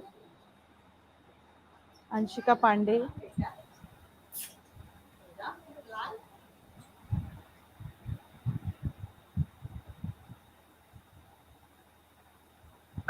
Anshika Pandey, leadership student. Anshika Pandey. Yes, ma'am, I'm here. Actually, Okay, I'm okay, connected ma'am. with my laptop, so I can share my PPT with you. Sure, ma'am. Okay.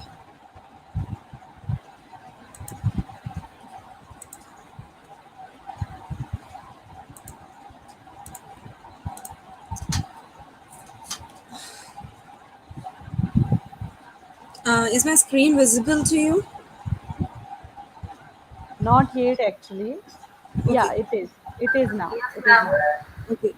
Good morning, respected sir and ma'am. I would like to share my research paper on khadi apparel, a sustainable design solution. So khadi is all we know that it's a very eco-friendly fabric, and khadi is refers to a Indian fabric, and it's named with the khadar. And we all know that during the independence era, the movement of khadi manufacturers is done by the father nation of Mahatma Gandhi. That movement, the khadi manufacturers and weaving started with the Indian weavers for a foreigner's clothing. And there are many advantages of khadi fabric, like the khadi fabric stay warm in a winters and cool in a summer seasons. And the another advantages are like the handkerchief text fabric design make it a unique and a lightweight, and for a long lasting, and it is used for a formal wear like it's used for coats, jackets, suits, saris, and it in a variety of fabric. It can be blended with another fabric and can make a variety of designs with another products. The product process of the khadi includes the no environment pollution. Khadi is very eco-friendly fabric, and it never cause any environment problem, and it's eco-friendly with human nature also. My paper is on the consumer behavior, how a consumer behavior reference to on a khadi, and how the consumers perception on khadi wearing and their satisfaction about khadi fabric.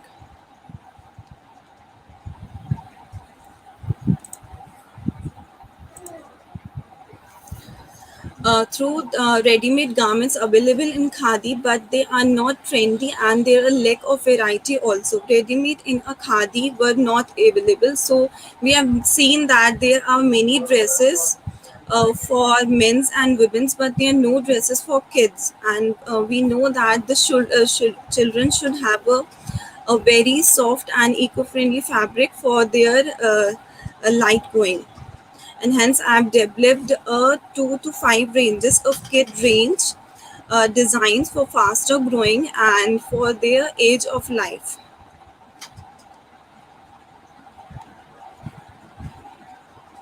And I'm using a digital textile printing designs that are nautical motifs. Nautical motifs are a seam motifs that you've generally seen in children's and children designs, bed sheets. They are cartoon prints, and it is done with a computerized digital printing, and it's a eco-friendly design printing. It will not cause any harm to the kids wear. So my significance of the study is it helps to addition garment design for the kids wear. The student will have a design to explore the kids wear in khadi, and it also have a students or a researchers or a product of khadi to get a new one range in their department. So my objective is to find the buying behavior of consumer towards a ready-made garment in khadi and their satisfaction also. And next, I've developed a eco-friendly apparel for the kids wearing using a digital printing. So it's my methodology I've done in my paper is that the consumer I've taken it's 100, like a male and female sampling and and interview schedule I've used there. In next, I've taken a 50 mothers that I want to take a perception that how the garment should be worn or design should be taken. So I've taken a 50 perception of mothers and sketches 18 type of garments. And out of 18, six were selected for the eco-friendly design printed, and then the six were uh, designed and constructed. So it's a layout, and my sampling is from Jaipur and a prospective sampling with the age of 25 to 45 years, and introduction sampling with the result of frequency and percentage. So in my sketching, I have done 18 and the 6 were selected. The point of view at the 3 for boys and 3 for girls, like boys for kurta pajama, skirts and jackets. In every designs, 3 garments were made. And for girls, frock, tunic, and jumpsuit were designed, and 10 mothers for their innovation, for their point of view. The rating scale is being designed. So these are the final sketches that have been constructed and finalized for the designs. Like one is kurta pajama, one is shirt, jacket, and for girls, tunic, jumpsuit, and frock.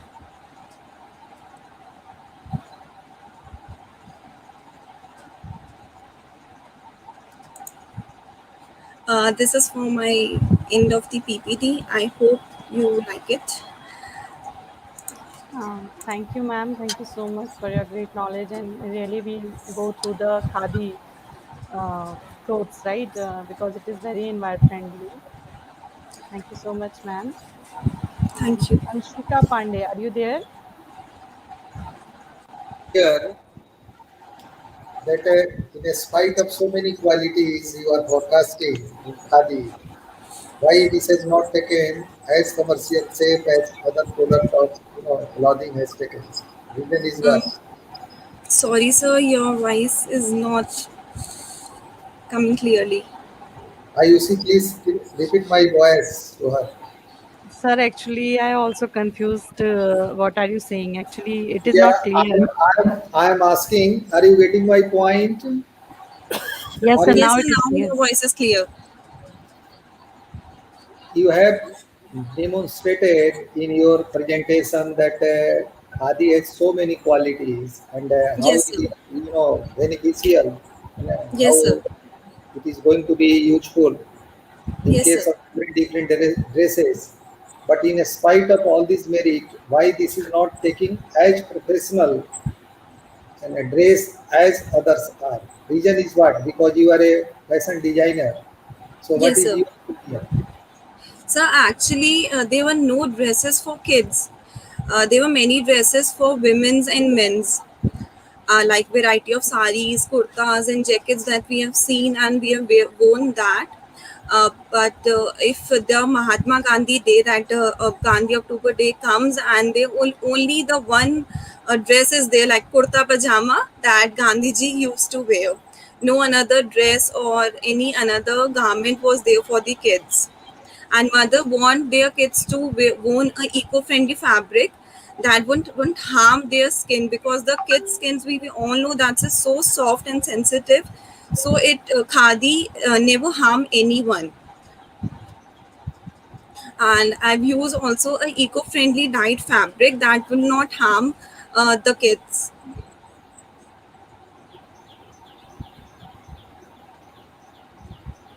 Okay, nice. Thank you very much for your very nice presentation. Welcome, sir. Thank you. Thank you so much, ma'am. Now I would like to call Anshika Pandey. Are you there? Anshika? Yes, ma'am. Yes, please go through your presentation and on your camera.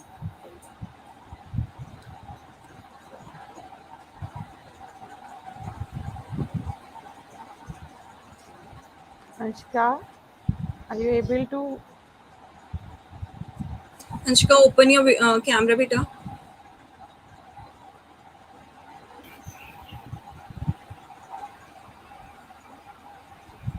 and please share your video.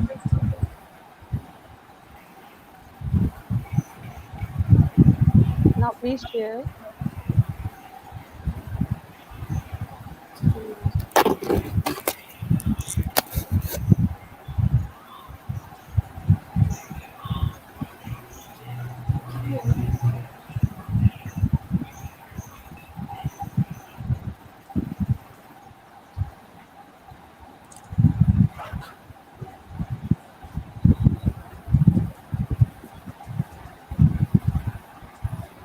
Tanishq, are you able to share?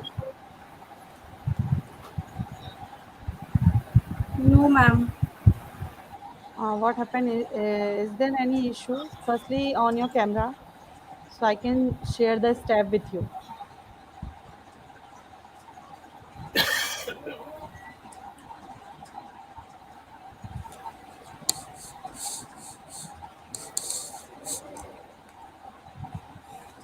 Okay, Neha Kotia, are you there? Neha? Yes, ma'am. Okay, please on your camera, Neha. Okay, are you able to present, Neha? Yes, ma'am. Okay, please start with your presentation without wasting time, right? Okay, Please ma'am. start your presentation. Okay. Okay.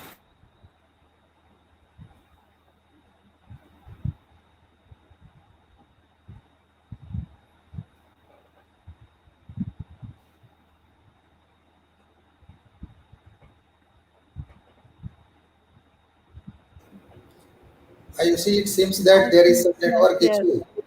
Yes, actually, sir, they all have technical problem and technical issues after 2 p.m. Okay, Krishna Sharma, Yes, ma'am. Not technical are you problem, able to? it's that problem is in a net connectivity. Yes, sir. So Krishna, please, you. Krishna Sharma, NCRDWS-II student. Yes, sir. Krishna Sharma, Krishna Yes, Sharma, ma'am. your camera. बेटा please start.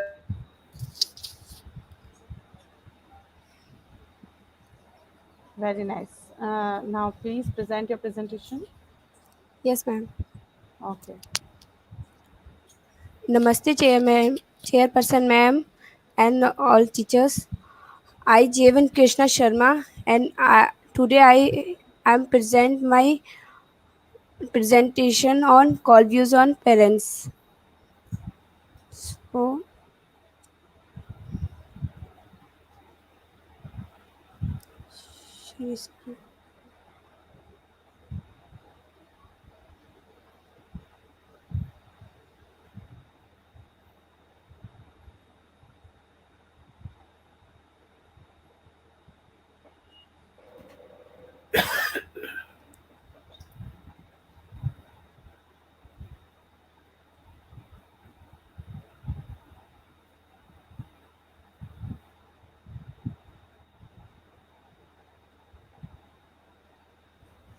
Yes, your screen is visible now. yes, ma'am.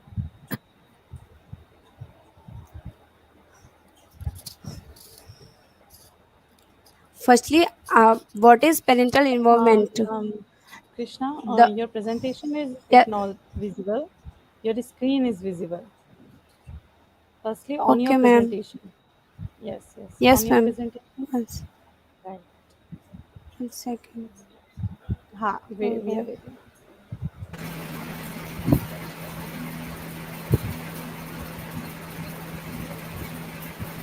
It is stopped.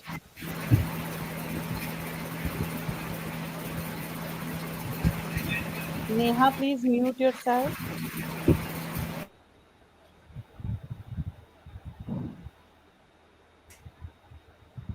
ma'am.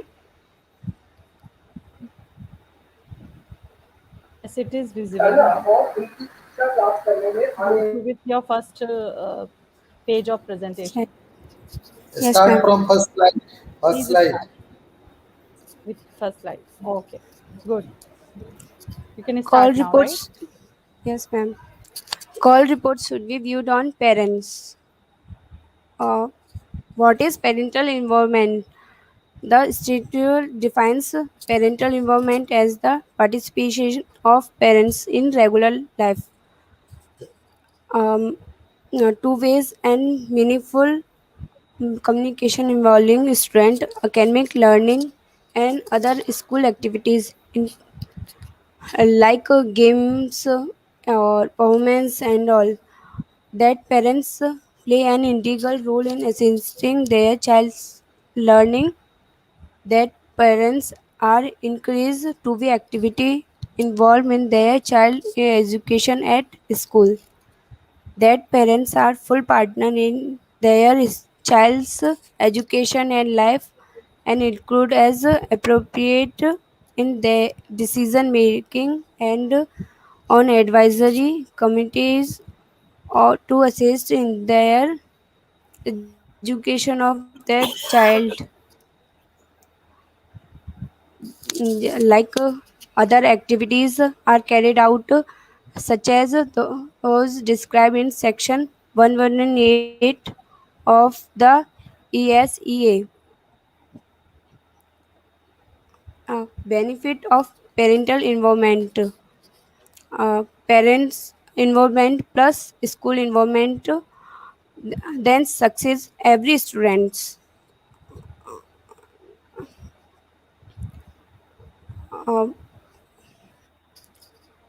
Um, who is the audience? Success के for success child school parents educators are all involved for success. Yeah.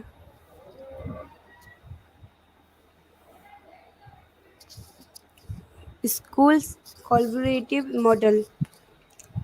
Um, Collaborative model means understanding family activity, decision making, co-roles, appreciating family diversity, researching our and communications, positive non-problematic interaction, understanding self. Mm, mm. School role. Uh, what is a school role for students' life? To increase parents in meaningful ways, increase their participations and other open meaningful ways of communication, provide support emotionally.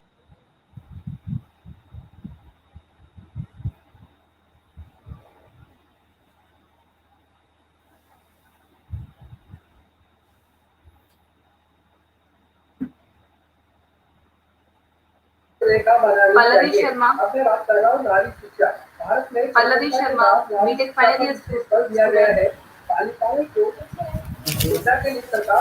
Sharma, start with your presentation. I think there is some issue with Krishna. Okay, you can Yes, present ma'am. now. Ma'am, Good luck. am I audible? Yes, you are audible. Okay. Namaste, Honorable Chairperson, ma'am, founder, advisor, sir, proctor, sir, and all the respected dignitary present over here. I feel really blessed to have an ideology of late Dr. Pankaj Garg, sir. So, I, JVN Pallavi Sharma, continue my presentation.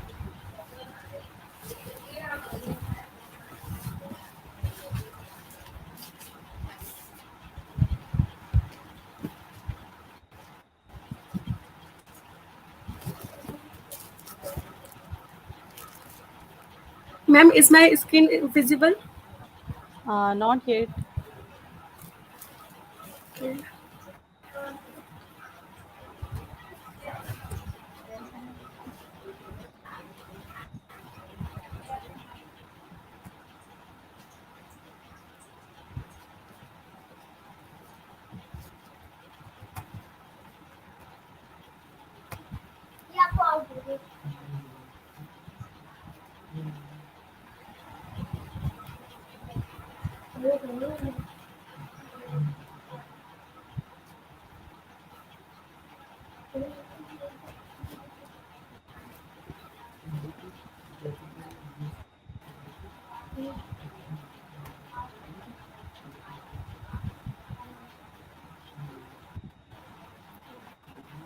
Ma'am, now?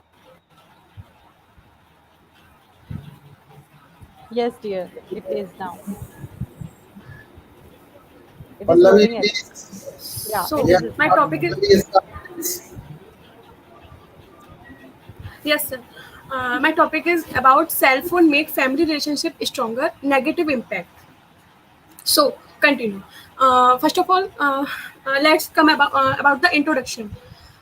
Introduction. While there is a great deal of research on family communication and family relationship, the result shows that young people and families, parents see cell phones as an important way for to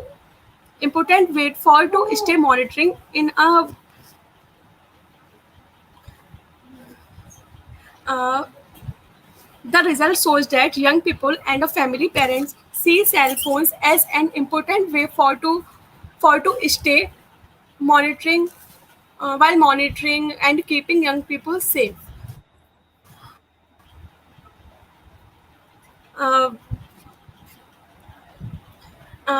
the next one is about how mobile phone help us. Mobile phone help human beings to develop rapidly for communication purpose, for emergency, for storage our data, for entertainment like games, music, and for application. People use mobile phones in all aspects of daily life.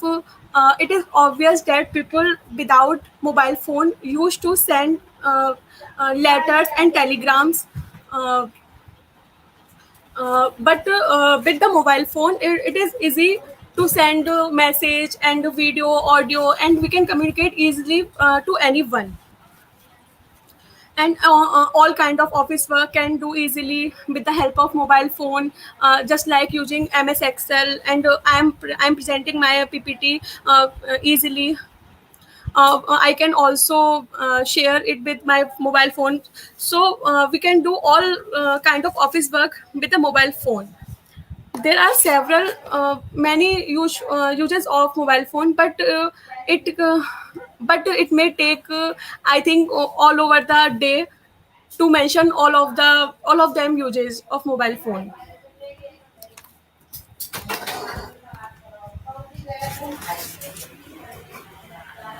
It is about usage of mobile phone. Also, mobile phone has also camera, so we can capture our memories. It is also a MP3 and video player, so we can play various audio or media over it.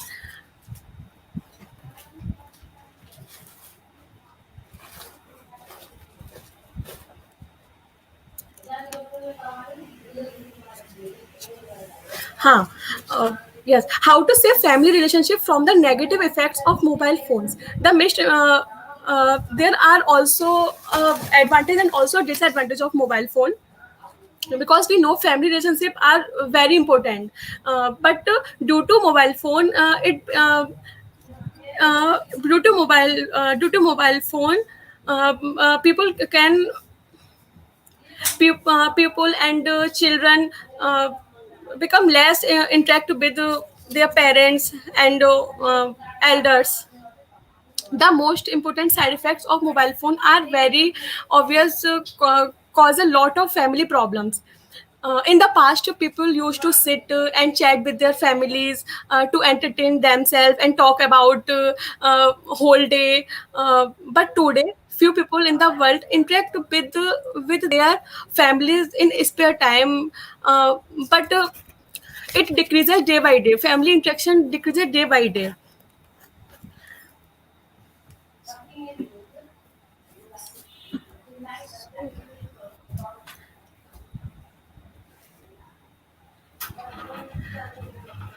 There are some side effects of using mobile phone. Weak vision.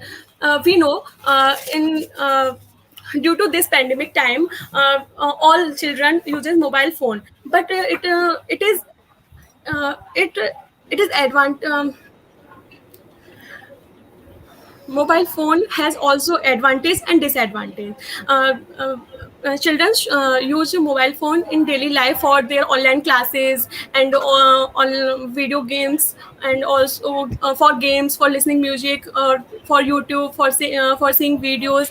But it is impacts on their eyes. It arises impacts on their eyes, and loss of time and lack of interaction with their family and with their colleagues, with their brothers and sisters. So, conclusion: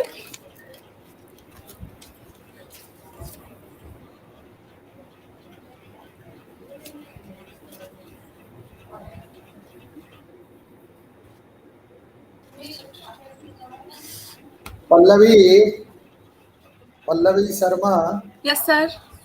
Yes, sir.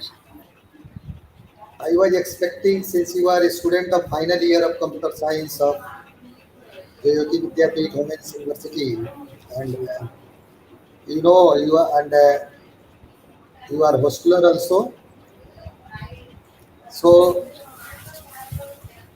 I was expecting that you are going to focus on the point that what is the impact of the wave radiated by any mobile, and what type of wave a mobile phone is radiating, and how it is hampering our anatomy and physiology of our body, as well as how the nervous system of our brain and others are going to be affected. So this was the deficiency I observed in your PPTs, and I expect that in future, whenever you are working over this, then you should inculcate all these things. Okay, Pallavi, Pallavi, Pallavi Sharma. Okay, I think she's disconnected, ma'am. No, I am not, ma'am. I am sir. Sir, sorry, sir. Actually, sorry, sir. Sorry. Actually, in Jyoti Vidyapeeth, Okay. there are only Yes, ma'ams. there is so many. That's why I'm. Are here Yes, for sir. some Sorry. moments. Sorry, For sir. some moments. Okay, now next one. Neha Kotia, are you there? No, no. Here is Anuradha Yes, ma'am. Purohit, a Yes, scholar. ma'am. Please Yes, allow sir. her to speak. Okay, Anuradha sir. Purohit. First, Anuradha Purohit, ma'am. Are you there? Yes, ma'am. Yes, Anuradha ma'am. Purohit. Yeah, please Am I start audible, with ma'am? your. Yes, you are audible, but please open your cam also. Hello. Yes, Yes, ma'am, you ma'am. are audible.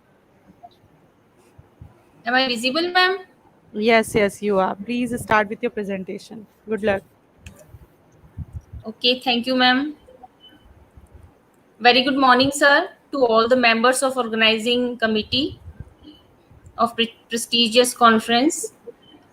I will be present my paper. I'm sharing my screen.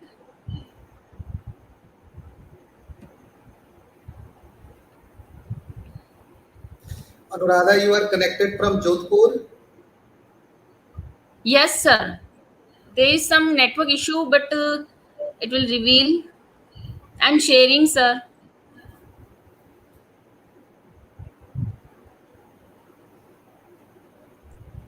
I cannot share my screen right now. Please have a minute.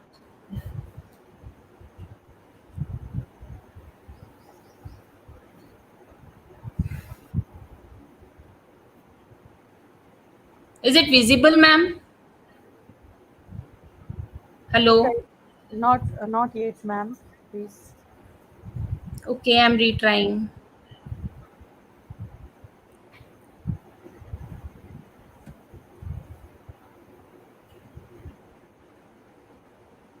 It can take some moment after you sharing the screen.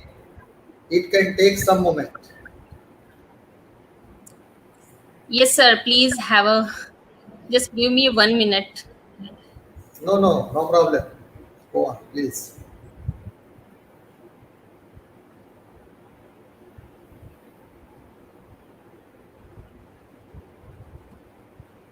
Now, is it visible, ma'am? No, no, not yet. I'm reconnecting.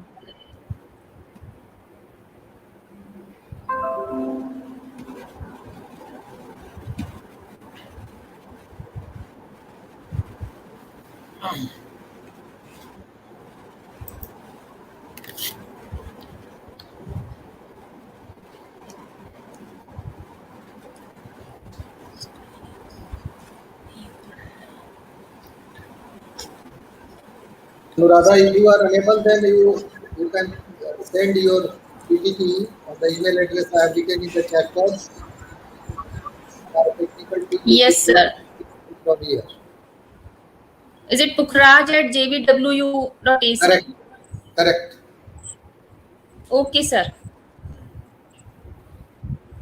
Technical team, please share the PPT of Anuradha Purohit ji. She is unable to share. Anuradha ma'am, please share with me Nishu Sharma 2021@jvw.ac.in. You write your email address.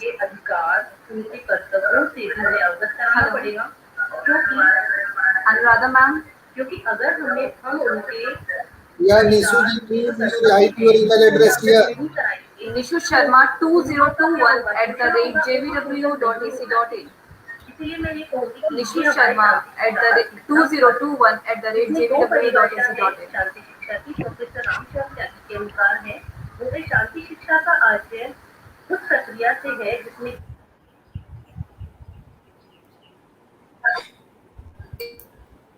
I have written here email address.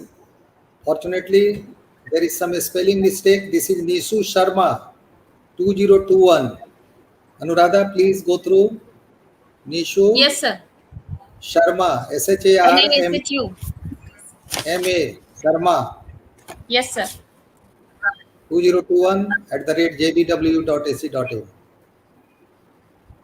Okay, sir. Nishu Sharma. You send there.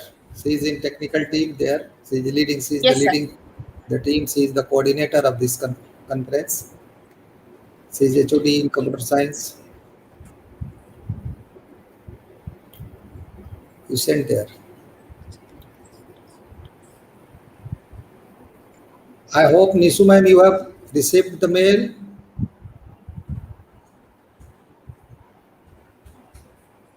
Not yet, sir. Sent, sir. Now check please.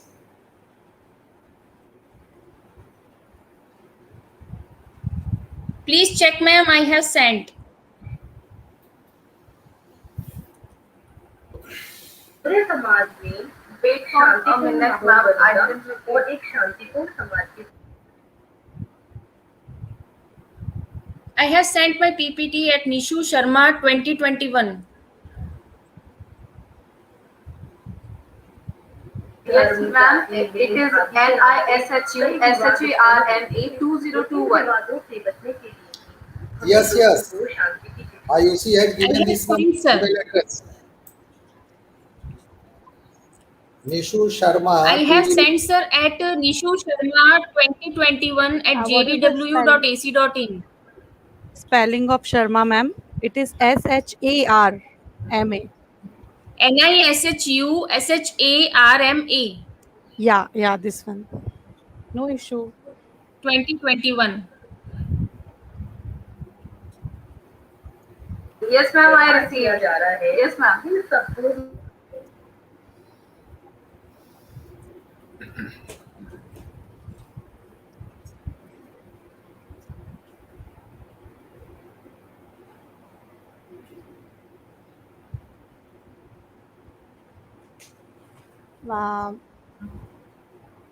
Anuradha ma'am, please cooperate and tell us which slide you want to speak out, so we can cooperate with that.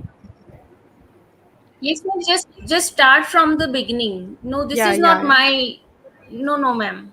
Yeah. Just wait for a minute. This is role of computer science in recent advances. Yes, this is my slide. Okay, thank you. Thank you so much. So my topic, sir, my topic is the role of computer science in recent advances. Anuradha ji, thanks to me also because I insisted for the same. Sir, thanks to you also. Many thanks, sir, to you for cooperating and giving me the brilliant chance to present my paper as PPT. Shall I start, sir, please? But there are some technical issue here. There is not a exact network, so it can be a network issue, I think, but we can revolve it. Yeah, Anuradha ji has been my research scholar, so I know her more. So please, she is very talented. Start presentation. Thank you, sir. Thank you, sir. Thank you, sir. So please, second slide, please. So role of computer science in recent advances, in education development. Please, second slide. Give me, please, second slide. Yes, yes, please continue. This is second slide. Introduction is here. Start, please. Yes, sir. I got it. So the introduction part is this: the ancient of data technology has significantly influenced current culture, and as you know, IT and media communications are assuming an essential part. So internet and progressed IT instruments have opened a new window in the brave new world of computer science, as we all know. So computers are collaborating with human social cycles where adapting needs are broadening each days. Next slide, please.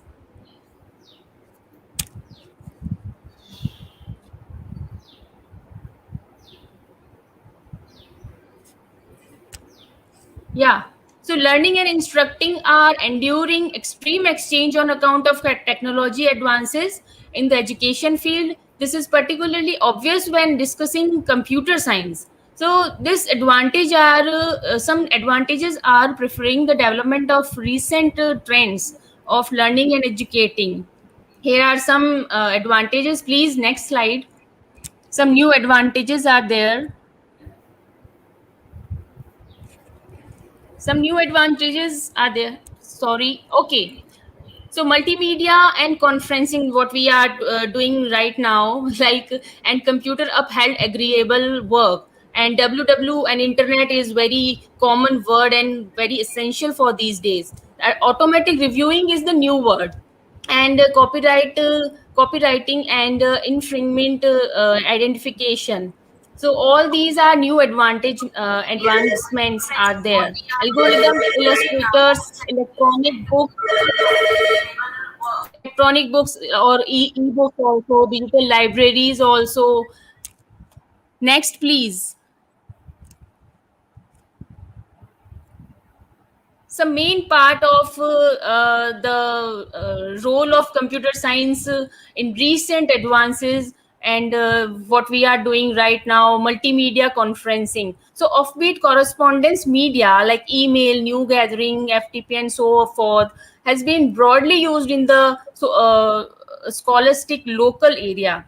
Recently, with quicker organizations, now new coordinates correspondence media have emerged. They are normally alluded to the to as a Ayushi, sight and sound Ayushi, conferencing framework. Madam Ayushi, Yes, Madam sir. Ayushi Shukla Yes, ji, yes, sir. Sorry. Yes, sir. Ayushi Yes, sir. Shukla ji, I request that kindly presenting their paper must Interactive be media visible. conferencing uphold gathering among individual in various areas, and the easiest framework just permit and sorry, unidirectional No, correspondence, from Anuradha a ji, source to numerous individuals. Anuradha ji, Sorry, I was requesting to coordinator of you are this. not audible, sir. I was requesting to Ayushi Hello. Shukla ji. Ayushi, please repeat. Ma'am, please wait for a minute. Sir is speaking, so wait for a minute.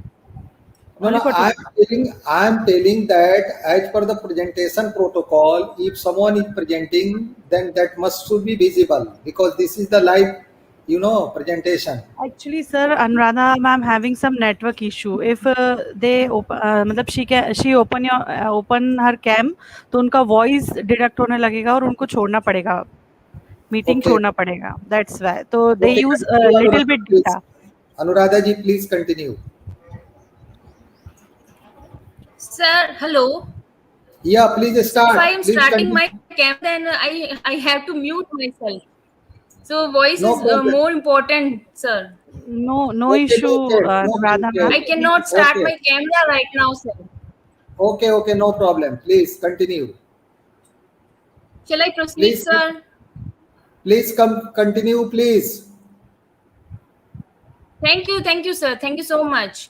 So the most progressive ones permit multi-parting party conferencing with the goal that every member can take part, just like you and me. Yeah, we are there, and both lently by just watching and hearing, and effectively by talking, just like just we are doing right now. Next slide, please.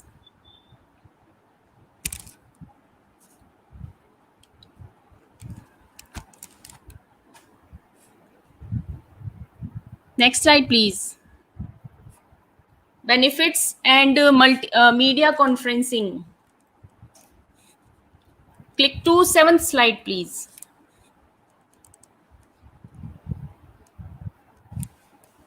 Benefits in media conferencing. It offers helps for far off educations by means of circulated home rooms, so education can arrive at far off places, giving another choice to open colleges. Course can be divided between focuses and making conceivable worldwide, or between focus joint tele classes, which is more important, are there just like Byju's and Planet Spark are doing there. And it can make simple multidisciplinary education program. It gives additional opportunities to understudies with handicaps, as they can save removals, and they can progress at their own speed. And this is very beautiful part of this multimedia. Next slide, please. Next slide, please. www and internet. Please, next slide. Yeah. So sharing assets and through internet offers a principal advantages. A great deal of exertion can be saved. The principal trouble is to manage the enormous measure of data accessibility in internet. And additionally, anyone can incorporate new assets and update them when references become outdated. Next slide, please. Put me on 11th slide, please. Automatic reviewing and copyright infringement identification. Yeah, the rapid development of science and technology has been accompanied by an exponential growth in peer reviewed scientific publications. At the same time, the review of each paper is a laborious process that must be carried out by subject matter experts. Thus, providing high quality reviews of this growing number of papers is a significant challenge. So, the possibility of using state of the art natural language process, which is NLP, a new word are there in these days model, to generate first pass peer reviews for scientific paper. Next slide, please. Next, please. 13.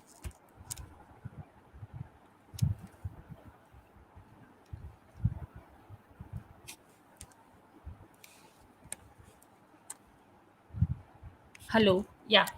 Copyright infringement is the use of production of copyright protected material without the permission of the copyright holder.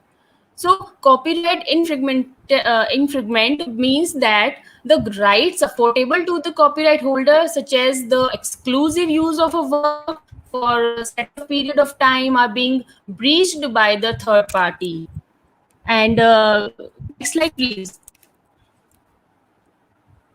In next slide, we are discussing about electronic books. So please, next slide, please.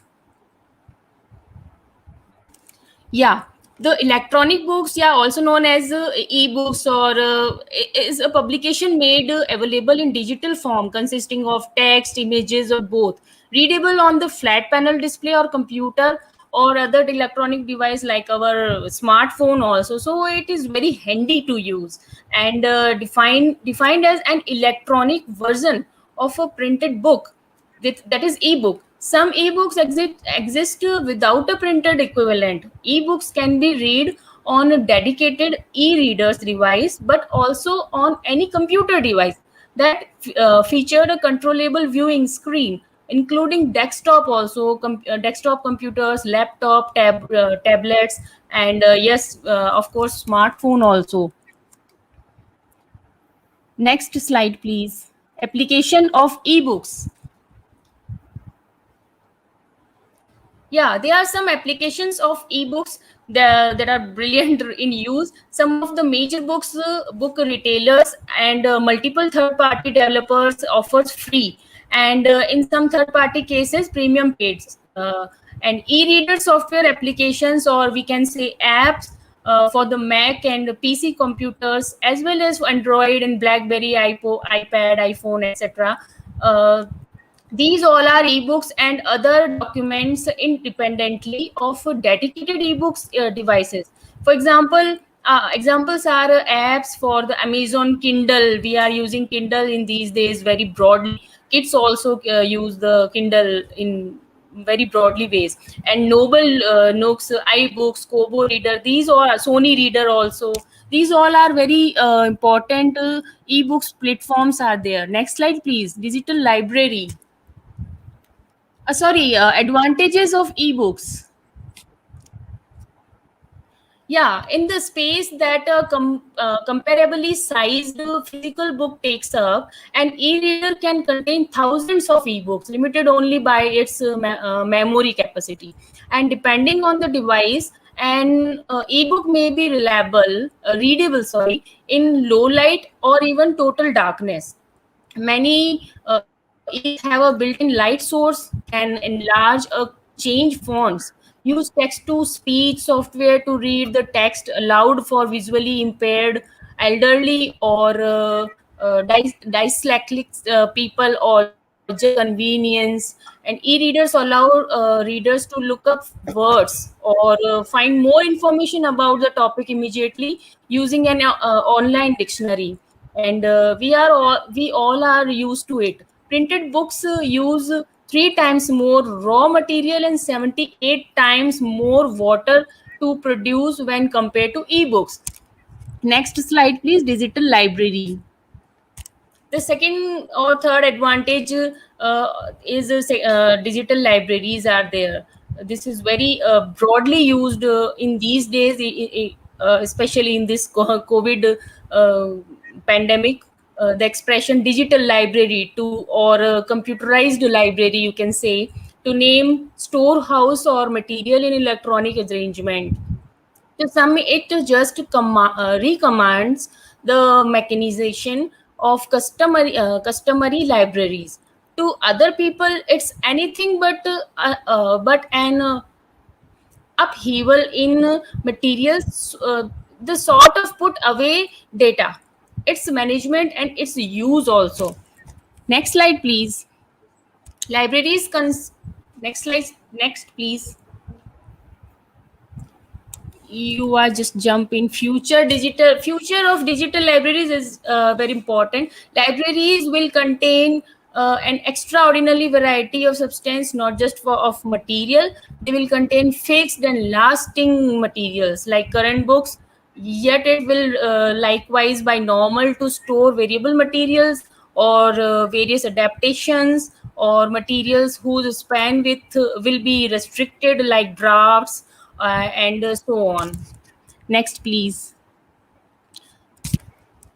So, the conclusion of my paper is, in view of the fast development of broadband availability and progressed programming, different computing gadgets are turning out to be progressively well known in modern times. In such a condition of issues, enrolling in class to study computer science can be considered as a basic need of current education, and each educational establishment should have appropriate foundation for instructing and learning as essential for computer science. Thank you. Thank you so much. And I would like to thank our chairperson, Dr. Vidushi Garg, ma'am, and Dean, and my guide, Dr. S. Lal, sir, of course. And very, very thank you, sir, all the organizing member of the conference, to give me a chance to present my paper in such a wonderful way and relevant conference. Thank you, sir. Thank you, sir. You have Especially used Shobala, you have, sir, I would like to very, very thank you. What's the progress of your you have used what's the the term progress of of your course. research? Sorry, sir. Sorry. What's the Anuradha has progress of your used research? the word of course. Okay. Very nice Sorry, presentation. sir, I can't hear you. No Thank you, problem. sir. Very Just a nice minute, ma'am. presentation. Thank you so much, sir. Vinay Mohan sir asking to you that what is your Yeah. topic of research? What is the progress of research? What is the Progress of progress? research. Yes, progress. Final Okay, thesis sir, कब आप submit I'm करेंगे? sorry, sir, I can't. Pardon, sir. Please repeat again. Please. Please. Please He is Sir, repeat asking again, asking ma'am. about that your what research is your progress. progress? What is your progress of Progress. thesis? Like, yes. Yes, I'm just it's the yearly right. I'm just preparing my questionnaire in because I want to do in all over the Rajasthan. So I want to do a survey in Rajasthan. I just want to uh, ask everybody in Rajasthan. So I just prepare an online questionnaire right now. Has the questionnaire been prepared No, or under not yet, preparation? sir. It is no, sir. Under preparation, it is Okay. not yet completely All the best. present. Thank you All so the much, sir. best. Thank you so much. And sorry for the inconvenience of the network issue. No problem. Thank you. Extremely Thank sorry, you. sir. Thank you, Thank you, ma'am. sir. Thank you. Thank Uh, you, sir. Now, next, Anshika Pandey. Are you there, beta? Anshika Pandey. Yes, ma'am. Please on your camera and start your presentation. If Anuradha, now you there can is, room, please. yes, Sorry, sir. Anuradha Purohit, Yes, ma'am, sir. you can Yes, leave sir. now. If your presentation is done, then you can leave. Then next student will join. Okay, Anshika Pandey, please start, beta.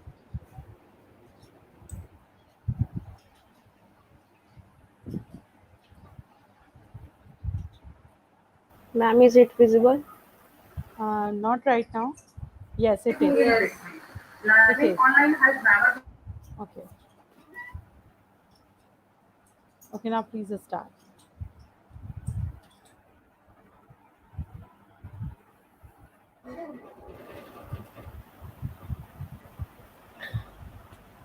Namaste, sir and ma'am. I, JV Nanshika Pandey, going to present my topic on explore the digital fashion forecasting based on winter season 2021.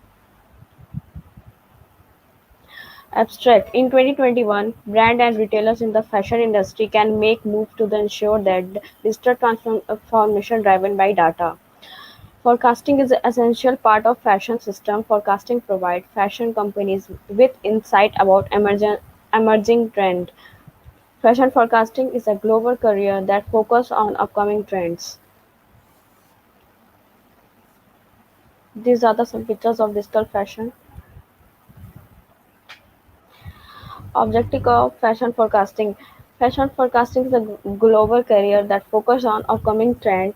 Fashion trend forecasting in an overall process that focus on their industries such as automobiles, medicine, food and beverage, literature and home furnishing. Fashion industry work really on the internet to the retire information on new look, color, celebrity wardrobes and design collection.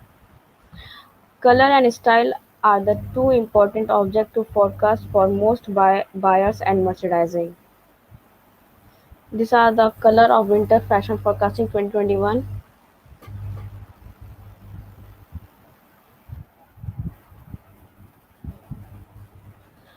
Some fabric of winter fashion 2021.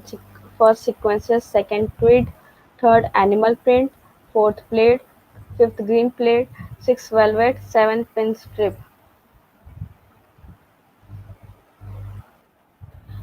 These are the garment preparation process. First is design sketch, then pattern design, third sample making, fourth production pattern, fifth grading, sixth marker making, seventh spreading, then cutting, bundling, sewing, inspection, finishing, final inspection, and then packaging.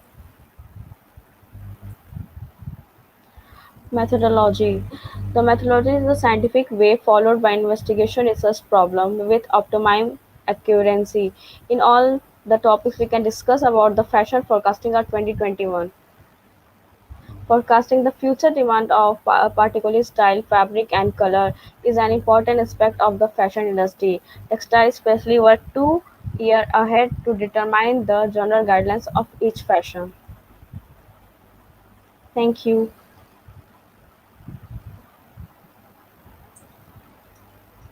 Okay, thank you, beta. Next one, Neha Kochia. Are you there? Yes, ma'am. Okay, now you can present your presentation. Yes, ma'am. Please start.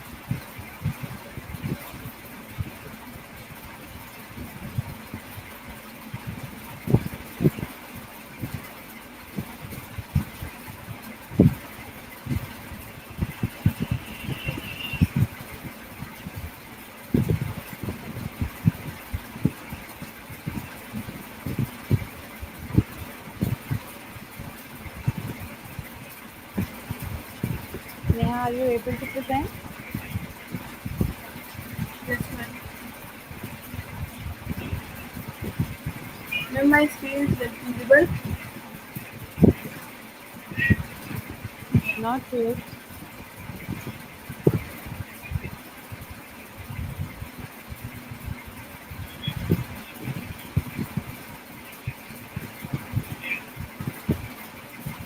Wait a second.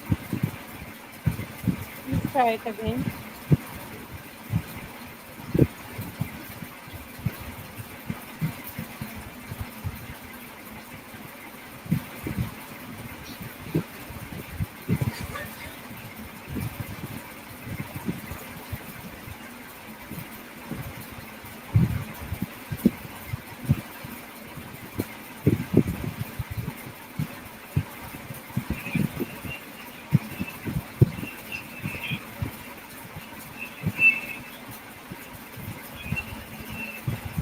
Anamika ma'am. Okay. I think Neha having some problem. So I would like to introduce Dr. Anamika Hirwar ma'am.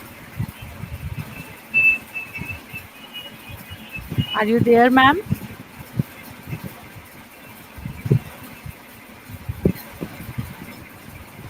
No, she is not. Yes, Neha, it is presenting, I think.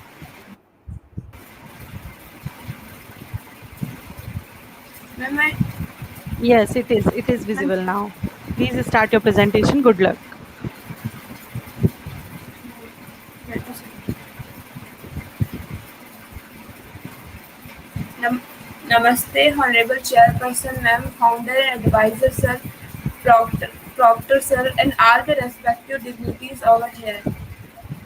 I feel really blessed to have an ideology of late Dr. Pankaj Garg, sir. I, JVN Neha Kotia, pursuing BTech Civil final year. I am from Jaipur, Rajasthan. I present my PPT on study on brain control vehicle for disabled using artificial intelligence. Abstract. This paper considered the improvement of a mind-driven vehicle, which would be of incredible assistance to the gradually handicapped individuals, since these vehicles will depend just on the thing the individual is figuring. They will subsequently not need any actual development with respect to the person. The vehicle coordinates the signals from the assortment of sensors like videos, climate, screen, hostel to impact and so on. It additionally has a programmed route framework if there should be an occurrence of crisis. Introduction: Brain driver car which would be of great help to the physical disabled people. These cars will really only on what the individual is thinking. Any physical movement on the part of individual is not required. A great advance of technology which will make the disabled to able. Artificial intelligence, man-made reasoning (AI) allows the recreation of human inside a machine that are customized to think like people and copy their activity.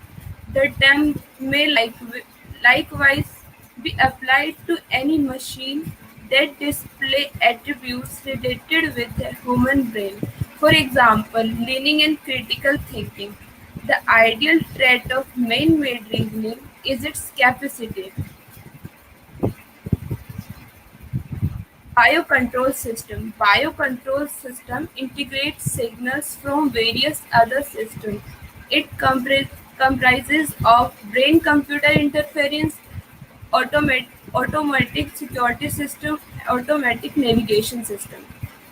Automatic brain computer interface.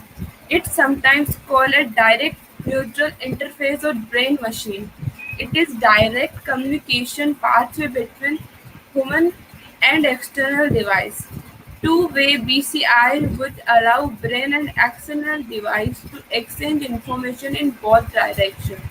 A BCI is a PC-based framework that obtains cerebrum signals, break down them, and makes an integration of them into order that are handed off a yield get to the ideal activities. Automatic security system. The EEG of the driver is monitored continually. When it's dropped less than 4 Hz, then a message is given to the driver for configuration and wait for some time to continue the driver. An affirmant answer enacts the program for programmer driver. In the event that the driver does not give answer, the PC promotes the driver for objective before the driver. Automatic navigation system. It automatically monitored every route the car travel and stores it. The map database is analyzed and the store's route to the destination is chosen. By XM satellite radio, the computer driver the car automatically.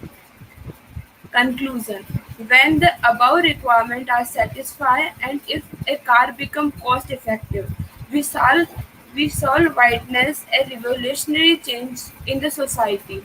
Thus, the integration of bioelectronics with automat, autom, automotive system is essential to develop efficient and futuristic vehicles. Thank you, sir. And,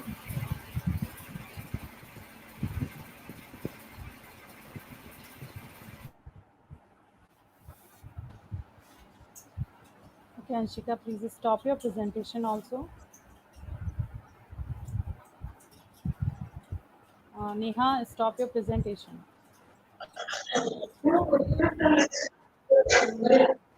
Stop sharing. There is an option. Stop sharing. Okay. Okay. So now I would like to introduce our department ma'am, that is Dr. Sunita Bhatti ma'am. Please start with your presentation, ma'am. Sunita Bhatti ma'am, please start with your presentation. Good luck. Thank you, ma'am. Good afternoon, all the dignitaries on the dais of the dais. I'm Dr. Sunita Bhatti, Associate Professor, Jayoti Vidyapeeth Women's University. Okay, today I'm giving my presentation on register-based hash function, and I have developed this algorithm to provide authentication to messages. Okay, so I'm sharing my screen first of all.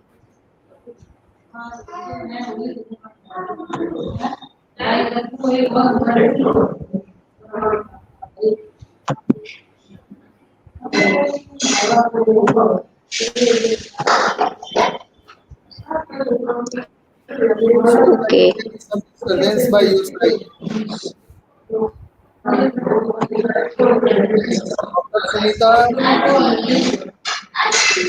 I'm sharing my screen. I'm giving my presentation. Yes, sir. There is some disturbance by your side. Yes, sir. Ma'am, your screen is visible, but Okay. there is some Okay, sir. disturbance with your background. Okay, fine. Okay, fine.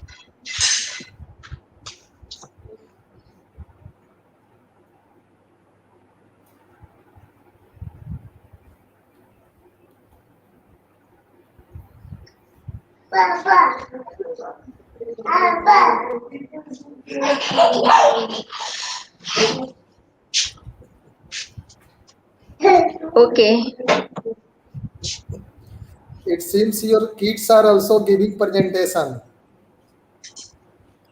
Dr. Sunita.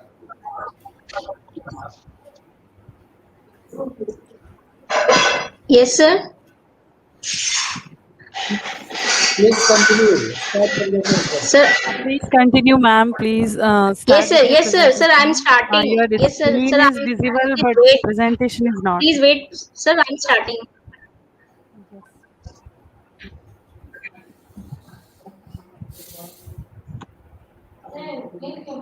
Sir, I'm trying.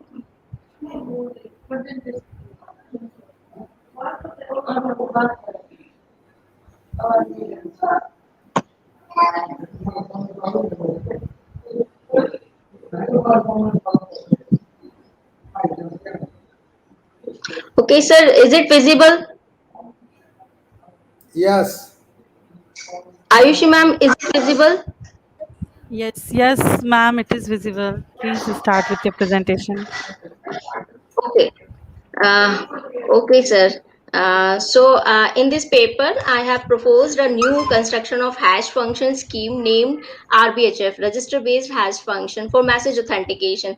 Actually, there are so many techniques and algorithms developed for messages for security of information. Like there are so many encryption schemes are there, but there are also some techniques for authenticating a message. So I have developed a new hash function to provide the authentication concept for a message. So in this algorithm, I have used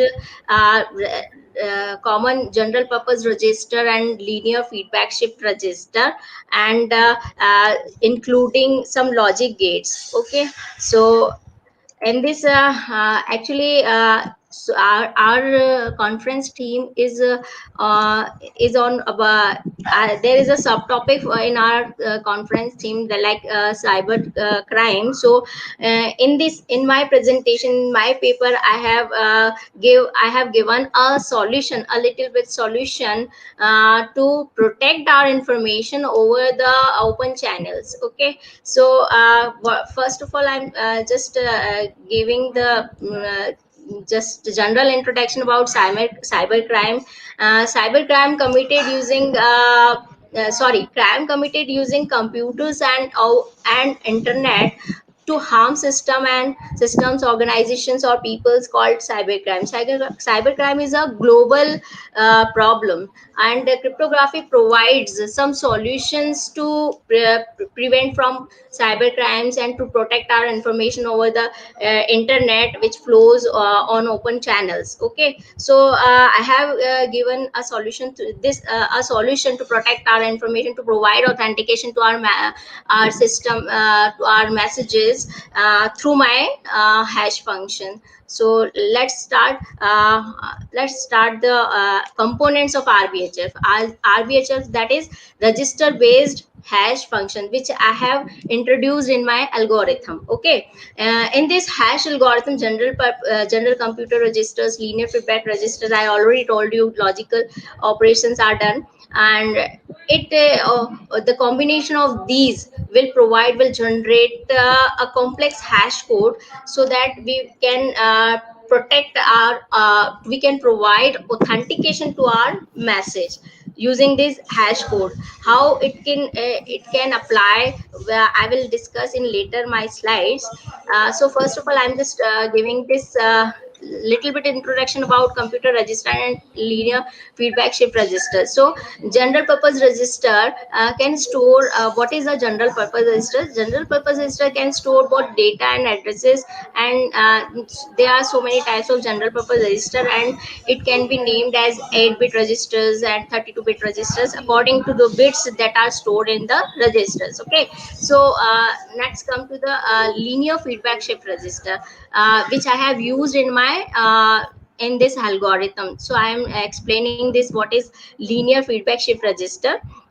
Shift register actually feed shift register in which the number of bits, there are some number of bits according to through the size of the register, which flows sequentially one by one. So in a feedback shift register, it is made up of there are two parts: shift register and a feedback function. And this feedback function provides this feedback functions include some XOR operation to provide logical outputs. The simplest kind of feedback shift register is the linear feedback shift register, which I have used in my algorithm. Next is and along this, I have used a hash function concept, one way hash function concept. That is, it is just an algorithm. Hash function is just an algorithm to produce a fixed size code.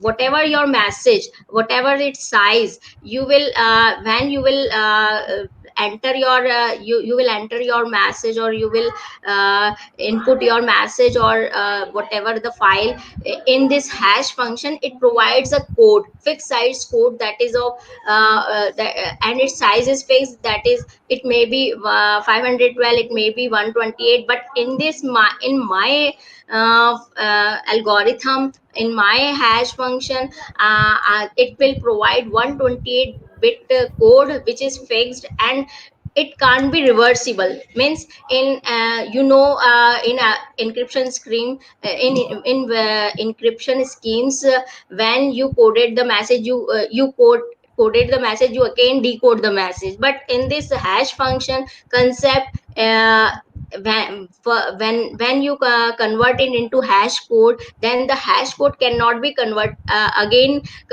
reconvert into the message, cannot be reconverted into the message. Okay, so it is one way hash functions provide a limited it provides a fixed size of code. Okay, so this concept is also used in my function, hash function. And this is the my proposed register based hash function algorithm, in which you can see, first of all, you can see whatever your message, how it flows. I'm explaining step by step how it flows, how our message goes into the algorithm, and what are the various steps, and how it will how what are the operations in it. And after that, how it can convert our large message, our big message, convert into only 128 bit of code. Okay, and that is called hash code. So I'm explaining here in this diagram. You can see, whatever your message, whatever the size of your message, first of all, we have to convert our message into bits. Okay, binary form. And after converting the message into binary form, we have to we will in this according to this algorithm, we will convert we will create bits of blocks, and every block size is 512 bits. Okay, our whole message, message or file, first of all, converted into the binary concept and binary file. And these bits now divided into blocks, and each block size is 512 bits. Okay, and when if last blocks cannot fill by 512, if not filled by 512 bits, there are some bits remaining, then we can include some padding bits. So I have shown here, we can include some padding bits. It may be any number, but not exceed from 512. Okay, 511. Okay, so this is the step. Here we have converted our binary message into blocks, 512 bits blocks. Each block size is 512 bits. Now what I have done here, in this you can see every 512 bits blocks is now passes in this hash function. And this hash function I have created, the concept, the algorithm which I have introduced in my research paper, that is here in this hash function. So these 512 bits now passes in this hash function, and here IV is initial vector which I have providing here. This is, and its size is 100. Sorry, its size is 128 bits. Means this initial vector I have providing here, uh, and in this hash function. So in this hash function RBHR, there are two inputs. So first is the block coming from our original message, that is, and its size is 512 bits, and the next is the initial vector bits that I have entered here. And after after inputting both the values, this hash function processes these bits using some registers or linear feedback shift registers or logic gates, and then after that it will generate 128 bit CV, that is chaining variable, that is called chaining variable. Okay, this is fixed size. Okay, a 128 bit chaining variable, or you can say 128 bit block. And again this block is now input to the next round for the next block. Okay, y1 is the next block of your original message, next 512 bits of your original message, which is in binary form. Now it is passing here, and with this in this function, in this hash function, now this hash function again processes both the bits which are coming in it. This is chaining variable, one is from chaining variable and another is from this y1 block. Then again it will process, and it will again generate the fixed size block, that is 128 bit block, and it is called chaining variable. And this process similarly goes till all the blocks not converted, all the blocks are not processed. It will this pattern will be continued when all the till the all the blocks not processed. Okay, so at last we get the you can see here, at last when this last block processed, we get 128 bit digest, you can say hash code. 128 bit hash code we have now we get this hash code. What now, after all these process, after this algorithm, when this algorithm executed, after executing, what we are getting 128 bit digest, or you can say 128 bit hash code. And what we will do this hash code actually, uh, we have to we want to achieve authentication of our message. So we have to attach this hash code, and we are this hash code which will attach with your message, and then you can send it, your message, over the open channel or electronic media, or over the internet, whatever, where you want to send the message, to any recipient. Okay, you can send by with attaching this hash code. Okay, after receiving this message, after when receiver this received this message, then what he will do, he or she will do, where he has to do again, create another hash code by using the same algorithm, that is RBHF. And he has to convert again, you have to create again new hash code. And after creating the hash code, he should match both the hash code. If both the hash code matches, they are equal, if both the hash code which one of the sent by the sender, or again and at another side receiver which create the hash code which creates by the receiver, both the hash code now then he compared, and if the hash codes are same, it means your message is authenticate. Okay, there is no change in your message over the internet, or by the intruders or by unauthorized users. Your message is safe, your message is not changed, not altered, if both the hash code are matched. Okay, so this is the basic concept. Now what is the RBHF function? I will introduce you what I have done in my RBHF function. Okay, this is the in this diagram I have shown you the overall concept. Now in this next slide I will show you how this hash function will work. Okay, so this is the working of RBHF, register based hash function. So first of all, what I have done, I have shown you in this previous diagram that first of all 512 bits are now coming in this hash function, and here and okay.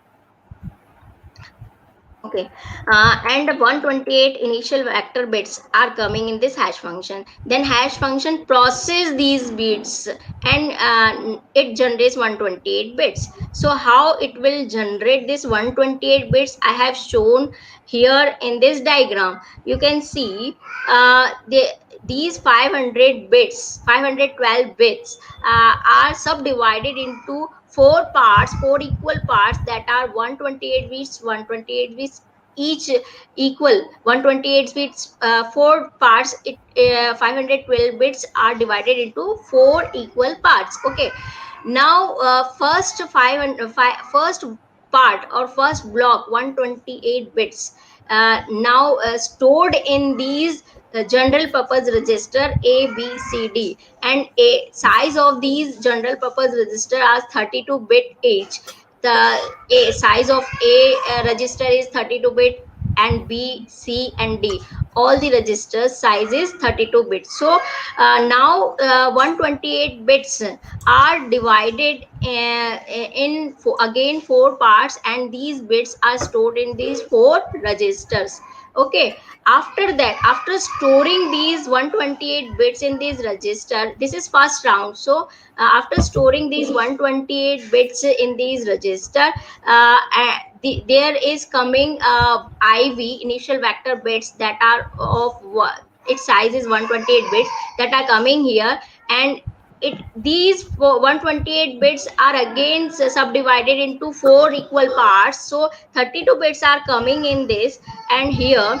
So after in this A register 32 bits are there, and from this IV vector initial vector 32 bits are coming, and from I have apply a XOR operation between these bits, IV vector bits and A register bits. I have applied a XOR operation, and after applying the XOR operation, whatever the bits I have gained, I have again stored in this A register. Similarly, I have done with the B register and C register and D register. Okay, in the next step, again in the next round 128 bits are coming. Okay, and 128 bits are coming in this and these bits are stored in ABCD, and in the next round from A register, from previous A register 32 bits are coming, and these A register bits are again XORing with this A register bits. Okay, again XORing, and after XORing, after XOR operation, it will again stored in this A register. And in V register there is some operation, different operation. What is the different operation? what is the different operation?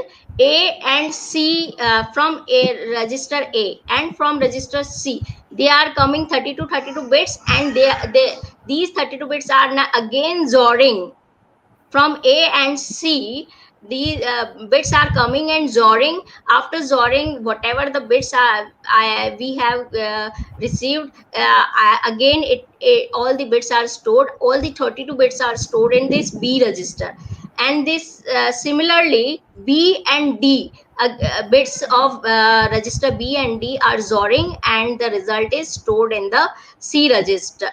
And after that, D is XORing with D, and it is stored in D register. Okay, this is the second round, and similarly the third round and fourth round will perform. But there is again again a different operation I have performed here.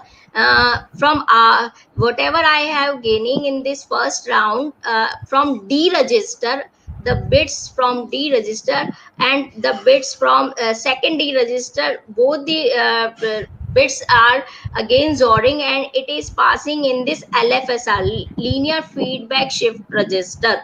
Linear feedback shift register, and its size is 32 bits. The register size is 32 bits. Again, similarly this process will perform 4 times. There are 4 rounds, because our block size was 512 bits, and it is equally divided into 4 parts. So 4 rounds are there. And similarly, again this XOR operation I have performed in both the D register bits, and the value which are gaining, bits are whatever the bits are we are gaining, again we are storing in this LFSR. So there are 4 LFSR I have used in my algorithm. And after fourth round, whatever the bits are gaining here, all the 32 bits are stored in this register. And after that, the we are now we can see here in this diagram, LFSR. There are 4 LFSR, and each LFSR producing 32 random bits. Okay, pseudo random bit, it is generating pseudo random bit, and its size is 32 bits. So after producing these 32 bits, we are again collecting these 32 bits here at last.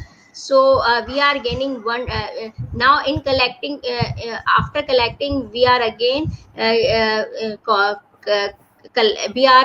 we gain these 128 bits as a CV chaining variable for the next round in this algorithm. You can see in this, whatever the process I have shown you right now. So it is, this hash function is producing 128 bit, and this is the chaining variable, and it is passed in this second round hash function. Okay, for processing the another bit block, and it is again generating 128 bits. So similarly all the blocks are processed, and after all the block processed, we will get this 128 bit digest or hash code, which we will this hash code we have to attach our message with our message, and we can send our message to the recipient. And after receiving the message, recipient should again generate recipient has to generate hash code similarly by using this RBHF algorithm, and he has to match both the hash code which he has received and which he has produced. Okay, both the hash code he has to match, and both the hash codes are equal, then it means Dr. Sunita, message is authenticate. Dr. If both Sunita, yes sir, hello. or there is a comment by our chair professor sir that there should be some time limitation of presentation. Okay, So sir, how it is over now. It is over now. okay, It so is over please. now. Okay, Sir, it is so over please. now. This was my actually algorithm which I have developed in my research, and in this research paper. It is not belongs to my actual research which I have done in my PhD. It is just a research paper, which in this research paper I have developed a simple Very nice hash to hear this. algorithm. Really, this is very authenticated and very, good presentation and very good research paper. And your this algorithm is widely appreciable. There is no any adverse comment on your presentation. Just request is that please sum up. Please sum up. Okay, sir. Yes. It is all over, sir. Okay. Thank you very much, Madam Sunita Bhatti ji, Thank you, who ma'am. is our colleague Thank you of so much department. Please, for providing me the platform where I can share my views, my research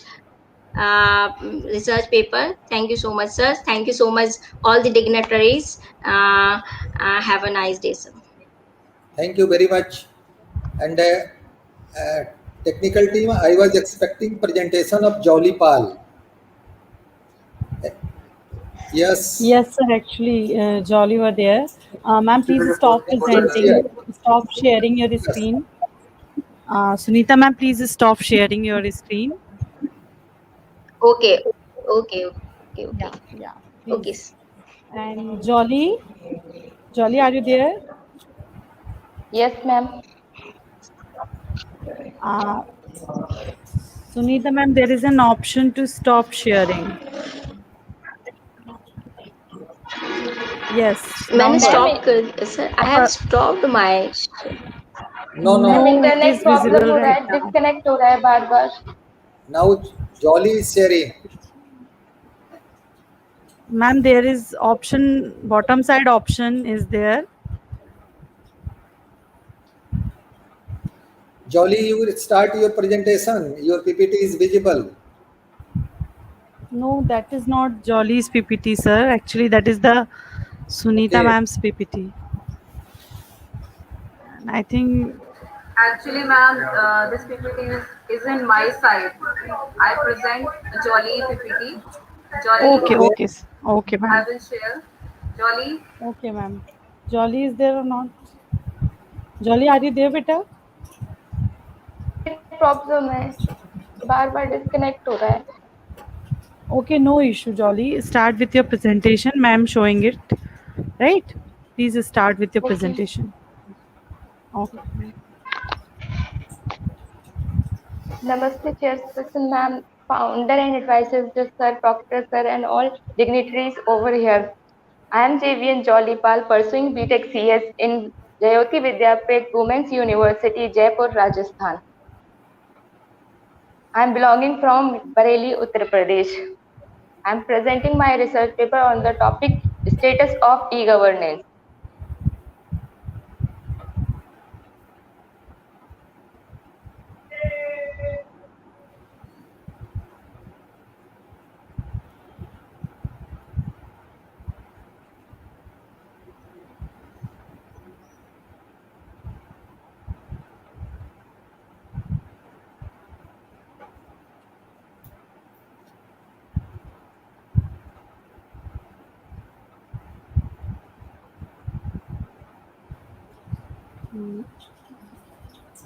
What happened, Jolly?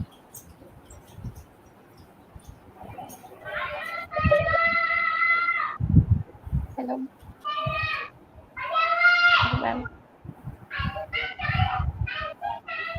Status of e-governance in India.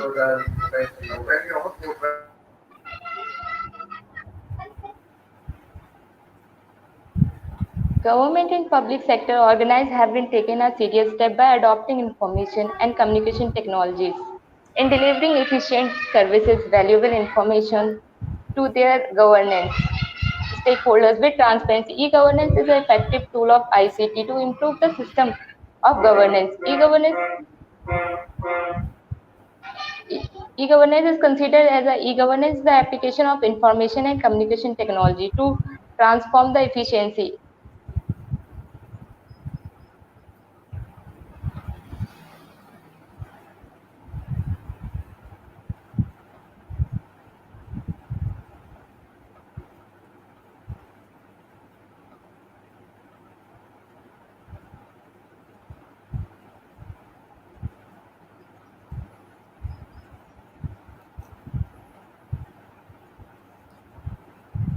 It seems Jolly has some network issue.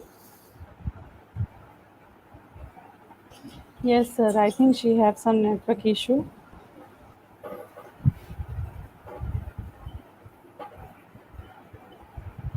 Hello, ma'am. Yes, Jolly, please. Sir disconnect internet problem हो रहा है sir. Okay, no problem. No Please issue, continue. dear. Continue. Status of e-governance in India. Government and public sector organizations have taken a serious step by adopting information and communication technologies in delivering efficient service and valuable information to their stakeholders with transparency. E-governance is an effective tool of ICT to improve the system of governance. E-governance is Anyway, I appreciate Jolly because you are a student of first year, you are in second semester, and you are daring to give presentation in a national conference, and people like us are seeking. The presentation may be taken. The presentation may be taken as read. Yeah, that Please means take it that on record. Yeah. as per the observation of our chair professor sir who is chairing this session, this paper is supposed to be presented because the presenter has tried her best to give her Level best. presentation. Since the past 1 hour. Yeah. So technical team, please, there is no need to pressurize her to give her presentation again and again. Jolly, thank you very much. We are very much happy by your this attempt and by your this strike during your research. Thank you, Jolly, and no problem. We all And are we are facing. expecting that in coming days you will be a very good speaker. You will be presenting another different research papers with the help of your mentors, with the help of your faculty members, under their guidance. So it is the time to request to seek permission from our chair professor sir to conclude the session. And before that, I request you that you firstly give your observation, then I will give the vote of thanks and other as per notification.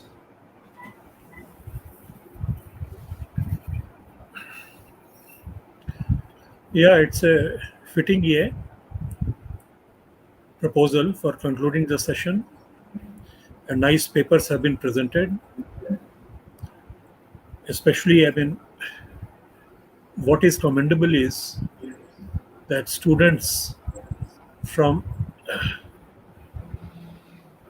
lower classes, first year, second year, they have taken the brave steps of coming forward with presentation.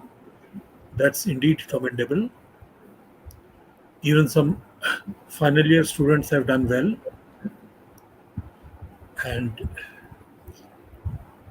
they've been ably led by few faculty members who also made their presentation. They were very professional indeed. Even the latest presentation that was being made by Jolly Pal, a first year student, had been authored under the supervision of Dr. Bhatti, who had given a very erudite presentation herself, is really support worthy. It's commendable.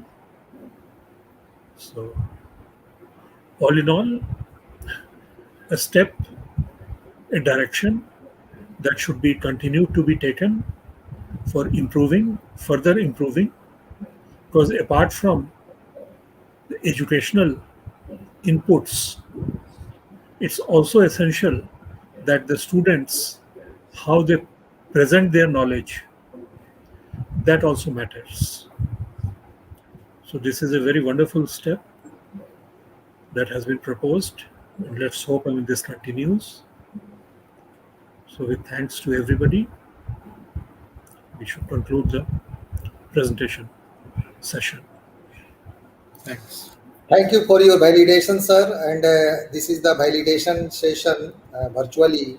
And your these remarks is giving validation that how the work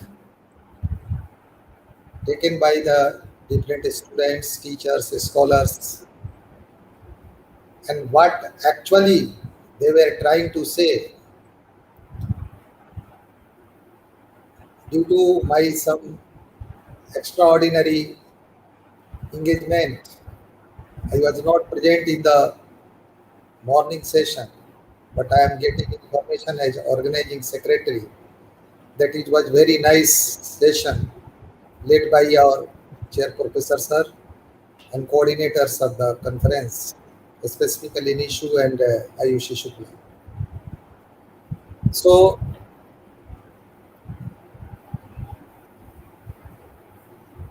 as per notification, it is time to thanks all of you. And first of all, I thanks to our honorable chairperson, Madam Professor Vidushi Garg ji, our honorable dynamic advisor, Sir Vedant Garg ji,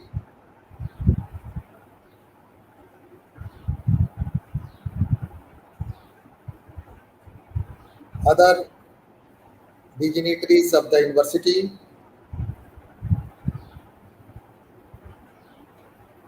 I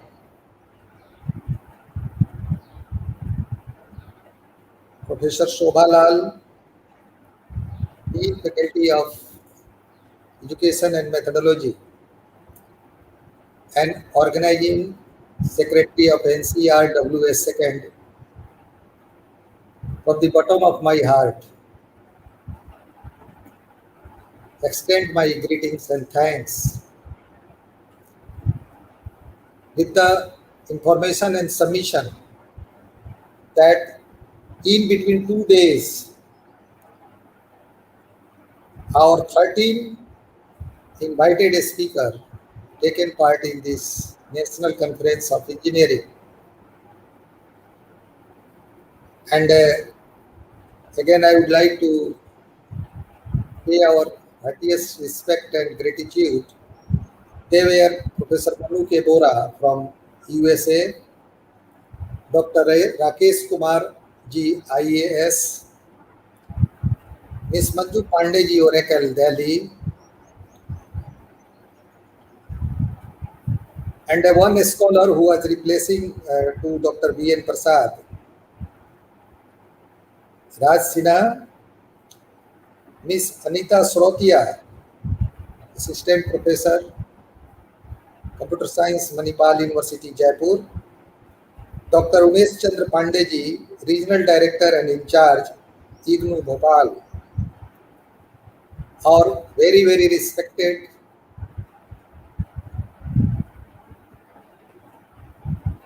Chair Professor, Professor Dr. Vinay Mohan sir, Professor Dr. Anil Kumar Agarwal ji, who is the Professor Emeritus in our engineering department, in our computer science department, and He is the member of Academic Council of Jayoti Vidyapeeth Women's University,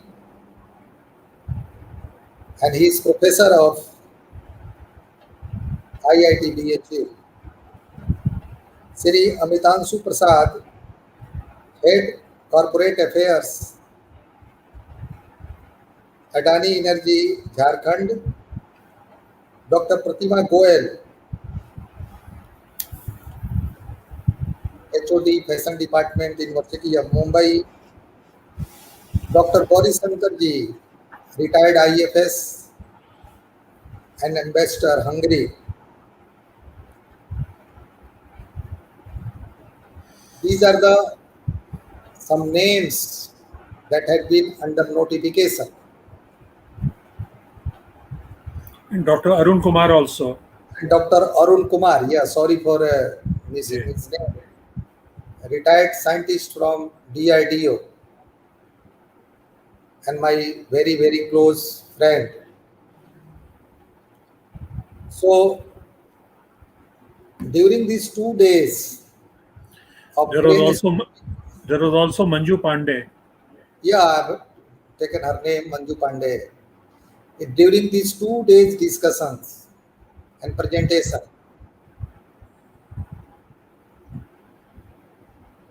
more than 30 technical research papers were presented by different students and scholars. And we have learned a lot, and we shall try to inculcate all these information, all the suggestions, and we shall try to publish all these things in our proceeding, as well as the selected research papers, those who have been presented, will be published in the University Research Resource Journal of Jayoti Vidyapeeth Women's University, and may be sent for indexing in Scopus and some other indexing agency if the quality of the paper is as far as they are asking for. So at last, again we are remembering our founder, Honorable late Dr. Pankaj Garg ji. We pay our tributes again at the end of the 2-day session, that by the blessings of him, we have covered this 2 days journey, the path shown by him, the skill trained by him, given to us to handle such activities. Very successfully we have conducted and adopted this him and said, and we have performed our task honestly. Rest is for the viewers to give their comment, and I'm thankful to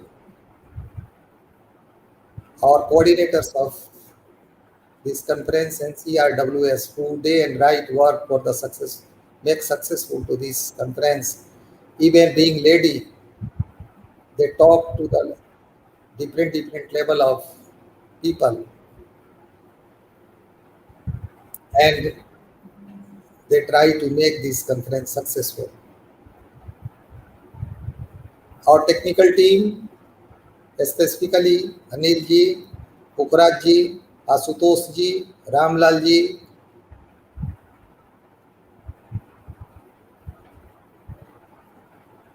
Kedar ji, and others, they are also deserving our appreciation, because they have helped us very much to make this conference a very, very successful. So, on behalf of whole fraternity of Jyoti Vidyapeeth Women's University, and as per the validation announced by our chair professor, who is chairing these sessions since 2 consecutive days, I announce a very, very success of this national conference and say thanks a lot to all. Namaste. Jai Bhim. Thanks, everybody. Everybody. Thank you, sir. Thank you, sir. Thank you so much, Thank you, sir. Ayushi. Thank you, sir. Now, this is the end of the session. Namaste. Namaste.